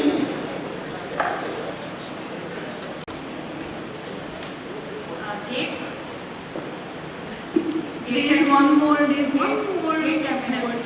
gate terminal. Gate is right, and one more. ISC, gate terminal. It's gate and channel, but you are partially correct. So you can tell your name to him, he'll note it down.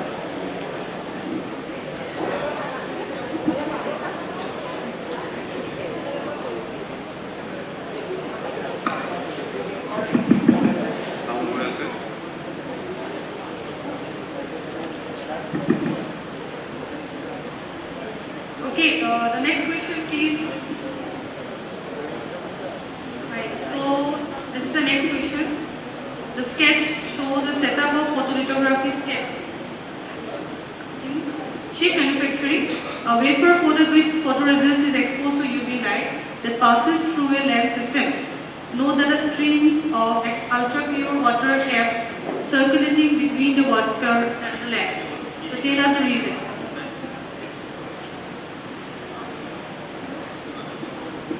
You can see the picture, right? Anyone? Ask the question? Anyone wants to answer?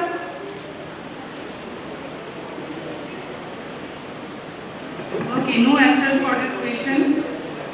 Then we should pass this question. So next question. What does the letter D stand for this? Okay. Someone there? Yes? Okay, fine, ma'am. Deposition. Deposition is the correct answer. Congratulations. 2 awards already been given to ma'am. Okay, now the last question. Last question. In semiconductor manufacturing, electronic components such as transistors, diodes, etc. are patterned on a wafer using photolithography, which the patterns being created using UV light. Then why are the photolithography rooms lit yellow? Any answers? The students? Anyone? Yes, yes. The cap. The cap. Yes.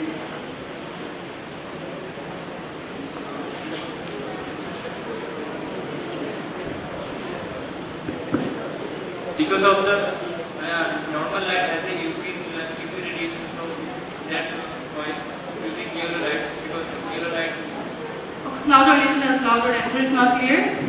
Because of the normal light doesn't has a UV wavelength, and yellow light doesn't have UV wavelength. So that's okay, very nice, very nice.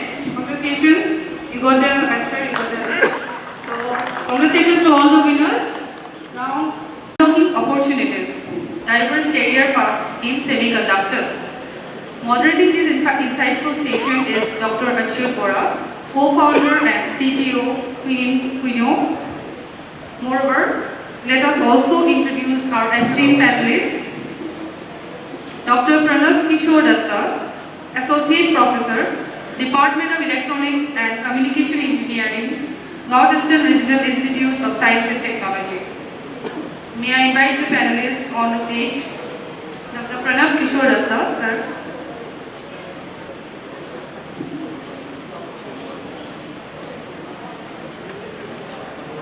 Our next panelist is Dr. Ankush Bag, Assistant Professor, Department of Electrical and Electronic Engineering, IIT Guwahati. May I request sir to come to the stage.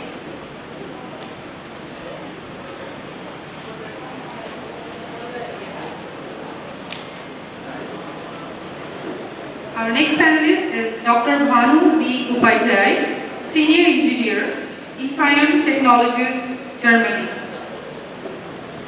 May I request?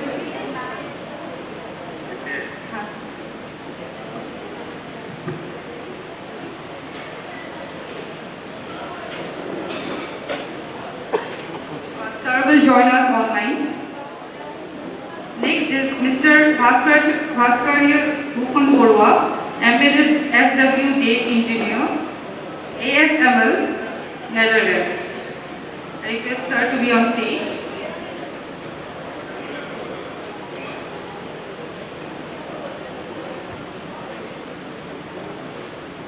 Next panelist is Dr. Babita Jajodia, Assistant Professor, Department of Electronics and Communication Engineering, Indian Institute of Information Technology, Guwahati.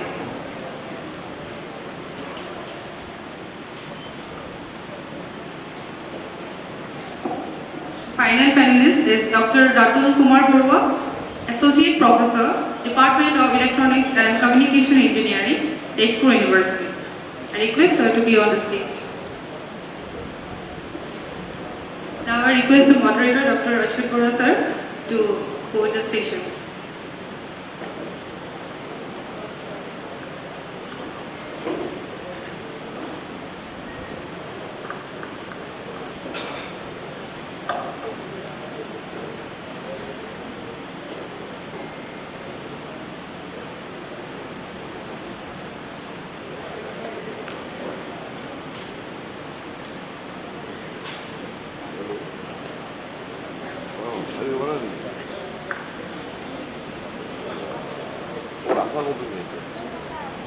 Whether we are fortunate to have many specialists in technology. First, I would like to introduce Professor Dr. Uttam Borua, who is a professor for university, and for almost 15 years he is working as a professor.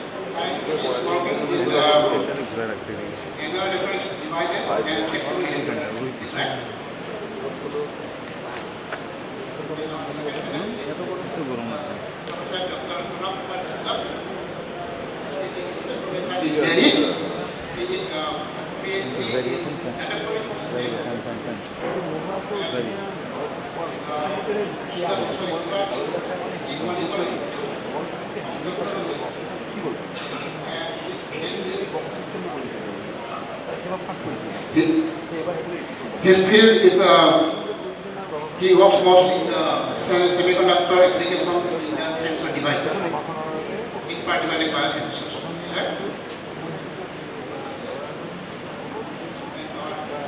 Third panelist is Professor Dr. Babita Jajodia. She is an assistant professor in Indian Institute of Information Technology, Guwahati. She did PhD in Indian Institute of Technology, Guwahati. She is specialized in VSLI and circuit analysis, and other than that, she does expert in quantum computer. Her research are mostly focused on digital, analog, and mixed signal devices. And industry, who is a Mr. Anu Kwada, is currently working in opinion technology in the headquarters in Munich. He is specialist in wide bandgap semiconductor. He did PhD in IIT Bombay, also in the wide bandgap semiconductor, mostly gallium nitride.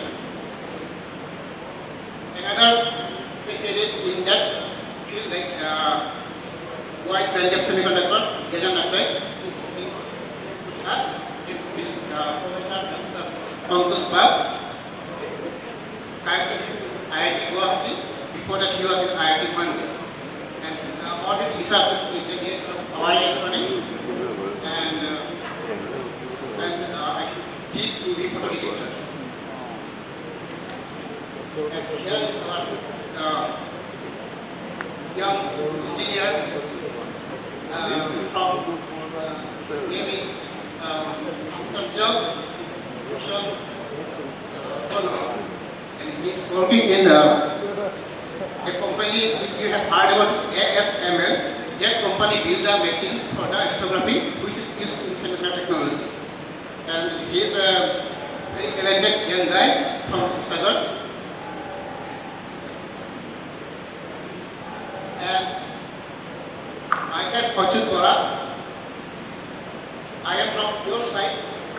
dear guests, I will ask some questions from your side. I did PhD in semiconductor device physics from Indian Institute of Science. After that, I went for postdoc to Germany, and I'm still there. Now I do some consulting in semiconductor devices and AI. And first, let us welcome with a big applause to our specialists.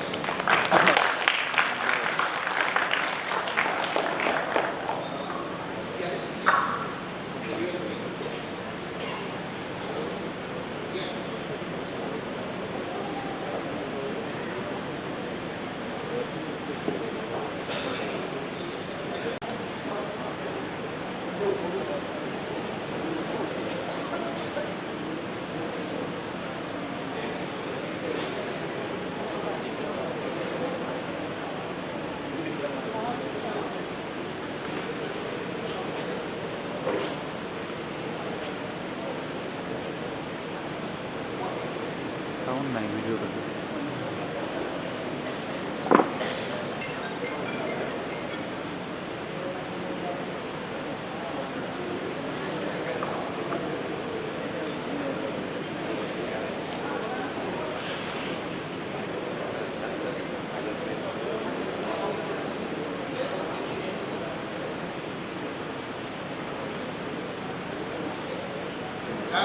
We have seen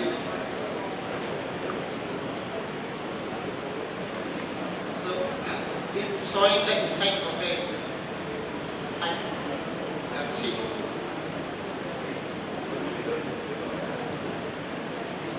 So this is the semiconductor device which you can see in iPhone or any other smartphone. So we'll start by knowing about these devices from start. Yes, we'll go to we'll explore around all dimensions of semiconductor. So I would first like to ask Dr. Gorua, what is actually semiconductor device and why is it so important? What we can see?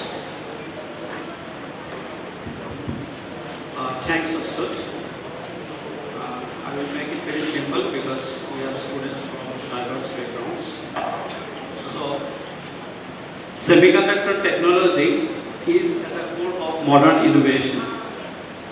So semiconductor technology deals with the design and production of semiconductor materials, electronic devices, integrated circuits.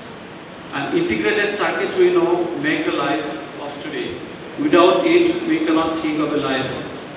For example, smartphones to advanced computing devices. Now, electronic devices are electronic components that controls the flow of carriers in a device. For example, we have already studied in your UC courses, for example, PN junction diode, bipolar junction transistors, MOSFETs, metal oxide semiconductor field effect transistors. So MOSFET is the basic building block of modern IC. There are tens of different types of devices for different kinds of applications. For example, if you need a high-speed device, means that you need a device where carriers flow very fast from one side of the device, that is named the source, to the other side of the device, that is called drain. And if you need a device which consumes very lowest power, that means off-state current of the device is very low, meaning that even if your device is off, it consumes no power. So bottom line is, you have to control the carriers in the device very precisely. Now this is only possible by considering a particular architecture, device architecture, and excellent semiconducting materials on which these devices are built upon.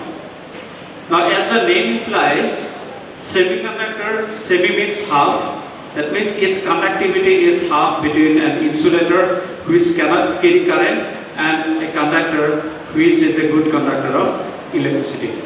Now, the excellent thing about semiconductors are they can either be treated as an insulator. For example, a semiconductor in its pure form at low temperature, or it can be a good conductor if you dope it properly or bias it properly. Now this is only possible because of the excellent band gap of this kind of materials. Now there are many different kinds of materials used in industry. For example, silicon, which is the mostly used materials in industry. There are many reasons. Firstly, it is available mostly in in Norway, Brazil, in India also. You can find coarse, silicon in Rajasthan, Udaipur. There are other materials, for example, gallium arsenide, those are used for high-speed applications. Then silicon carbide, gallium nitride, these are used for high-temperature applications, high-power applications. Then 2D kind of materials, for example, graphene, these are used for flexible electronics. Then organic semiconductor, for example, pentacin, these are used for organic LEDs, and so on. Now, these devices made upon these semiconductor substrates have numerous applications, starting from discrete components, memory, then sensors, then consumer electronics, for example, smartphone, laptops, TV, then medical applications, CT scan, MRI, then defense applications, for example, advanced radar applications, then energy sector, solar cells, and so on. So you can find very difficult to an application where these ICs are not used. Now, another very fascinating thing about this technology is it is very fast growing. For example, if I go to purchase a smartphone today, I will look for a device which is very, very fast, consumes very less power, which memory capacity is good, it's very reliable, and of course the cost. Now, this is only possible by shrinking the device sizes, reducing the device dimensions of this kind of transistors. Now, for example, if you see the latest iPhone 15 Pro where A17 chip is used, where 19 billion transistors are used, and per second trillions of operations are done. So this is only possible by shrinking the technologies. So to give you an example, in 1971, the IC or the transistor size was 10 micrometer. Now we are talking about 3 nanometer technology in 2024. And there are some disadvantages as well with these lower technology nodes. For example, it consumes more power. Then there are some negative effects called short channel effects. And also there is a huge cost involved with technology upgradation. For example, for 10 nanometer technology node, companies has to companies cost around 10 to 20 billions of dollars. So only big companies like TSMC and Samsung can bear this much of cost for 3 nanometer technology. So I hope I answered your question. Wonderful. You have touched all the dimensions of semiconductor and also its applications. And we have just heard about something like sensor. And since we have expert in the sensor, I would like to come to Dr. Tell something else about the sensors. If you can give some example, that would be very nice. It is useful, and what kind of research is do and why, how? Okay. Very good. Good afternoon. This is sensors. When you say this one, first thing is come to our mind that it is sensing something. So when I say sensors, that is a wide range of applications. Sensors when it comes in, we say physical sensors, chemical sensors, biological sensors, like this. Now when I say from the semiconductor point of view, what Dr. Barua has said this one, that is, can you use this semiconductor materials as in sensors, right? So these sensors here, we know that all this semiconductor has some electrical properties. So these electrical properties, can you exploit it? So that comes from then your biosensors come into pictures. So in biosensors, when you are saying it, we are trying to exploit the electrical properties to measure some different types of environmental properties. So if there is you are putting this semiconductor materials to this environment where external stimuli is there, and if it sends the electrical properties, and if you measure these electrical properties, and if you can correlate these electrical properties to the changes in the environment, and then that means we can detect the what changes it is there, and then we can say this is a biosensors, right? Now, sensors, when you again we say this one, that is different way you can have it. Physicals, we can say this one, all of you have heard this, that is RTD, thermistors, they are normally used for temperature sensors. Then again, if you heard about piezoresistive devices, they are used for your this one pressure measurements. Similarly, we are having some gas sensors. Nowadays, everywhere it is used. This one in industries also there. That is, we are using the metal oxide of this metal oxide semiconductor as a gas sensors. Now, one prominent field is that biological sensor. What is actually this? So, biological sensors, can you use this semiconductor to that part? That is, yes, that also we can go for it in the biological sensor. That is, we can use the FET or nanowires. So, when we are exposing this, these sensors to our different types of biomolecules. Biomolecules in the sense that different types of enzymes, antibodies. If you expose to it, then what will happen? There is some, another thing is that is not what you are measuring it, that is DNA. That is one thing which is there. So DNA, when it binds with this biomolecules, there is a changes in the charge in the surface, and that will relate to the changes in the electrical potential, changes in the potential or current, and that things if you can measure it, then we can use it for the sensing of this one. So what is the advantage of this? We don't need to go for the you can directly put it in your enzymes, you can put this one and you can detect it this one. No need to go to the doctor also, you can have the sensors and you can do it. Now what actually Dr. Ross should have asked me this one, how can you do this one from the research point of view? Actually, when you are doing this thing, we have to do some modeling in the device. Modeling in the sense, that is, how can you relate it? Now modeling, if you say this one, what actually semiconductor modeling is? Because everything, all device can be either related with physical or mathematically representation. Any device if you take it, either you take MOSFET, diode, transistors, anything, we can represent it by physically and mathematically, and that is called your mathematical modeling. Now what actually this is? That means we are trying to represent the device by some equations. That is like a current equation, voltage equation like this. Now when you are exposing to this environment, there will be variations in this current or voltage, and that pattern we are using it to finally detect whatever the things we want to detect it, or whatever the parameters we want to sense it, that we can easily do it. So that modeling is one of the recent field also, and as in India we are lagging behind in the fab technology, so we can take that modeling, that is for the engineering student as well as physics background student also can take this one as a research in the form of R&D activities. Thank you. So when you read a sensor, sense something, what you get is something like voltage or current, isn't it? Yeah, well, there will be a variation in the voltage, current or resistance or the charges in the device. All this data is in the analytical. Yeah, the analytical form it is there. Now it comes to that data has to go through these things.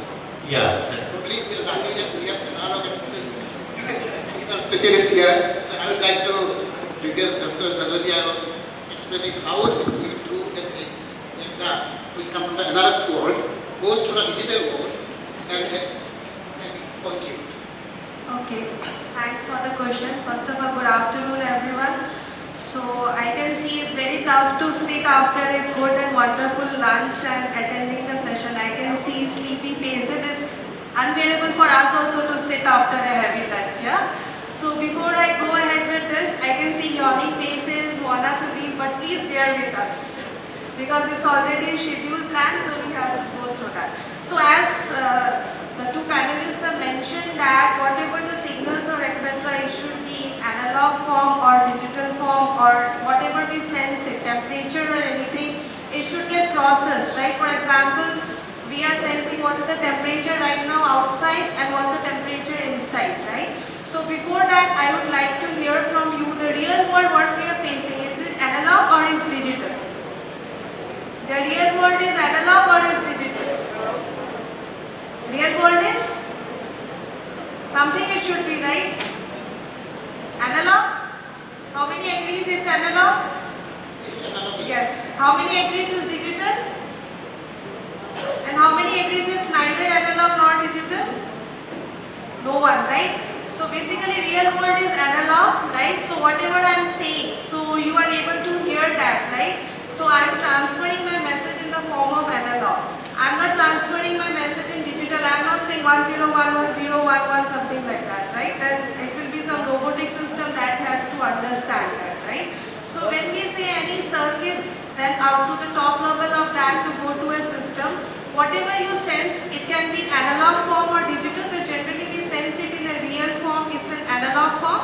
Then we convert it from analog to digital. So convert it from analog to digital, we need an analog to digital converter. Then might be the processing will be done in the digital format. Then again the real world is analog. I can't send again 1011, right? Then again I have to convert the digital form to analog. So I will use the digital to analog converter and then I will send to you. So I think based on that you can have a rough idea that we have basically two types of circuits, right? One is the digital circuits, one is the analog circuits, right? Instead of converting it to the digital, I could have processed the data in the analog and then since the real world is analog, I can send it into the analog form also, right? And digital, I can get the data from analog, then do the processing in the digital and then convert it into the analog form again. Have you heard about the third type of circuits again? It's called a mixed signal circuit. It's a combination of analog and digital where we can have an analog circuit which is controlled by digital circuit or a digital circuit which is controlled by analog. Just for an example, multiplier, right? So if you do multiplier 2 into 2, what you get the answer? 4, right? So digital you will be processing 2. How will you represent in digital? It will be 1010, right? Then you will multiply and you will get the output as 4, 100, right? So it will be in the digital format. Or for example, if you do analog, for example, might be you will be multiplying 2 sine wave. So you will get the sine wave as an output, but that will be the double of the frequency of that. We won't go into that higher level, okay? Or other way, you can multiply the two signals and controlled by analog might be sine wave is controlling the signal that when there is a sine wave, just do the multiplication. Or might be you are multiplying 2 into 4, you are controlling it by another signal, right? So basically what we can say that since it's basically what you are doing the logic. Everything whenever you design any circuit, please remember we should always start from the very basic and fundamental thing. It should be logic. You can't say 2 into 2 is equal to 5. It will be feasible for name but not for the real design, right?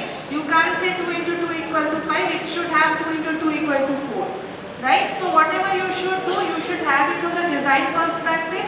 So we should start from the, you can say from classroom to clean room.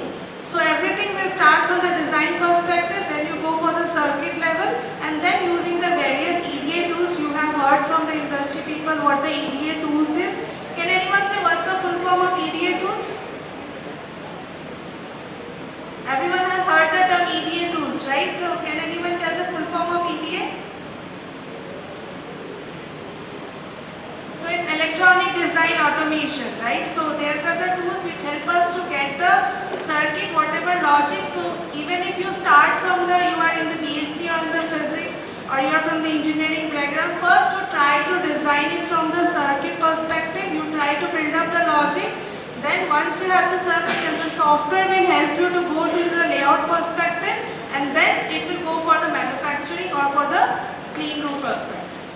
Okay, that's just a rough idea how you can sense the data and you can process it and So we have got the data, analog data, it yes. goes to the board. Yeah, I'm speaking with you in analog form, yeah? Yes. Right.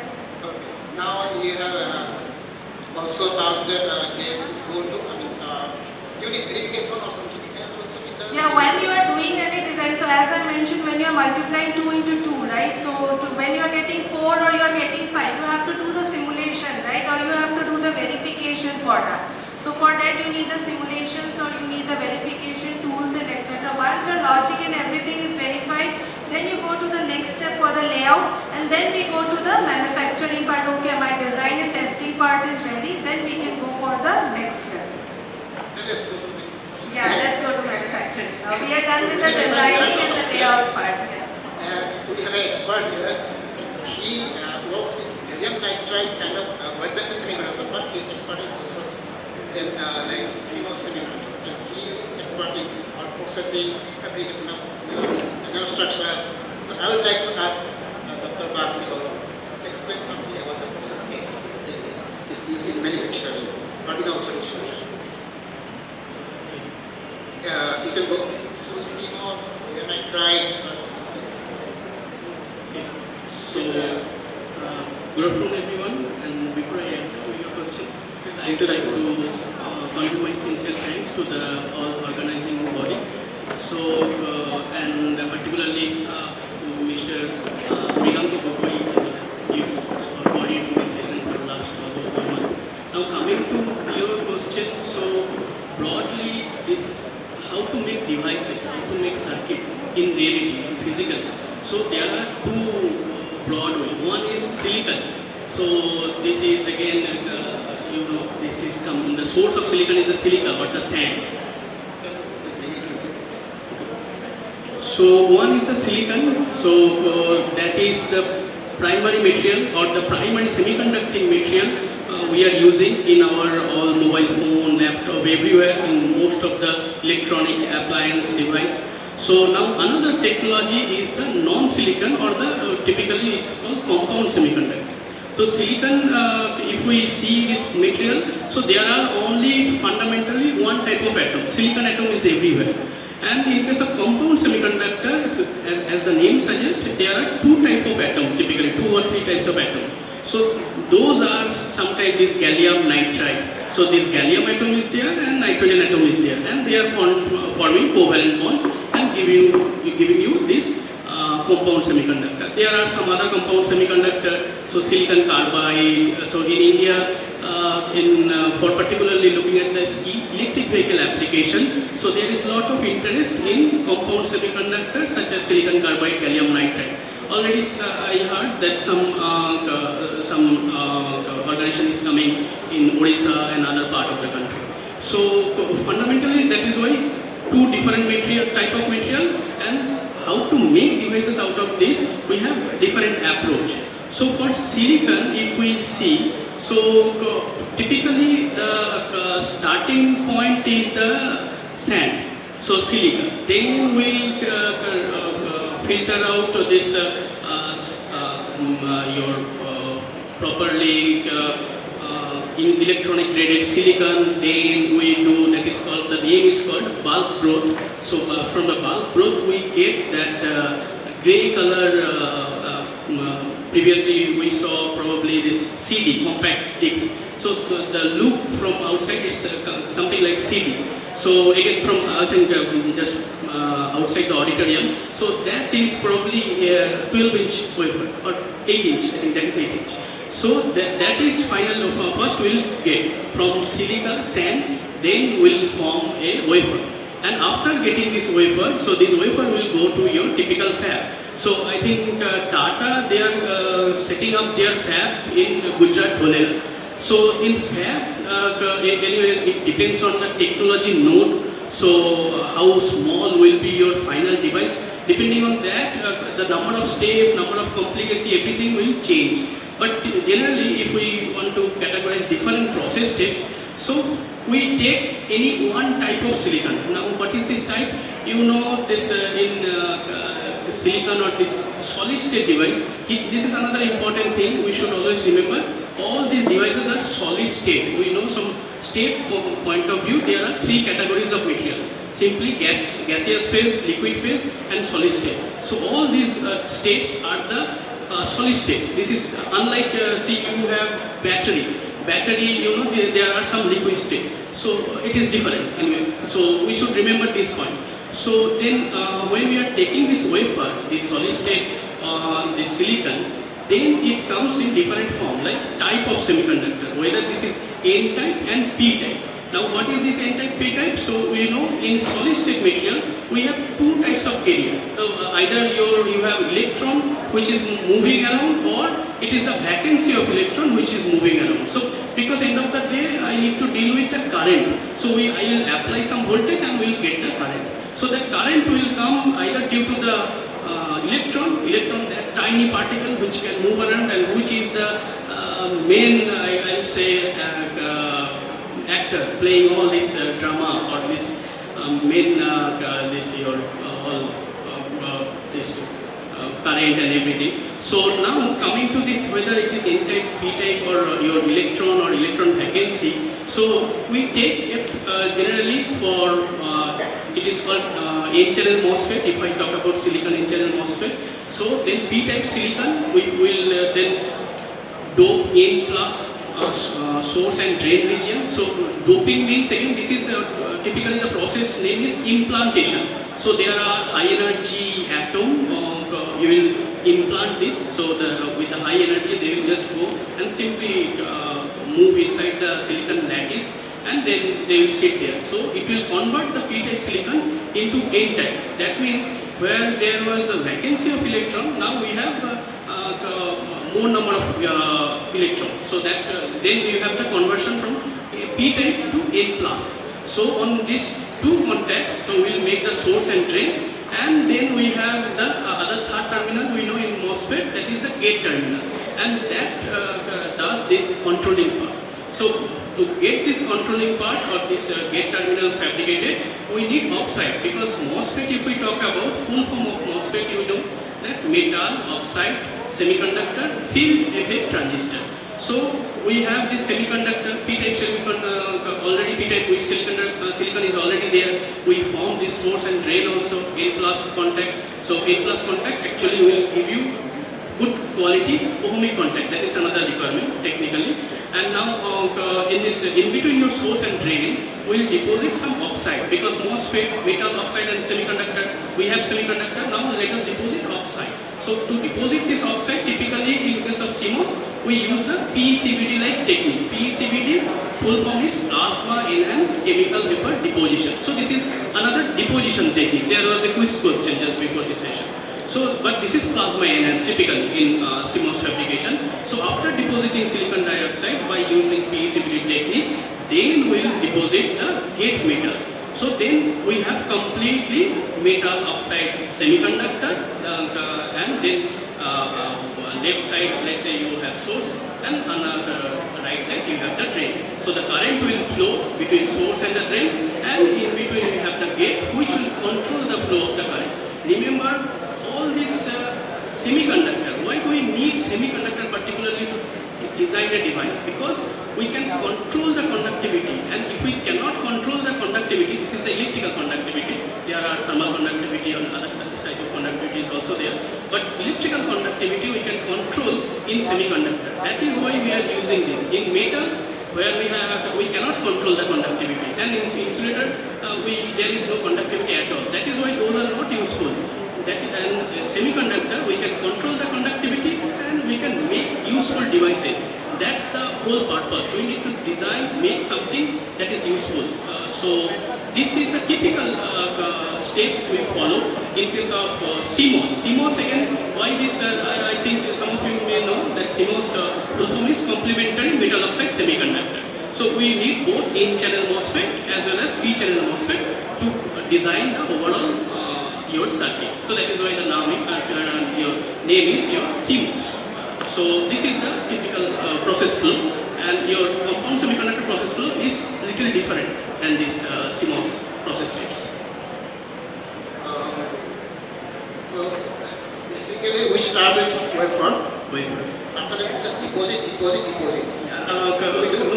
That is implantation. So source drain contact, that is implantation.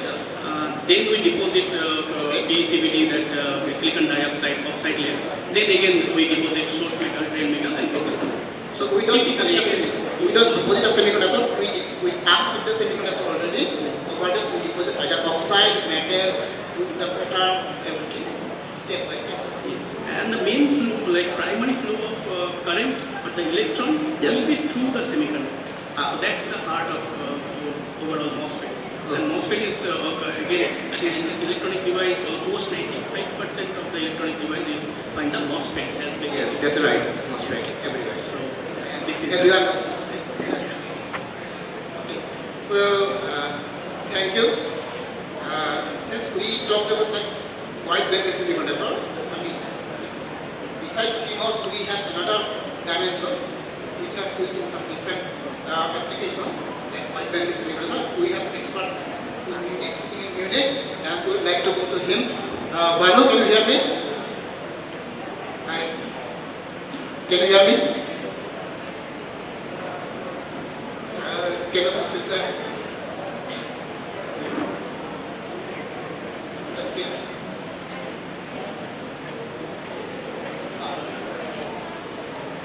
Hi. So, Anu, you are expert in wide bandgap semiconductor devices. I added you to modeling, you to the testing, but can you please tell us what is wide bandgap semiconductor and why it is needed, why it is so important? And because we heard a lot of news about the wide bandgap semiconductor nowadays. Why? You?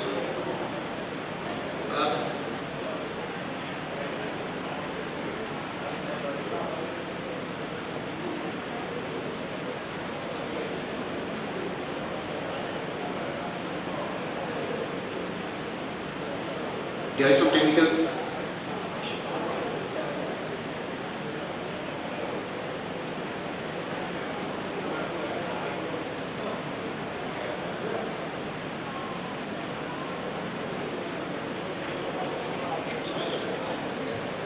Yeah, okay, please go ahead now.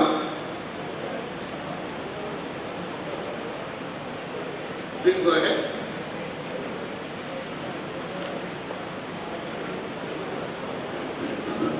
Cannot hear it.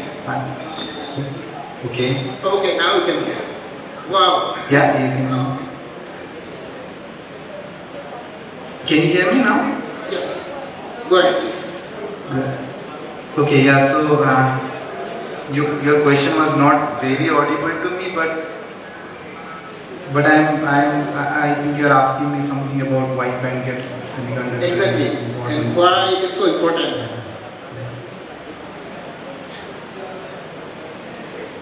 Yeah. Please go ahead. Hello? Yeah, okay. Thanks. Yeah. First of all, thank you for having me here and giving me this opportunity to be a part of this panel. And many things are not audible to me, and so I don't know, I may repeat something that the panelist has already said, so I apologize if I repeat some things. But yeah, I mean, when we talk about semiconductor, wide bandgap semiconductors and to talk about its importance, first we need to understand what are wide bandgap semiconductors. So when we talk about semiconductors, we naturally talk about silicon, because more than 90% of all the electronic chips are made on silicon. But there is, in the recent times, there is emergence of another class of materials which have wider band gap than semiconductors, so than silicon. So in simple terms, if I say for a same size of material, I mean these material can withstand higher voltage than silicon, and they can operate at high temperature. So since silicon is the reference and these materials have band gap higher than silicon, these are called wide band gap semiconductors. Now, two of the most prominent material in this category are gallium nitride and silicon carbide, and these materials are superior to silicon in certain niche areas. I mean, not all the areas, but there are certain areas like power electronics, high frequency applications, and high temperature operations, where these materials are perform better, much better than silicon. And with the emergence and growth of industries like electric vehicles, then renewable energy, 5G communications and data centers, etc., these materials have gained immense importance in the recent times. So we all know that one of the roadblocks for the development of electric vehicle and growth of electric vehicle is the charging system, the charging infrastructure. And if we can build a charging system made of chips from silicon carbide and gallium nitride, the charging becomes much faster and efficient, and so this can lead to a whole growth of the charging infrastructure and the growth of electric vehicle market as a whole. Again, we know that the world, it is inevitable, the world is moving, and we move towards renewable energy resources like solar energy and wind energy. And for these technologies to be successful, we need very efficient energy conversion and transmission systems. And again, these wide bandgap materials will play a key role in making these technologies successful. And moreover, when we talk about gallium nitride also has the ability to operate at very high frequency, and so the technologies, microwave and RF applications like 5G, radar, satellites, so satellite communication. So gallium nitride is a very critical material for the success of all these industries. And then these materials are also playing a very transformative role in the growth of data centers, because we need very efficient power management and power conversion system in data centers, and these materials also have a role to play there. And on top of this, wide bandgap materials also have applications in optoelectronic market, and like LEDs, lasers and photodetectors. And so to put things in short, overall wide bandgap materials are already playing, but will play even bigger role in the growth and development of technologies of the future. So there is so much talk about this, and so all are trying to get into this space in the recent times. Thank you. So we know that gallium nitride is used for power devices, RF devices. Now we have heard about different kinds of semiconductors, different process flow. There are different applications involved in sensor, then CMOS application, power devices. Now the point is that it must be done through some machinery. With some machine, those three will be, the process will be done. Now I would like to come to Dr. Mr. Burua. He is from ASML Netherlands, and they build the instruments which are used for the processing of the semiconductor devices, particularly in lithography. Yes. Please tell something about that. Thank you, Achita. Yes.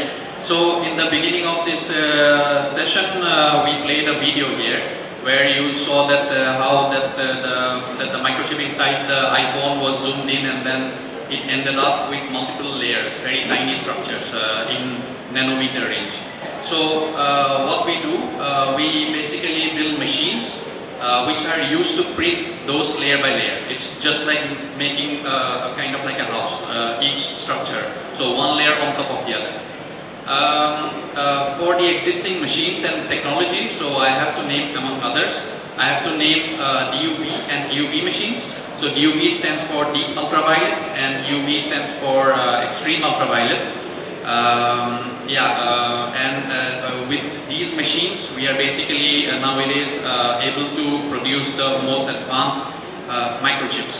So nowadays we all have devices, let's say your phone.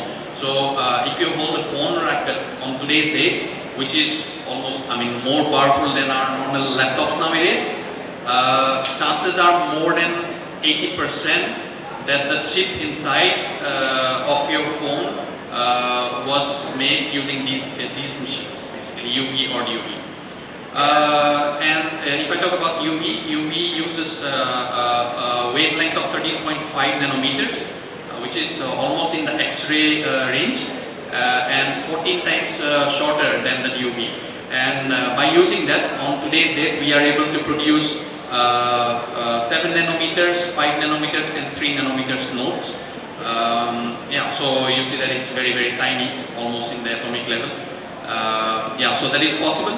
The biggest challenge on today's day is to satisfy the Moore's law. So Moore's law says that the amount of transistors that you can fit in a given area doubles every 2 years. So what Sir in the beginning said that the Apple chip nowadays has 80 billion or 90 billion, So let's say in 2 years from now on, it has to be double. So that's how we satisfy Moore's law. And you see that is very complex. So far we are able to satisfy Moore's law because of these machines. But we need much innovation in this field, like how to keep up with the Moore's law. So the goal is to make the microchips smaller, more efficient, and greener and faster. So that's the goal today. Thank you.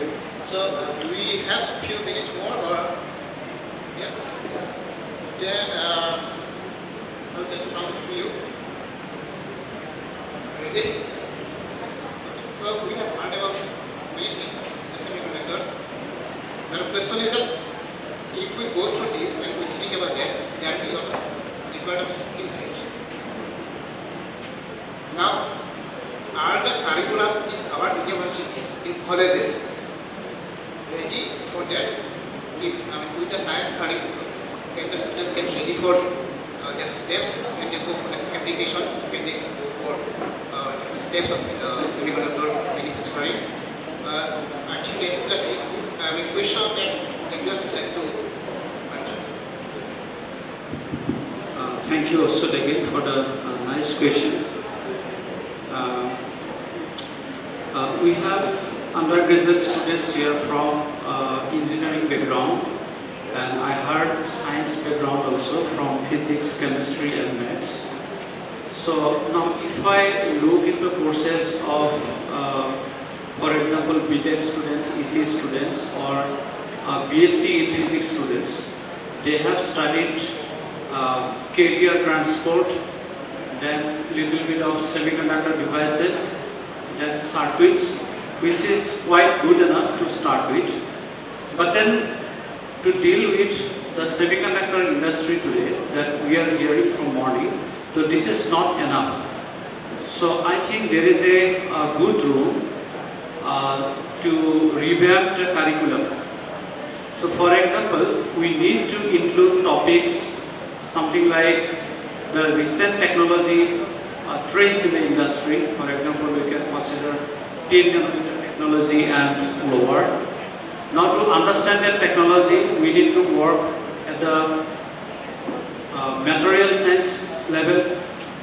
Then we need to understand, quantum mechanics in place of classical mechanics. Then we need to understand different kinds of devices, for example, FinFETs, gate all around MOSFETs and all that. Then we need to understand mixed signal design, as Bobita also mentioned. Then we need to understand system on chip, where we have multiple chips. Then also we need to include some topics related to coming technologies. For example, one of the panelists also was discussing that whatever we have today, for example, silicon technology, that is good, it is available, thermal stability, process stability, all good. But what is coming next? For example, gallium nitride and silicon carbide. So these are the technologies that are coming, for example, in automotive industries, high temperature and all that. So we need to include some courses or understand the basics of these kind of technologies so that these can be useful in the down line.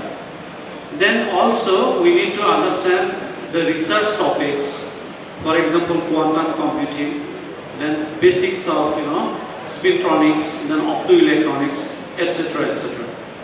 So then students from chemistry and other subjects can also contribute in the process technology. They can have their basics in the relevant subject. We can have courses from domain experts, and similarly maths and physics students can contribute to the device engineering. So device engineering is nothing but physics and maths, differential equations. Then I think there are many points here a government can do. For example, to train our students in the latest trends in the semiconductor industry, government can tie up with semiconductor manufacturing units, for example, TSMC or Samsung, to train our students there for a few months.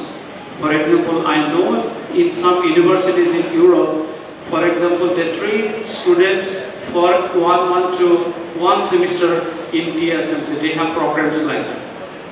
Then another point I think is to make some, local training centers, for example. So if you can make several training centers at different corners of Northeast India, so that we can train our students in theoretical side, skills like EDA tools for simulate devices, and circuit simulators like metrographics, cadence, to simulate circuits, and so on.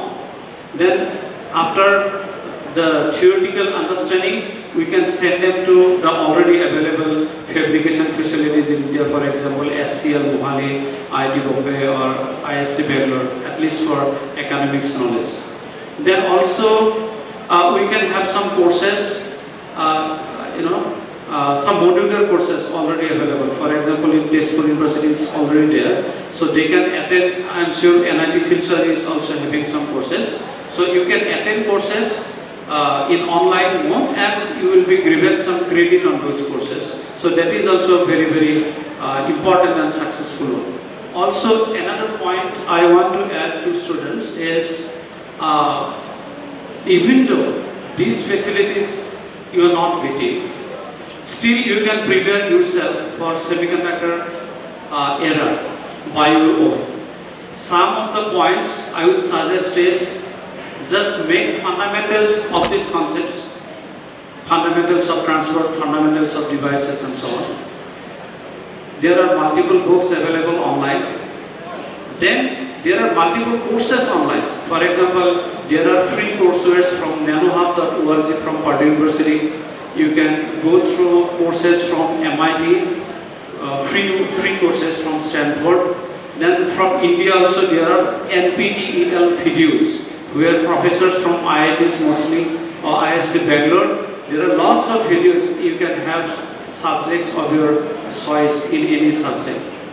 Then you attend, seminars, then workshops, try to do some internships, do some mini projects on these areas. Also go through some recent magazines, electronics magazines, for example, IEEE Spectra or something like that. And I think this is quite good enough to start with. And also there are many softwares available online. For example, nanohub.org, lots of softwares are available. You can just log in from here and you can simulate them online.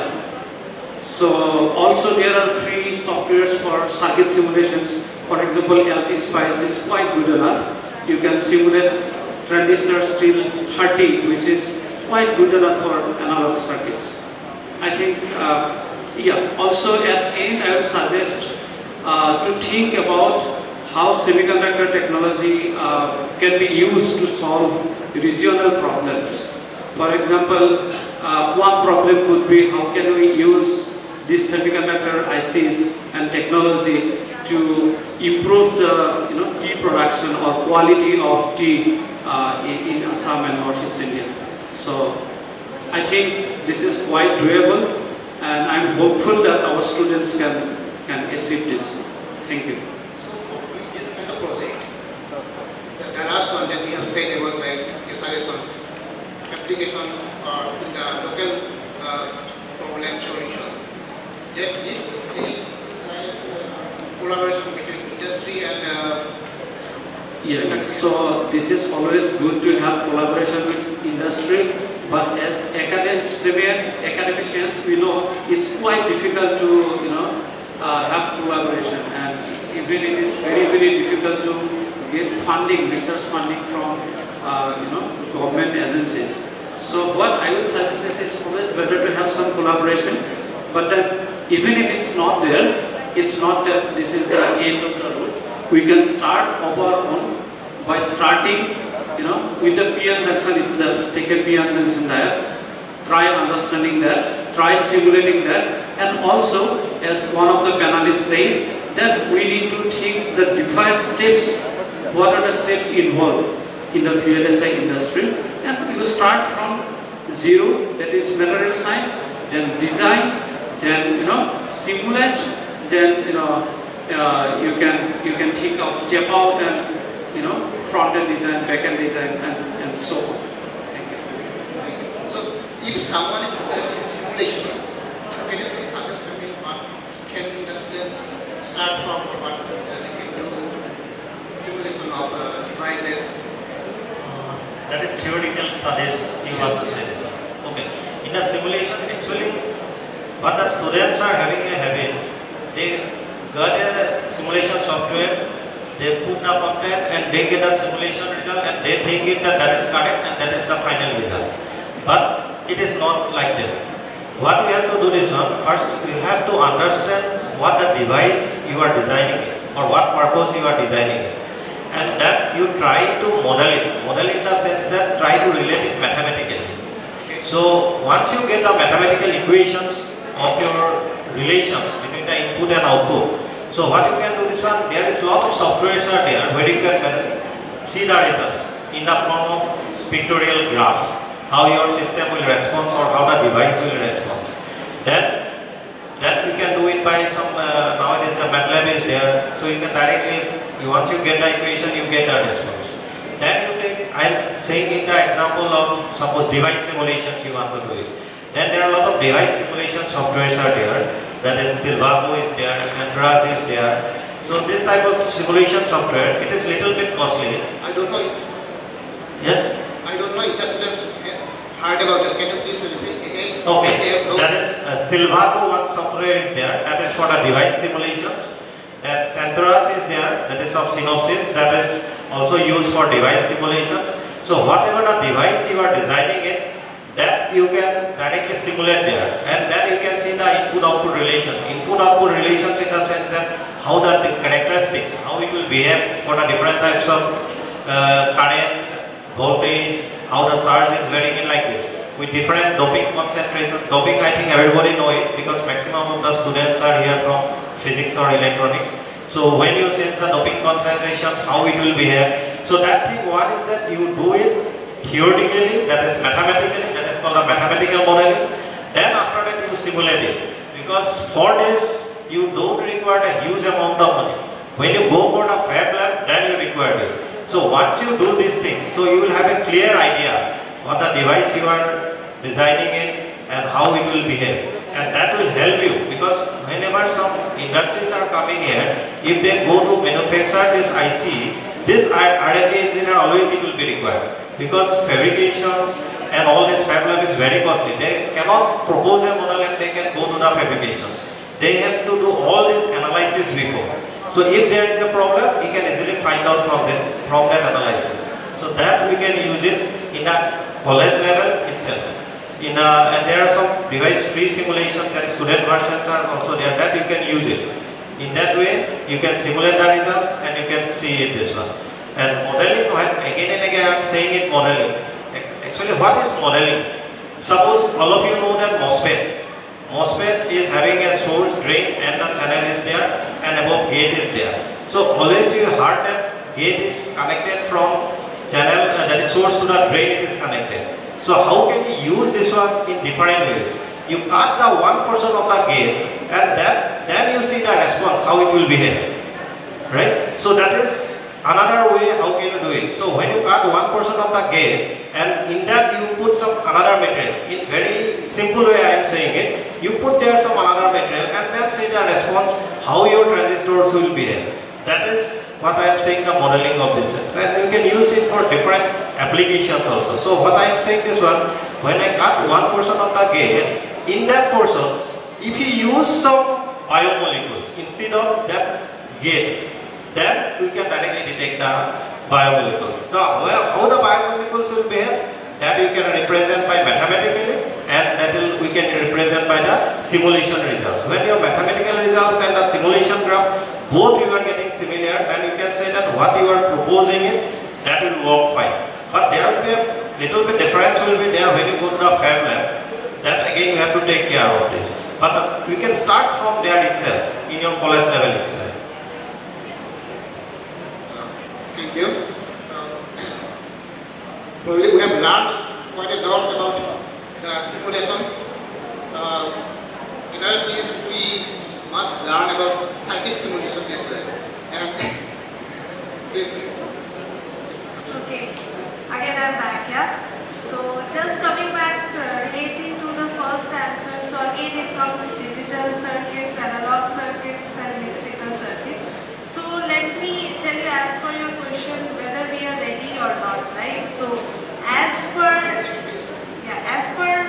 basic knowledge, we are ready, but we might not be ready with the skill set what is required to go to the manufacturing.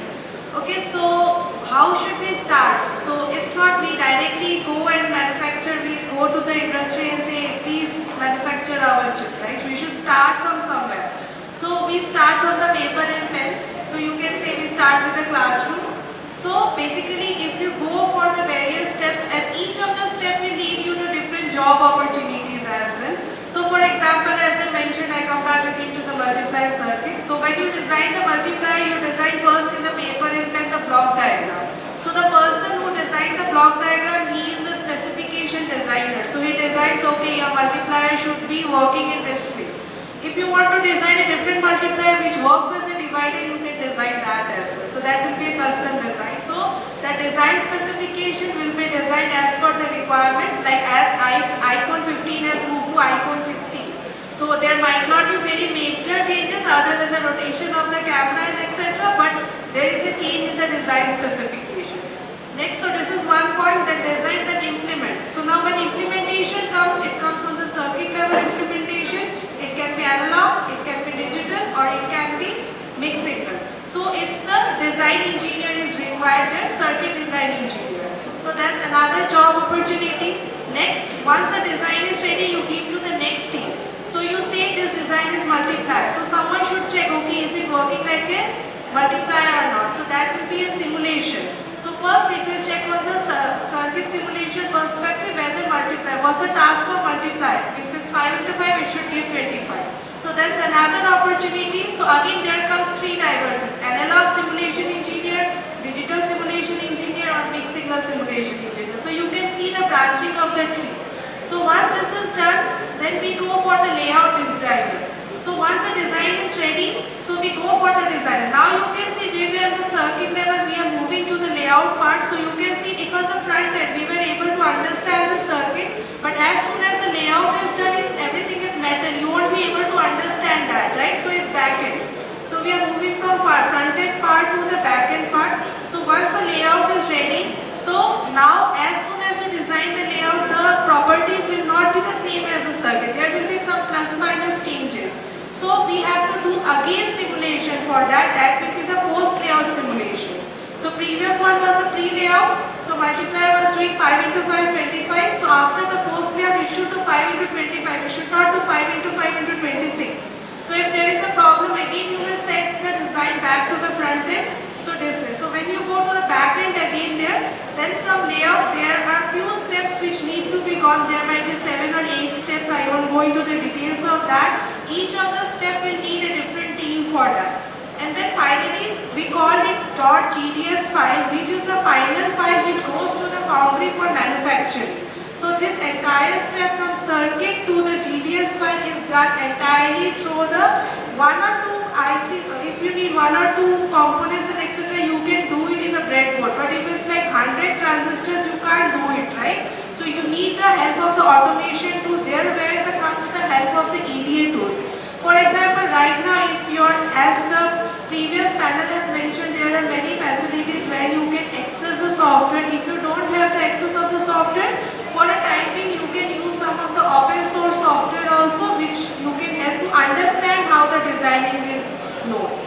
Then once that has been done, then you go to the manufacturing part. That's where the chip fabrication happens.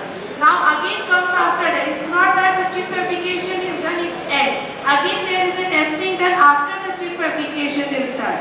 So if that chip testing does not give the multiplier output again 5 into 5 equal to 25, again it has to go back to the circle and it has to go back to the design engineer or the specification designer. They will be getting, तुमने क्या design बनाया, right? So somewhere if there is any mistake there, you have to go step by step back. So each of the teams should be concrete where, so this is the entire flow where each of the team creates some job opportunities. So it's like if I brief you design, circuit, pre-layout simulation, layout, post-layout simulation, then converting it to the GDS file, then sending it to the manufacturing part. So you can see this entire layout is creating each of the steps. This is the entire flow and each of the block creates a job opportunity. So wherever you fit it, again this comes under 3 trees: analog design, digital design as well as to the mixed signal design. So I think this gives a rough or basic overview what are the different opportunities and where we are ready. Don't think like we are not ready. You are ready because ultimately you should know the basic. If I say 1 plus 1 equal to 2, if it's normal human understanding, it's correct. But if I say from digital circuit 1 plus 1 equal to, no, it's wrong. 1 plus 1 is equal to 1, 0. Yes? So that's where you have to understand. Thank you. Thank you.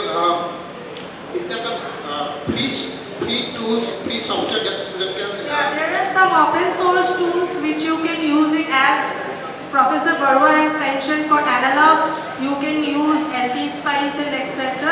There are many other software tools etc. They can use it for the design. Yeah, just for a brief order. You need not to start directly. You try to design a very big circuit. Okay, I'm going to make an iPhone or I'm going to make a computer, right? Start with a very basic circuit. Might be an inverter. You apply input 1 and whether you are getting 0 or not. So if you just apply an inverter, then also it's 2 MOS, right? 1 PMOS and 1 NMOS. So you should know how PMOS is working. PMOS won't work if you apply 1. You should apply 0. And NMOS will work when you apply 1 to the gate terminal. So you should know which one is the gate terminal and etc. So don't go to the very developed circuit. Start with the basic inverter circuit.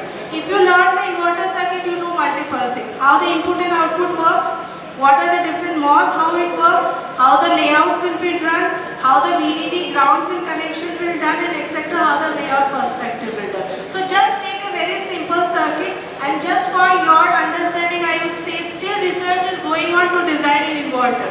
Do you think there is research left in inverter? No, if you think एक PMOS एक NMOS connector तो हो गया inverter, right? But no, still there are multiple ways how people are still trying to design how can we optimize the inverter. Thank you. Very important information. Thank you very much. And okay, we have know that the student can do design, model, assemblation. Now the question is, we are doing some fab labs, fabrication, manufacturing companies in Jagiroad, in other places of India. Now, how can the students from different backgrounds, different academic level, take participate and how they can play a role in this industry? Okay. So,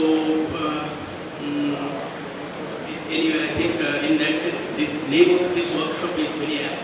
This is the semiconductor ecosystem. So I think some student participant sitting there, they may think, okay, I don't like semiconductor, and semiconductor or this electron, I think it is very difficult subject to get. So then they may think, okay, then perhaps this is not my, I have nothing to contribute in this subject. But no, that's not the thing. So we should look into the next word, that is the ecosystem. So again, when we talk about this fabrication, or again here also this data is coming up, this name is OSAT. OSAT full form, I think this full form we all should know. OSAT is outsourced semiconductor assembly and testing. So now in all this OSAT or this ATMP or fab, we need many employee who may not have anything to deal with the electron flowing between source and drain. So again, although I'm also having electronics background, so I know there is no doubt that electronics is perhaps the most difficult subject. And for that, I think the main reason what I realized from my 8 years of experience, that here something which is happening which we cannot see. We cannot see any electron flowing between source and drain. We just can see understand the effect of this flow. But see, if we just look into a normal water tap and the MOSFET, the operation is almost same. There the water molecules is flowing and we are controlling by tap. But the thing is, we can see the water flowing through a pipe, and then we are controlling. Same thing in MOSFET, but we cannot see the electron flowing between source and drain, and we are controlling the flow of electron by passing through the gate. So it is possible that this electron is again we cannot see. Sometimes it's very difficult. So again, we have 5 sensor organ, and our eye is the best sensor organ. So if we cannot see something, it's very difficult to realize, understand. So, but my point is, even if we don't understand anything about semiconductor, then also we have many roles to play in this whole ecosystem. Let's say in fab there will be clean room. Clean room, I think you may have heard of. Clean room is typically cleaner, I think 80 to 10,000 times cleaner than a typical operation theater. So just remember this. So there are some other definitions, of course. So this is very clean room. So because we need clean room to avoid any contamination, to avoid any particle falling on our device, that will again damage my electronic device or all circuit, because the things we are making is very small. So that's the purpose of clean room. Now in clean room, so there are many steps. Like we need to maintain the clean room. For that we need many stuff. Again, I think first session, Dr. Shottagupta rightly mentioned that in this typical fab, the 80% we need technician. We don't need all BTech level candidates to join our fab, our OSAT. So there will be 80% job for just who are coming after class 12 education, ITI education, then diploma education. So that way we have this overall pyramid. So the message is, so we need to learn right skill. Again, this fabrication is skill dominated. So in education, this is one is the knowledge. So by studying we'll get to know many things, know how MOSFET works and all. But how to fabricate MOSFET, that is the hands-on skill. Both this skill as well as knowledge is important. Now if we have the right skill and right knowledge, so we can definitely take part in this whole ecosystem. So there is again chemical, lot of high pure chemical requirement is there, gas requirement is there. So for all this, again, very important part of this ecosystem is the equipment, because equipment so we cannot keep on buying all this equipment from foreign companies. So we need to produce our own equipment. So that who will manufacture those equipment, and who will manufacture those equipment, he doesn't need any knowledge of MOSFET, electron flow, he doesn't need, he needs some mechanical knowledge, some other knowledge. So that way, so we need all people. So all people coming from different level of academic education, different type of education, both again in first of all, so there was some question how the physics people will take part, how the chemistry people will take part. So they will have different role to play. Every time, everyone doesn't need to have semiconductor knowledge. So there are whole new opportunity and lot of opportunity. So we should, I think, focus on that part as well. The whole ecosystem requires all type of background student. So I think there lies the opportunities. Thank you. That means we have learned knowing two details of the semiconductor physics, still students from different background, different academic level, even class 2. Again, I can tell you anyway. So we are working with Tata, this people too. So we are planning again along with the NIELIT. So we are planning for some certification program. so that this ITI diploma or even 10+2 student, they can come and do this type of certification program, and they can make themselves eligible for this kind of opportunity. And there will be a lot of opportunity at that level, because see, company again, they will also see where they need to spend more money. So they need to spend more money to hire PhD MTech student. Then rather they will prefer this ITI diploma or +2 level candidate. Yes. So there will be a lot of opportunity, because 80% is there and only 20% is for BTech, MTech and PhD. So then we will have a lot of opportunity. And for everyone, not for physics only, not for electronics people only, for mechanical, chemical, everyone will have opportunity. Because this ecosystem is very thing, not the semiconductor, not the MOSFET one. So whole ecosystem, we need to make MOSFET, and for that we need many things. So I think this is my message. So, Arya, I'm now from the industry, right? What with your team, I guess we have members from different backgrounds.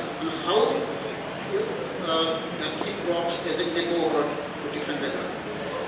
Yes, I think I'm the only odd one here because I'm from the embedded software. So yeah, and still related to this field. So it's a good question. So I'll just give a very small example of the UV machines that I talked about. That extreme ultraviolet light that we produce there. So for that, what we do, we melt tin as you use in the roofs here. Not exactly the same, but at least it's the same material. You make tiny droplets which are not visible to the human eyes, and then you heat them with a very powerful carbon dioxide laser, and you do that 50,000 times per second. I repeat, 50,000 times per second, and that's how the extreme ultraviolet light is produced. With that, you also get a lot of unnecessary heat. And we need to get rid of that, because if you don't get rid of that, that directly affects the layers that we saw in the beginning in the video, the different layers. It directly affects those layers, and when those layers are not printed correctly, then basically, yeah, your phone hangs, or you get blue screen in your computer, let's say. So yeah, it's a waste. So we can't do that. So our team, even though I'm from embedded software, our team works, the goal of our department is to make the machine thermally stable, and we basically do that at the millikelvin level. So yeah, for that, here comes the point, we get input from all sorts of departments. Let's say we do the cooling by using water flows and gas flow. So chemistry is involved. Waterline acoustics, mechanical, because piping is involved, air bubbles may form, mechanical, mechatronics, and then electronics, electrical. All of them, they give us the input, like how we are going to control it, and then we implement it in the form of software. And in case of also software, we are not only talking about the very low level FPGAs or PLCs. Yeah, we do that. But on top of it, we also have high-level softwares like graphical user interface applications. So I heard a question earlier that, yeah, okay, as software, where can we use this? So of course, we will not be doing the VLSI design, but if you want to be involved, if you want to play, if you want to be part of this big picture, of course there is nothing stopping you. You can be from different domain and then be involved in the whole picture. Yeah. So we have now team member from the background of physics, from chemistry, from electrical engineering, from software. Yes. They should speak some kind of understandable language. What is it? That's a very good question. It's a requirement engineering. So everything happens in the form of requirements. So they give us requirements, and then we have specific tools to kind of track, okay, who gives us what requirements. We have high-level requirements, which boil down to low-level requirements, and then different departments. Yeah, so it's basically requirements engineering. Yeah. But the student doesn't need to know a priori about those things, right? Yes, indeed, yeah. So understanding the actual requirement is what is needed also. Yes, that plays a very important role. Yeah. Wonderful. Yeah. Next Thank you. I think we we can go to the last question. Manu, are you here? Can you hear? Yes.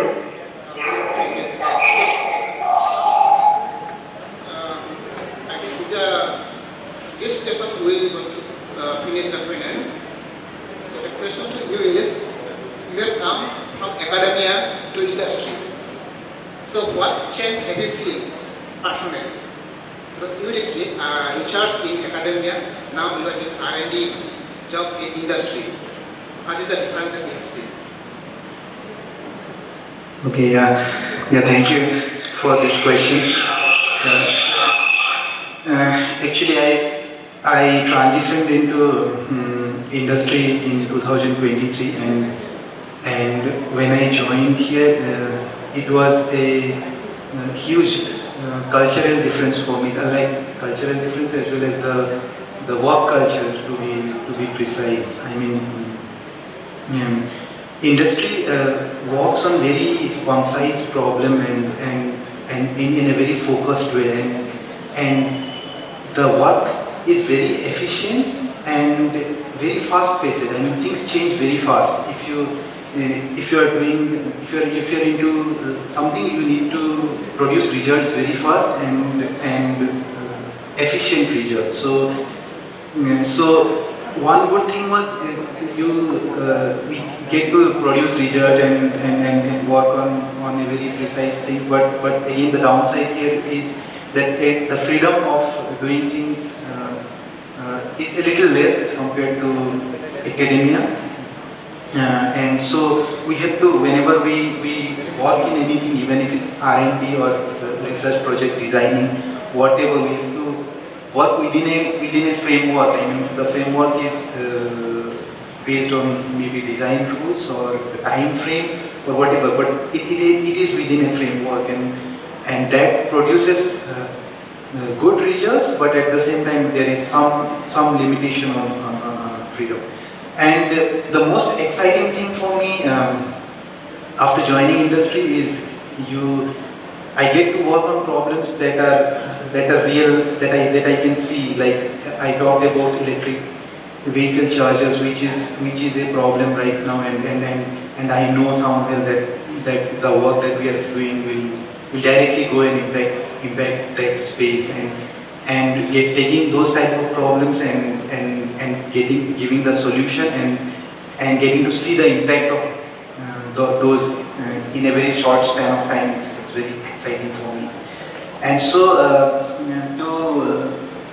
to be successful in industry, what I have understood is we need to try to solve problems in efficient way. See small problems, whatever we see around, we try to see those things. If we inculcate those things in our habits and try to solve them in time efficient way, then it's the way to be successful in industry and even in life. So that is how I see the world. Thanks. So basically, taking a big problem to very many small problems, right? And solving them methodologically. It is not actually I wanted to say, when you go to industry, we have to change our working culture.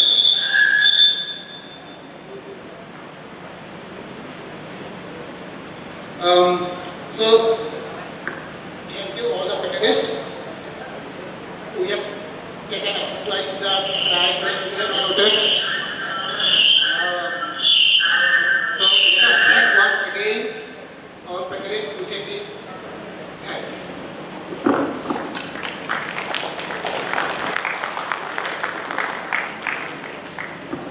Thank you, Manu.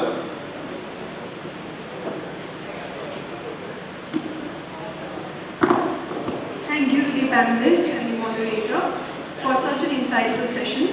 The floor is now open for question and answers. If anyone wants to ask a question, please raise your hand. The volunteer will assist you with the mic.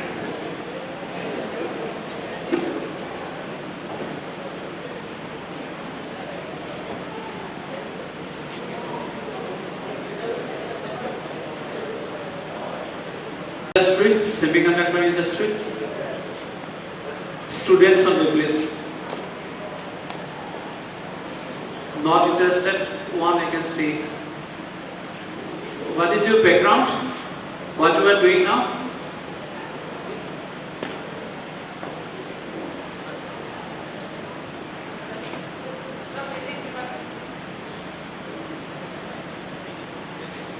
So yeah, so you are doing physics. So yeah, so someone in the morning asked that, okay, we are from different backgrounds. Can we come to this field? So answer is yes. And if there is a will, there is a way, and you must start from today. And you must set your goals, that what you want to do, and which part you want to do rather. If you want to become a process engineer, material science engineer, device or circuit engineer, and you should start accordingly. So I am so hopeful that the incoming industry will recruit our students from Northeast India, and before that we must be ready to be recruited. So yes, thank you so much. Any additional question from students? ছাত্ৰ-ছাত্ৰীসকলৰ ফালৰ পৰা যদি প্ৰশ্ন আছে অসমীয়াটো ক'ব পাৰে।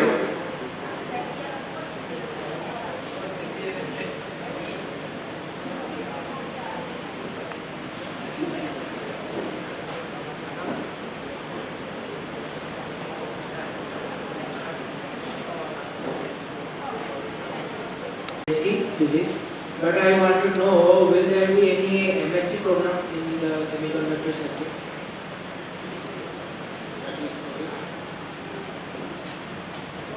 Yeah, this is MSc in physics or MSc in electronics. In both the courses, you have subjects on electron devices, and from that you can easily shift to semiconductor industry.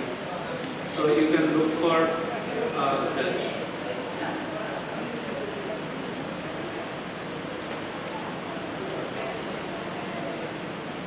Panelists to stay back on the stage. We have a token of gratitude for you. I would request the professors of Jagiroad College to stage and give them our token of gratitude.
We will start with the closing ceremony shortly. Please stay in the hall. Don't leave the hall now. We'll start with it shortly. What does L stand for in AA? Very easy, yes. Yes. Logic. Okay, I think she was the one to send the first subject. The answer is logic. And what is the full form of ALU? Arithmetic and logic. Very good. Okay. And next,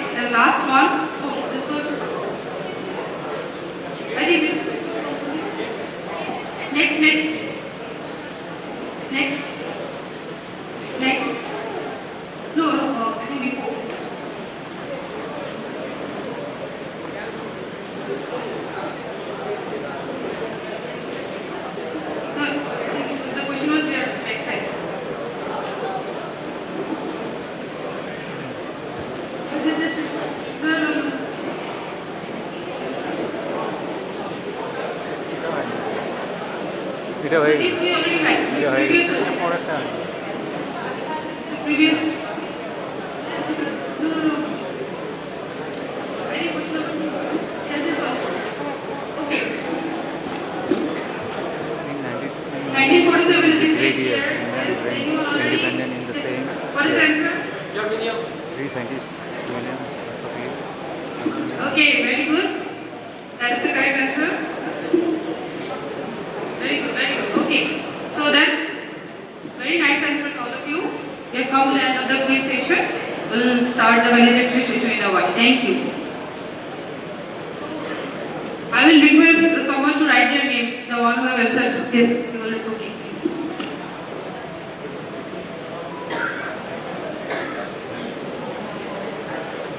I'm sure we had an amazing day, a fruitful day, an insightful day with all our queries about semiconductors being answered.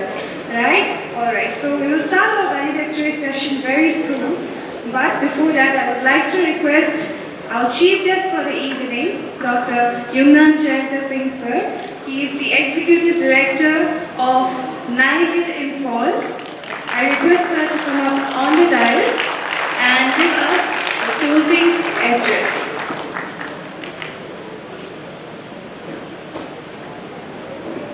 Gunilla, respected all the students here, I should say, because you guys made us proud for this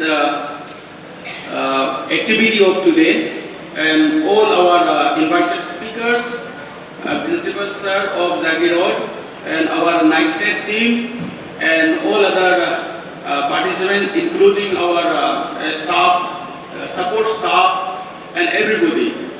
Today I am very happy to conclude this event. Almost from last 4-5 months, we have been preparing this event through some online meeting.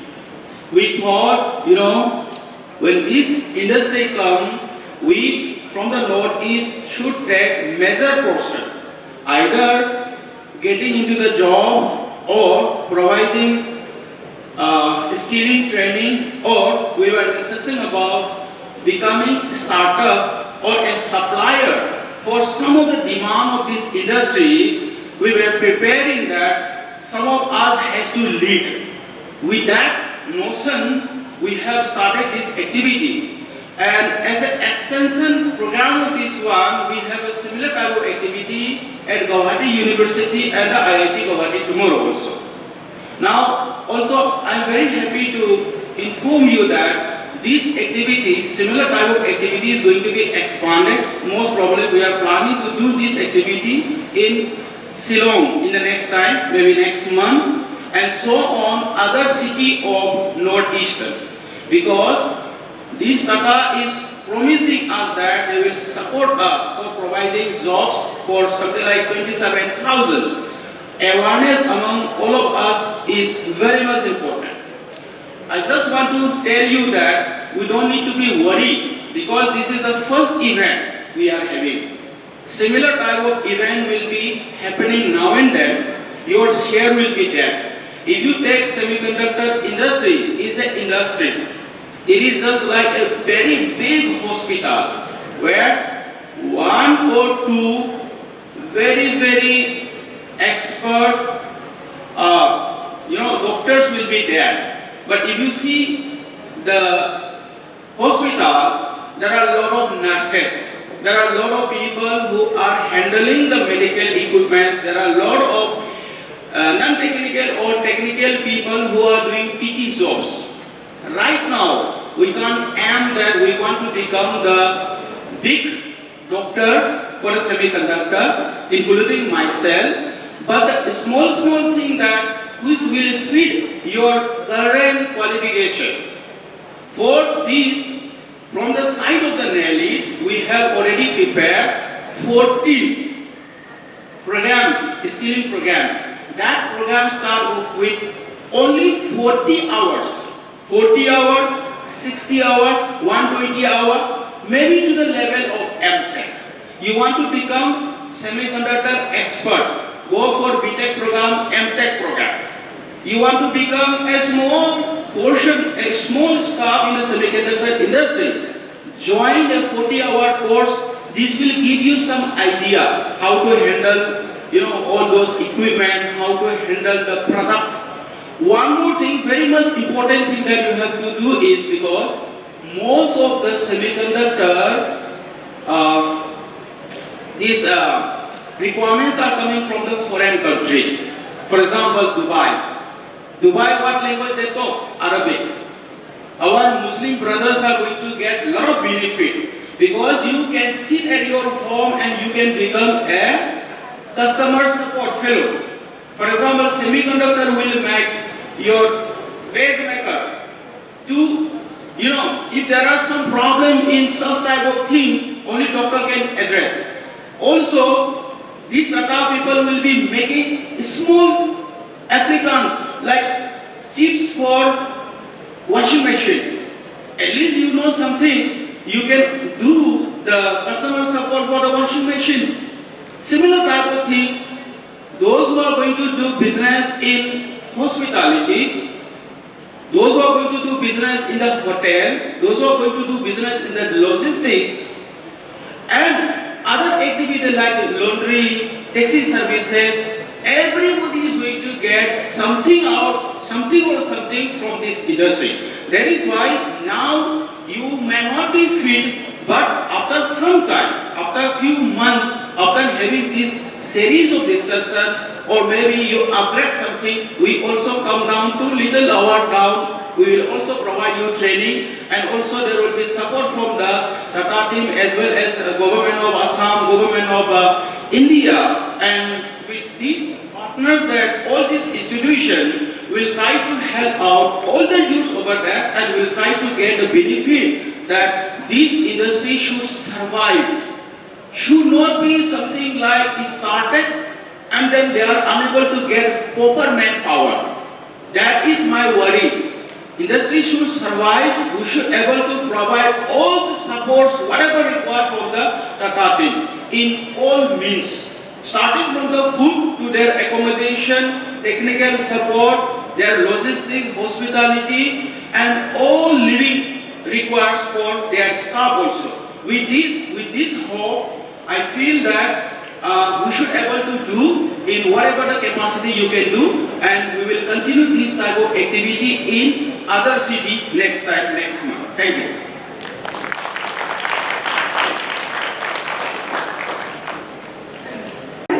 Singh sir.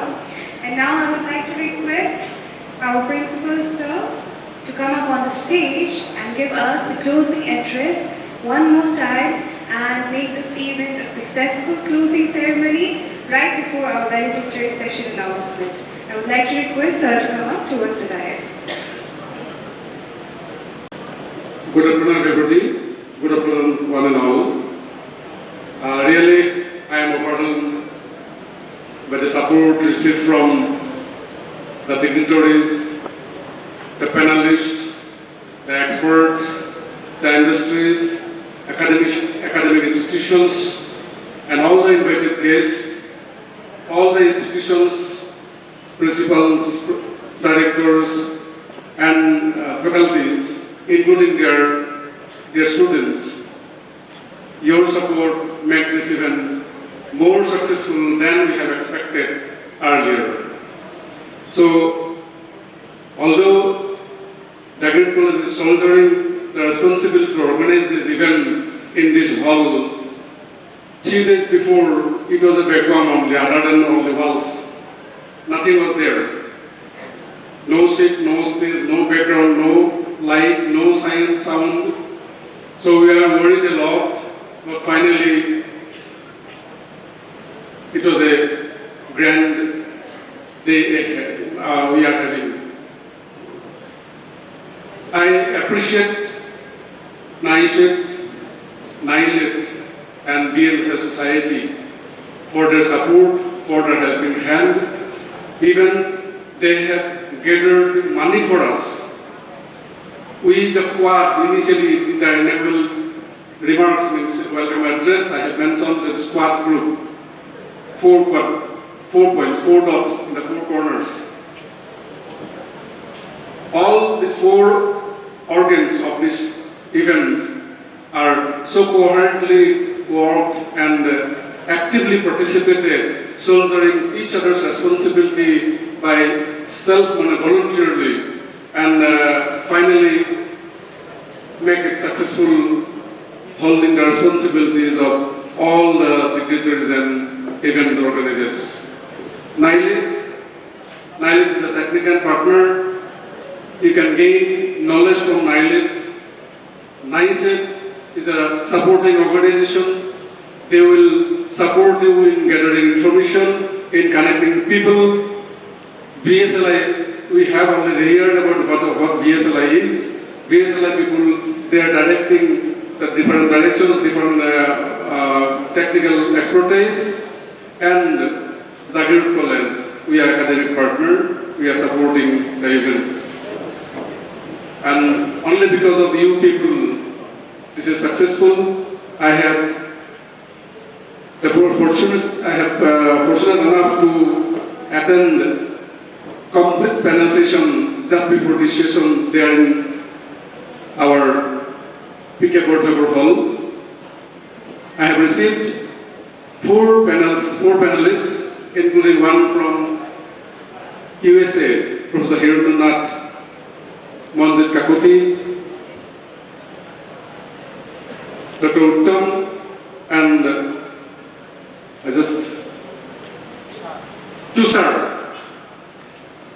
They are so beautiful minds. They are taking so much responsibility to establish their businesses, to establish their this industry, and they are giving so beautiful suggestions to the audience that you can also do this kind of job. We will support you, and these mindsets are actually we are expecting, and I am very fortunate that we have received that type of technical persons. And out of the four panelists on the stage, Dr. Sunanda Barua also was there. He has conducted this session. He also conducted parallel complete sessions. I could not attend the session completely. Anyway, I hope that all the participants, for what purpose they are coming, I think they are getting more than their expectations.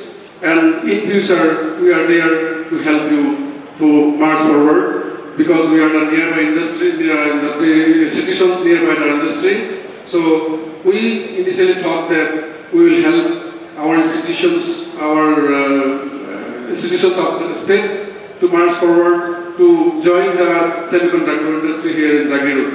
And later on, it was expanded to northeastern region because of this support from these three organizations. Anyway, I am thankful to all the teammates, and I am thankful to all the dignitaries, all the guests, and all the participants. Thank you one and all. Thank you everybody.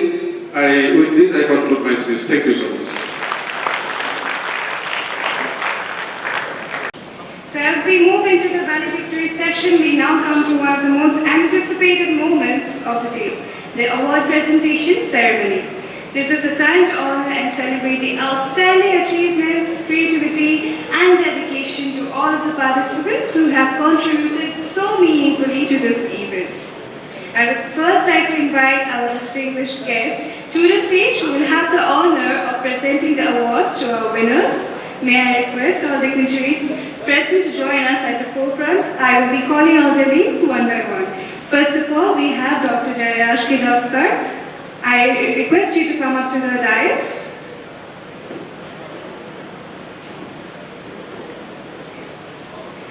I would now like to request Dr. Jayanti Singh, sir, to come to the dais and join Dr. Jagiroad, sir. Next up, I would like to request our principal, Dr. Bhaven Chandra, sir, to come up once again to the dais and join our other dignitaries. Joining our members in the dais, next up we have Padma Shri Yuddha Bharani, sir. I request sir to come to the dais and join our members.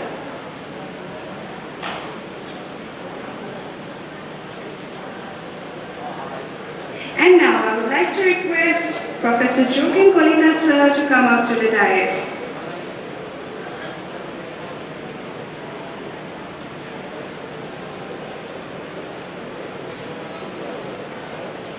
Can we please have a big round of applause for our dignitaries? And now we are thrilled to begin our prize distribution ceremony to honor the exceptional work showcased today. And I will start with our Special Mention Award. This is the Eco-Friendly Semiconductor Innovator Award, and it is being presented to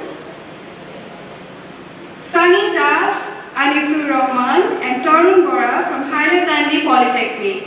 I request the team to come up to the stage and accept their special mention. Do we have the team here?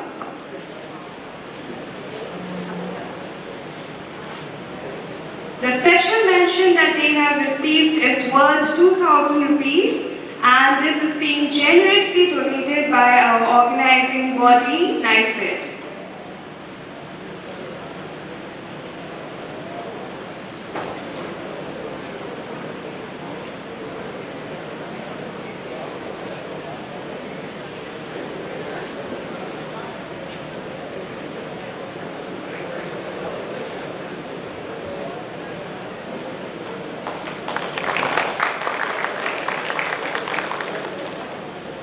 Congratulations to the team.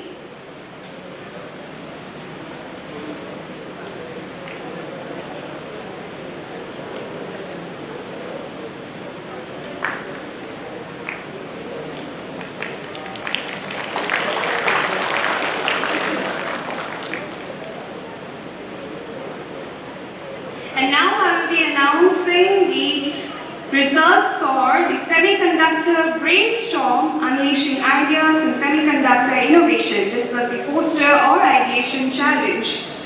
We now recognize the talent with awards starting from the third position. So the Young Semiconductor Visionary Award, worth rupees 3,000, donated by Mr. Harikanta Chaudhary, is being given to Somwaikim Valte, Corey Isaac Pao, S. Papong, Himashri Bodoloy, and Samarjyoti Saikya from Assam Downtown University. I'm sorry, the team is from Assam Don Bosco University.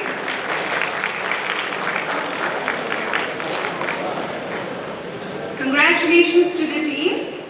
They may now collect the prizes from our distinguished guests.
And now, announcing the second prize, the Nagendra Chandra Das Memorial Prize awarded to Rashmi Rekha Devi Niharika Goswami Himashri Das from Cotton University.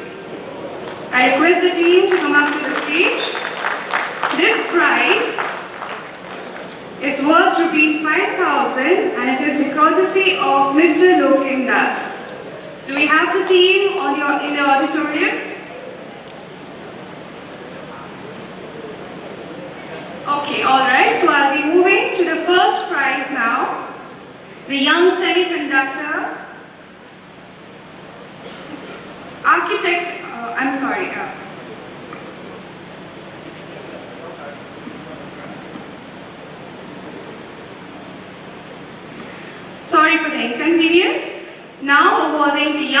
Semiconductor Architect Award. This is the first prize and it is being awarded to Arnab Kumar Sarkar, Devabrata Sharma, Sanjeev Chamwa from Assam Downtown University.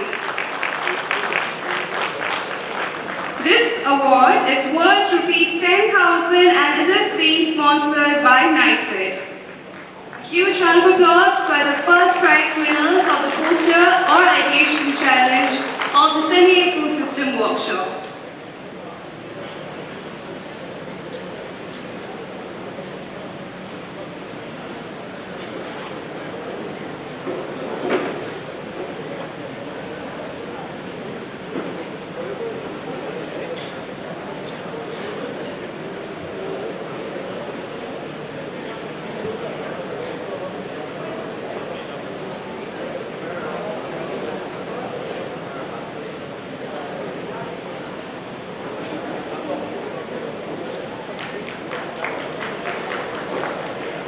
Congratulations to all the participants of the poster and ideation challenge and also to the winners.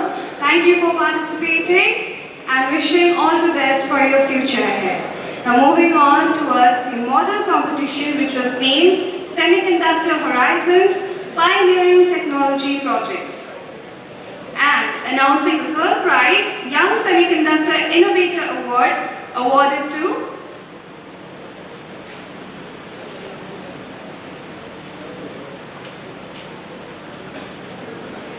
Yuvraj Vishwakarma from Madhav University. May we please have Yuvraj on the stage to collect his third prize, Young Semiconductor Innovator Award. This prize is worth 10,000 and is donated by Mr. Neil Borwa from USA.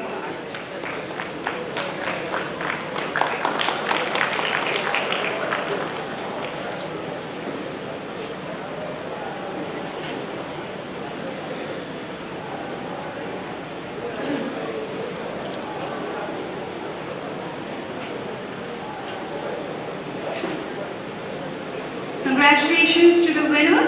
And now announcing the second prize, Dr. Kanak Vasumutari Prize, presented to Aryan Kashyap, Saurabh Biswas, Tonma Chakrabarti from North Lakhimpur University. Dr. Kanak Vasumutari Prize is worth rupees 15,000 generously donated by Mr. Partha Vasumutari from Dubai.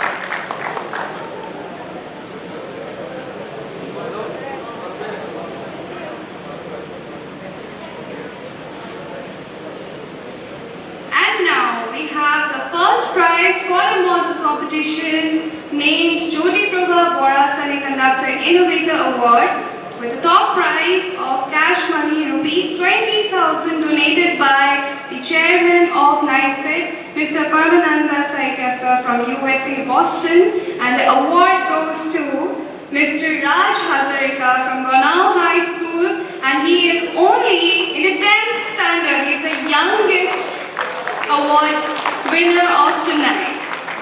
He is from Pio, Jorhat. May we please have a huge round of applause for our first prize winner of the model competition, Mr. Raj Hazarika from Gonao High School, Pio, Jorhat.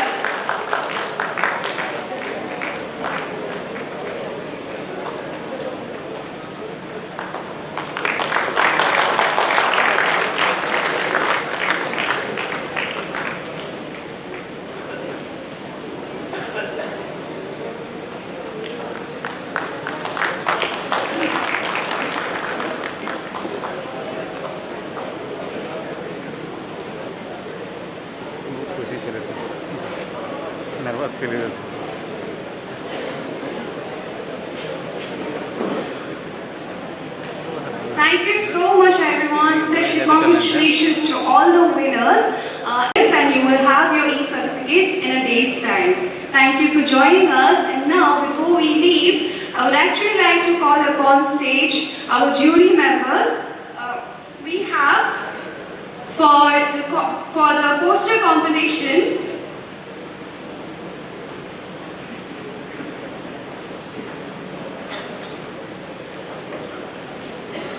Okay, so before I move ahead, we have another award winner.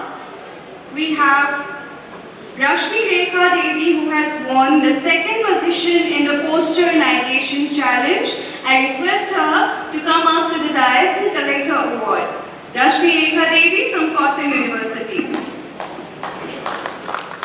Her teammate Niharika Goswami and Himanshi Das. May we please have a big round of applause for our second prize winners.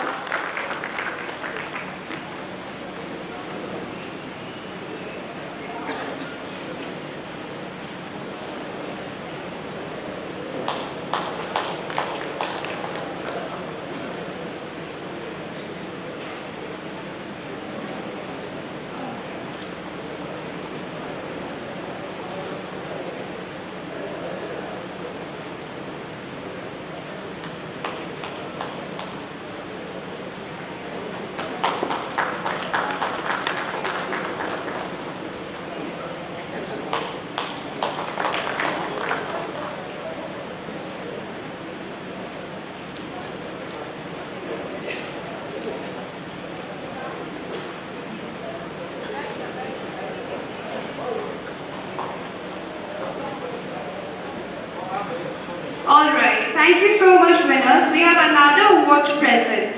All the quiz prize winners, I request Shraddhanjali ma'am to come forward and announce the names, and we shall have the awardees on stage. Ma'am, could you please come up to the podium? Parmina ma'am will be announcing the names for the open quiz prize winners. Okay, the quiz winners are Jagiroad College, you're there? A big round of applause for Jagiroad. Ananya Bhattacharya. She won 2 prizes. I think she is not there. Next is Julfikar Ahmed. Yes? Yeah, I think, sure. Julfikar Ahmed. Next is Shivam Das.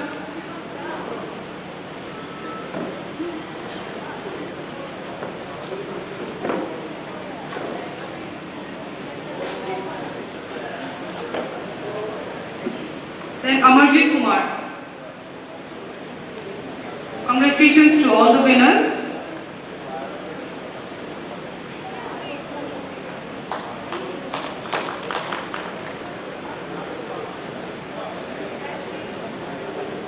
Congratulations to all the enthusiastic participants for the quiz competition.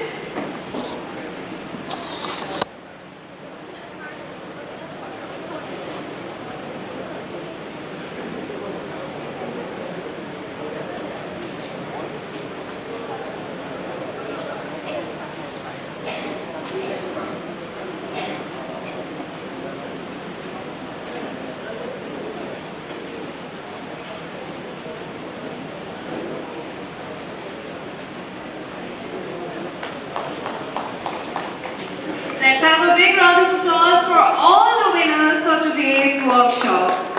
And now I would like to take this moment to thank all the dignitaries present on the dais for their time.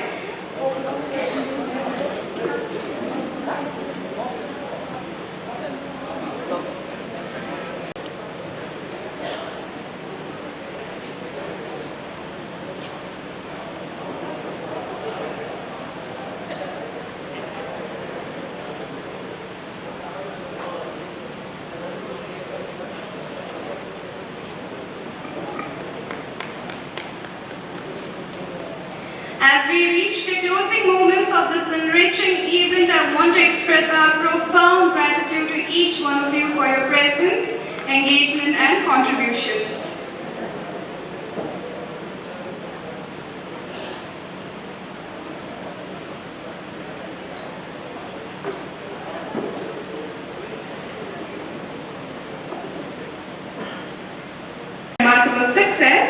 May I invite Mr. Sanjeev Hasarkar sir, Executive Director of Executive Technologies and a vital member of the organizing committee to deliver a vote of thanks for this evening.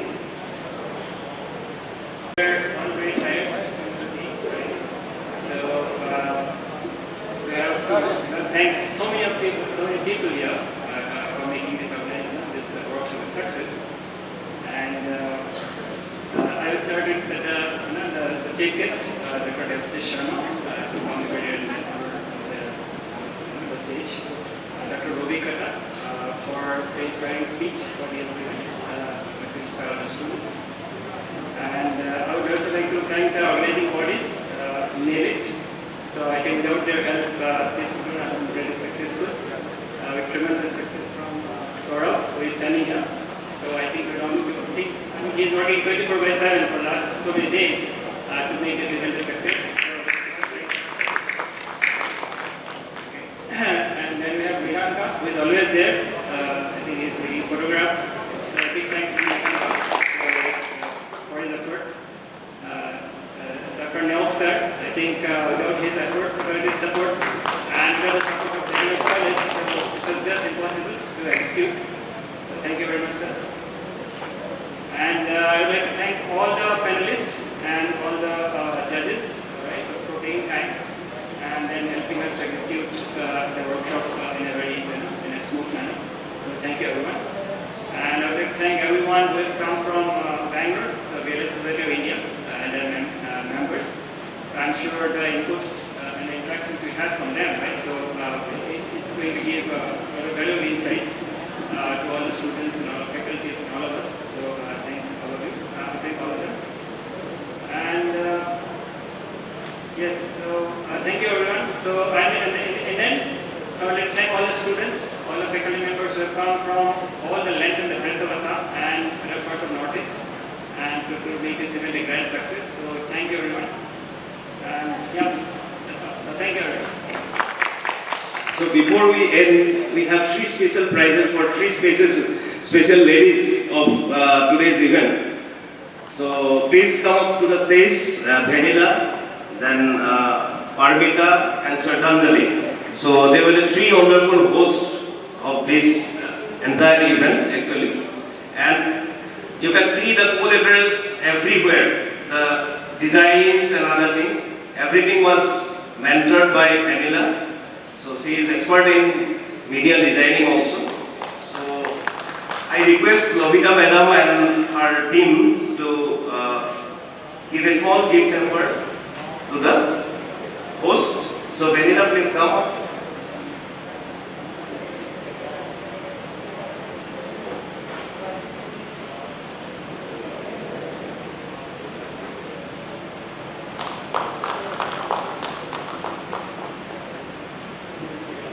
So Vanilla is celebrating her birthday also today. So very happy birthday to her. Okay. Thank you so much. So I request to come up Armita Bardhapur. She is basically a scientist in Assam Science Technology and Environment Council, STEC. So we are very happy to have all these talented anchors today with us. Then I request to come up Shraddhanjali. She is basically a corporate lawyer, and she is basically working for many MNCs and other companies. So thank you so much, all 3, and thank you Lovita Madam, who has helped us in managing the stage very well.